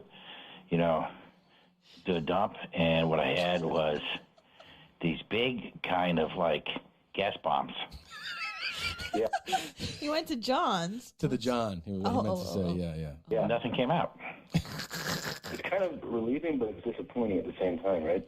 Yeah, as much as I enjoy taking a shit, which I really do, it's at my age, it's almost like a sexual experience. And then you go, oh shoot. That was him expressing, oh shoot, is the expressing disappointment. That he didn't take a shit. I didn't realize it right then, actually, in conversation. I thought he was saying, oh shoot, in the moment about something that just happened. Yeah, me too. No, he was actually saying, like, when you go to take a shit and nothing comes out, you go, oh shoot. I think he's right about that old guy thing. That's what my father was saying. Yeah. You gotta take a good shit. You gotta take a piss. It's wonderful. I'm like, all right, I guess. Guys fucking really. Yeah. Because you know what? I think the older you get, you realize some of the best things are the simple things that we all do. Cleaning your ears out. Oh, that feels so good. Right? Getting a dry bug. I love it. Dragging it out, flicking it. You're just thankful to be able to take a shit. Yeah. And shit is such a relief. And you're like, oh, it's man. the best, dude. And then you go, oh shoot. See, he's just. And then you come back, and all of a sudden you feel that urge again. And, and you head down the hall, and then, of course, you hope nobody's in the other stall there. But I had the other day, I had like 3 false alarms. Oh, I hate that. I hate shitting on a plane. I had to sit on a plane today. Oh, I hate shitting on planes. Who doesn't? He's really on board with this idea too. I love it. Yeah, I do. I don't know what it is. It's the confinement. Yeah. It's the confinement, and they really don't have very good. Let's face it. The toilet paper on planes is not really. It's not big league stuff. No. You almost feel like taking your own roll in your carry-on luggage and going up in there and using some of that good Charmin. He's got a point. He's got a real good point, man. And I would not be. I hope you guys start bringing that good Charmin, as my dad says, on flights with you. Pull that out. Pull out that roll and be like, I'm going to take a shit. And you can. You can't. They'll let you. Nobody do it. can tell you no. No. What will happen is some people will see you leaving the bathroom and they'll be like, did you just take that toilet paper out of the bathroom? And you'll be like, no, this is my own. Mm-hmm. I brought this. It's like when we bring. I just farted. Ugh. It's like when we bring Tapatio to the taco stand. Yeah. And then the other patrons are like, can I borrow your Tapatio? I'm like, Yeah. fuck no. No, you cannot. I brought this shit from home, bitch. Mhm. Fuck yourself. Go I fuck like your that. mother. It is confining. I've shit on a plane hate only shitting on once. planes. Once. Oh, really? I've done it a few times. Oh, it's so uncomfortable. Believe me, I only do it when there's no other option. Yeah. The worst is I'll tell you the worst planes to shit on are regional jets. The tiny ones. I did Salt Lake to Denver. It's an hour flight. Mm. So it's like, I can hold this an hour, right? And then you get the realization, no, you can't. It's one of those doors that barely shuts. Oh, and like you pull your the leg. accordion door. Oh, it's the worst. And then Doesn't your, lock. your knee hits the door and you're like, fuck, I can Yeah. barely fit in this thing. Yep. All right, more Top Dog. He's so good. Is that what you like, the Charmin? Well, I like the double ply Charmin. Yeah. Because your fingers don't go through it like they can with the single ply. Yeah. So this way. Yeah, your finger doesn't go through the paper you're talking about, right? On the double ply, no. It so you don't have to worry about this way. If you forget you wash your hands, you really don't have to worry about it. If you don't. But with the single ply, you really kind of have to wash your hands. That's such a time waster, right? He's really opposed to washing your hands. Do you hate washing your hands after you take a shit? Well, I wash my hands if other people are in the restroom because I want them to think I'm, civilized. Yeah. But a lot of times I don't. If I'm in a hurry, I don't. But I did today, I think, but not every time. What happened today when you said you went, or was it today or yesterday? You went to Mass? It was yesterday. I don't know if I ate something, but I was, I was really gassy yesterday. Oh, gosh. Right. But, so what happened? Tell me the story. Well, I'm sitting there, all of a sudden I feel that urge, so I head down the hall, go in there, drop my drawers and waiting for something, and all of a sudden... I thought you said that the door was locked. You had to go use another one. That was 2 days ago. Okay, this is my favorite part, is that he's got so many shit stories that he had told me one, and then he's actually telling me another one, and I have to actually put him back on track. And Blending together. Yeah, I'm like, I thought you said, he goes, oh, that was 2 days ago. Never, this is a different story. Look at you, shit detective. Yeah. Getting your facts straight. That's what I'm talking about. Oh, that was terrible. So I'm downstairs. I'm running behind schedule in the morning. And so all of a sudden, as I'm getting out of the car, I feel the urge. I got to take a dump. So I'm at my office, but I'm outside my office in the parking lot. Okay. And you feel I got to shoot. Right. Yeah, I got to go. So I make a beeline for the downstairs bathroom. And it's a one-staller, handicapped, of course, stall. And somebody's in there. Wait, so then I have to... Wait. You panic? Well, I'm sitting there squeezing my cheeks, okay? And I turn around and have to take the elevator. I can't walk up the stairs to the second floor because I'm afraid it might blast out. So I'm waiting for the elevator. Isn't this amazing? That's It's like your story of today. Yes, it's like Top Dog and I are You have, soulmates. and the thing is, you didn't hear this. No. The listeners don't know. No. She had never heard this. This is my first time hearing this audio. Yeah. I had no idea that Top Dog... the content or anything. We're leading parallel lives right now. Absolutely. See, the thing is, when the people that complain about Brown, let me tell you something. Brown is universal. It is. Everybody Browns. Everybody Browns. Yeah, I can't believe Top Dog has to clench his cheek. Do you think you fit? Because I pictured him physically using his hands to mash his cheeks I've shut. seen him. He waddles. He waddles like a penguin. He's like, oh, I gotta go. Move. Yeah. That's what I do too. Oh man. Oh, okay. It might blast out, so I'm waiting for the elevator, squeezing my cheeks. Right. And then the elevator comes. I open up go to the upstairs bathroom, which is a two-staller. Okay. And I am squeezing as hard as I can. But then you got to turn around, undo your belt, and then you got when you wear suit pants, you got that other button in there, and I could feel it start to come out. Really, it was coming out. Yeah, and so I got those pants down, sat on there, and just bombs away. Okay. Oh my God. And then I get out my toilet paper. You know how you take the first wipe just to see how much is there, how many? Yeah, totally. And I said, oh God, this is going to be like a whole roll of toilet paper. So it was a mess. Oh, it's a mess. So I'm sitting there. I'm just not. I'm on my fourth wipe, and I still got a long way to go. So then I stood up and I went out. I went out to the in the bathroom there, and of course I got my underwear down around my ankles, and I grab a couple. You walk to the sink like that? Yeah. Do you understand what he did? Oh my God. Do you know what he did in a public restroom? Yeah. He went from the stall. Yeah. With his pants and his underwear down by his ankles, walked out to the sink to wet some paper. Yeah. So anybody could have walked in. It was a two-stall bathroom and seen my dad dick and balls out, underwear around his ankles, just being like, I'm just wetting some paper. I got a real messy one here. But for some reason, if you walked in on Top Dog doing that, Yeah. you'd be like, all right, man. No, you'd get it. Yeah, It you'd be wouldn't like, even faze me. I'd be like, yeah. Yeah, You gotta do that. real messy in here. Yeah, totally. Because I needed to, I hadn't finished cleaning. So I got a couple of those towels, those paper towels, and I wetted them up. And then I cleaned off. And then, of course, you want to make sure I had black underwear on. This is You crazy. don't know whether you got any. This is so crazy. I'm just preparing you. If you're like of, an uneasy stomach, if you can't handle extremes, real shit, real talk, Real brown talk. you might want to tune out with what he's about to say. Stuff on your underwear. Yeah. So I kind of bent over and sniffed my underwear, and it was clean, so it was good to go. Ah. You really sniffed your underwear? Sure, because I wanted to make sure if I got any. I couldn't tell because there was black underwear on. Oh my god. Usually, if it's white underwear, you can see whether you got something on it. Oh. How often do you do that? How often do you smell your underwear? Well, it depends. Yeah.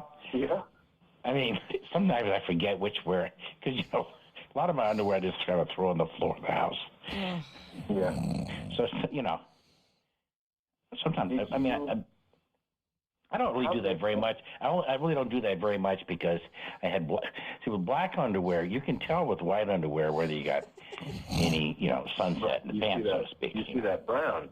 But you can't. This is the trouble with black underwear.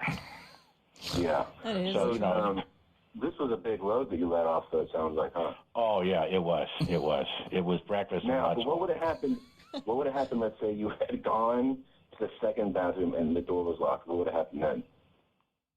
It could have been ugly. You would have shit your pants? Ooh. I don't think I could have held it. I think it would have been, yeah. It actually happened in the Orlando airport once. You shit your pants? A little bit, yeah.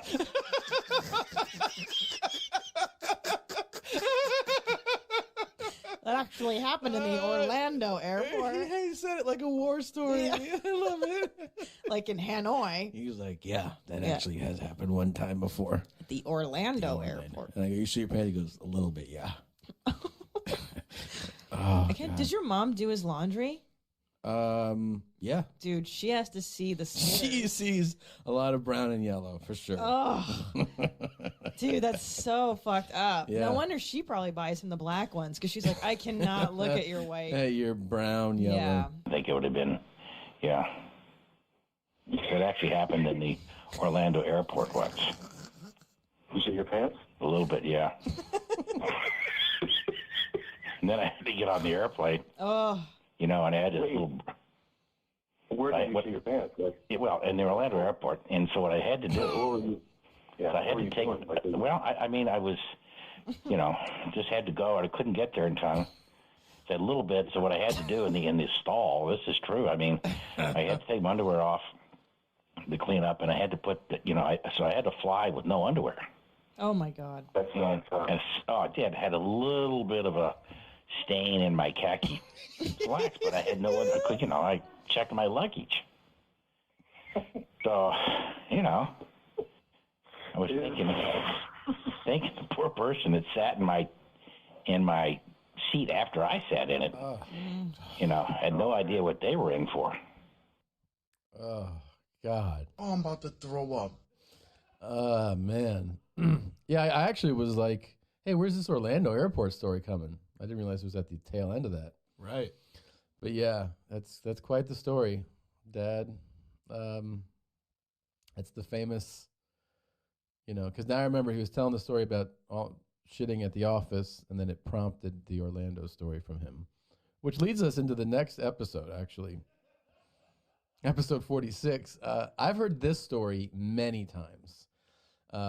If you talk about shitting with my dad, it's absolutely one of his favorite topics. And if you are talking to a shit expert like that and you happen to ask, hey, do you know the biggest shit you ever took with my father? The answer is immediate. Miami. And it was on a family vacation. I remember that specifically, and he must have told it on this call. So it's this one's is quicker. We can jump into it and see what the details of the biggest shit he ever took. In my seat after I sat in it, had no idea what they were in for. He was telling. What is this now? He was talking about when The Orlando airport. Yeah, he shit himself at there, and then he didn't have any underwear, and it still was on his pants. No, God. Yeah, you got some really smelly dumps too, man. Oh, but the all-time record. See, this is the right spot. The Orlando airport. I was just, making the observation that he really does have some smelly dumps. He goes into the fact, he just launches into a memory. Okay, I'll just let it play. Man. Oh, but the all-time record, 1986, Miami, Florida. You were just a little kid then. We were down there. You remember that shit?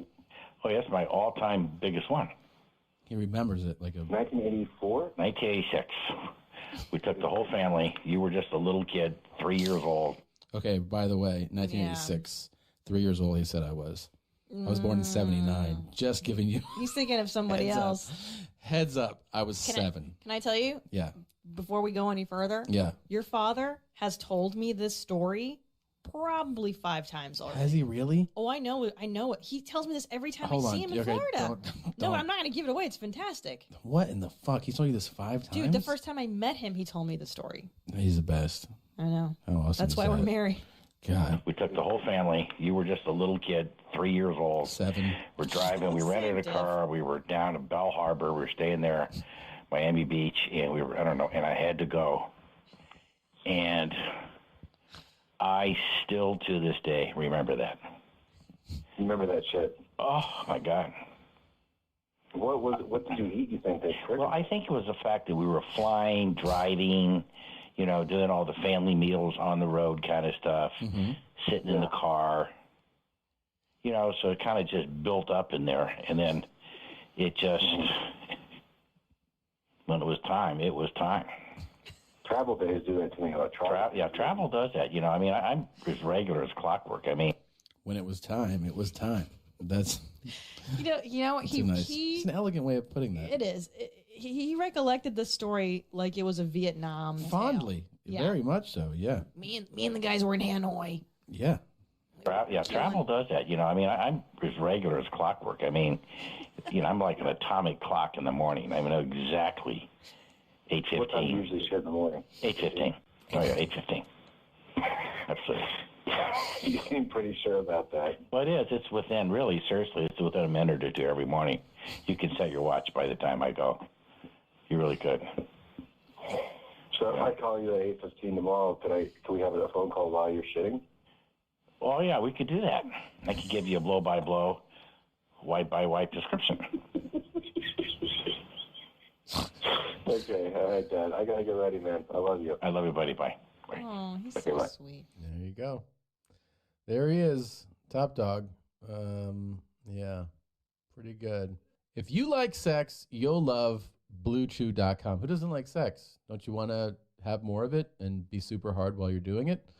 Yeah, man. BlueChew.com is affiliated with physicians who work with you to find the dosage and active ingredient that is best for you. The chewables from Blue Chew can be taken on a full or empty stomach. See, that part doesn't matter. It's just what's below your stomach that gets super hard that matters most. And the online physician consult is free, so it is cheaper than those other two, Viagra and Cialis. It only takes a few minutes to connect with a BlueChew.com affiliated physician, and if you qualify, you get prescribed online quickly. What is better than that? Here's a great deal for you guys. Visit BlueChew.com and get your first order free when you use promo code YMH. Just pay $5 in shipping. That's BlueChew.com. The promo code is YMH. This episode of Your Mom's House is brought to you by Mercari. We all have extra stuff lying around or hidden away in a closet that isn't being used anymore. A lot of it is probably in great condition, and someone else could get a ton of use out of it. So why not do something with that? That's why we use Mercari, the marketplace app that makes it easy to give unused items a new life when I get rid of them. So it's a simple way to say goodbye by selling your stuff to someone who actually wants it. And when a buyer says hello, you make some good money. Once you download Mercari, you just have to take pics of your stuff, add a description, and it's listed. When it's sold, Mercari makes it easy by emailing you a shipping label so you can box it up, your item, and you send it to its new home. Super easy, super great way to, sell something that is not getting use anymore in your home. Your stuff might be exactly what someone else is looking for, so turn your goodbye into their hello on Mercari. Start buying and selling when you download today from the app stores or at Mercari.com. That's Mercari, Mercari, your marketplace. So yeah, those are two of his all-time classic stories, the Orlando airport and the Miami record-setting shit that he knows happened in 1986 and he often fondly recalls. Was your dad like that by chance? Did your dad tell shit stories? He didn't really tell us stories of memorable shits. No. But it was like he did have an open door policy when he shot. He did? Mm-hmm. Like if you ever needed something from him, like it'd be like, hey, where's Dad? He's like, oh, he's in the bathroom. Go get what you need from him. Because he would take like hour-long shits. Hour-long? It was just like, that was just a part of his day. So he would be in there a while. Yeah, he'd be in there for a minute. And then like if you need it, like everyone was just used to his shit smell. And it was bad. Yeah. I think that he'd always have a newspaper that was strategically placed. And like that he was reading, yeah, the whole fucking thing he's reading though. Yeah, and like he would try and like hide his cock and balls from his kids, but I mean I think we all kind of could draw from memory at this point. I wonder if that's just like a dad being like, this is the only escape I have left kind of thing. You know what I mean? For your dad to be like, I'm gonna be in here an hour. Yeah. Well, I mean, he was a father of 4 kids. So yeah. I feel like that's what I'm saying though. That's definitely what it was. So then you guys would like knock on the door like, hey Dad, are you going to take us to whatever? He's like, when I'm done. Right. And like, this was even before cell phones. So he just had a newspaper to entertain, which I can't even fathom at this point. But I mean, that just shows you how important that time was for him. That's what I'm saying. He's just doing it to like have a space. Do you find yourself doing that too now that you have 2 kids? I mean, I definitely look at the time that I have to go as permission to escape. Yeah. And like they're at the age, sometimes they'll just pound on the door or open the door and they're like, hey, and you're like, what, dude? What? And they're so young. Ooh, you let them in? Well, I mean, sometimes the incessant knocking, you're like, what do you want? Do you ever see the smell knock them back a little bit? Never. Doesn't really register. Well, I think. Yeah, maybe they're not afraid of that smell yet. Maybe that smell just means dad to them now. Yeah, they're young though. A couple more years, they're going to be like, But yeah, they're pretty young. We're jumping ahead here. Episode 225. This is a conversation I've had with my dad many times, and the fact that I got him to share it with an audience is pretty spectacular. It's about the fact that he's always very in tune with what his farts smell like, and the reason is because he knows that they inform him about what's going to happen next. And he must have shared it on this call. That's what it says in the description. So from episode 225, let's go right ahead. Hey, Dad. Hey, buddy. How you doing? Good. How are you? Pretty good. Yeah? Yeah. What's going on? Yeah. Well, just had my new favorite lunch now is this seafood Cobb salad. Okay. It's got shrimp and crab meat, spinach. Spinach. He's like breathing so hard into the phone. Like this is such a noisy call. I'm already irritated. Go ahead. But I like the non-organic kind, okay? Non-organic spinach? Yeah. Why? Yeah. Because the pesticides and chemicals help kill the bacteria that can normally come from. You realize this is his form of rebellion, right? Yeah, he's sticking it to the man. Yeah, he loves that like people want organic, so he goes, I don't want organic. Yeah. Keeping it old school, I like it. Oh boy. organic, so I feel like it's safer to eat stuff that's been treated with pesticides than it is not, the E. coli. Now, those chemicals kill a lot of the bacteria, so that's nice. I go down the, I've kind of built up an immunity for pesticides anyway, so I feel safer with chemicals. Yeah, that's great, Dad. It's good. That's really good. And save money too, because all that organic shit costs. Yeah, it's expensive. And now when your sister comes home, of course you have, everything's organic in the house but the grass. Okay. Right. Because she's into all that modern, stuff. But a lot of heavy breathing going on. It's been like 10 years since I've heard. It's the breathing. The fucking breathing is making me insane. I don't know if I can get through this call. We haven't even gotten to any of the face button mashings yet. Remember that? Yes. But the breathing used to really irritate me. So my dad, I used to call him at his office, when he was working. And every time I'd be like, hey, Dad. He'd go, yeah. And I go, hey, after I go, do you mind not breathing into the phone? He goes, it's how I breathe. And I go, but you know that you're breathing into the mouthpiece. You hear it.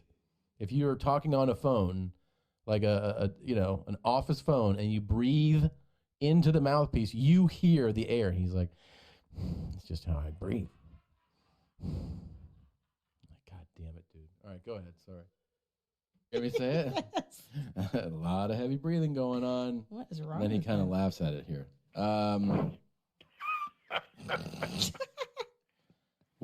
So you told me last week that you farted on the way to work, and then you knew what kind of shit you were going to take. I did.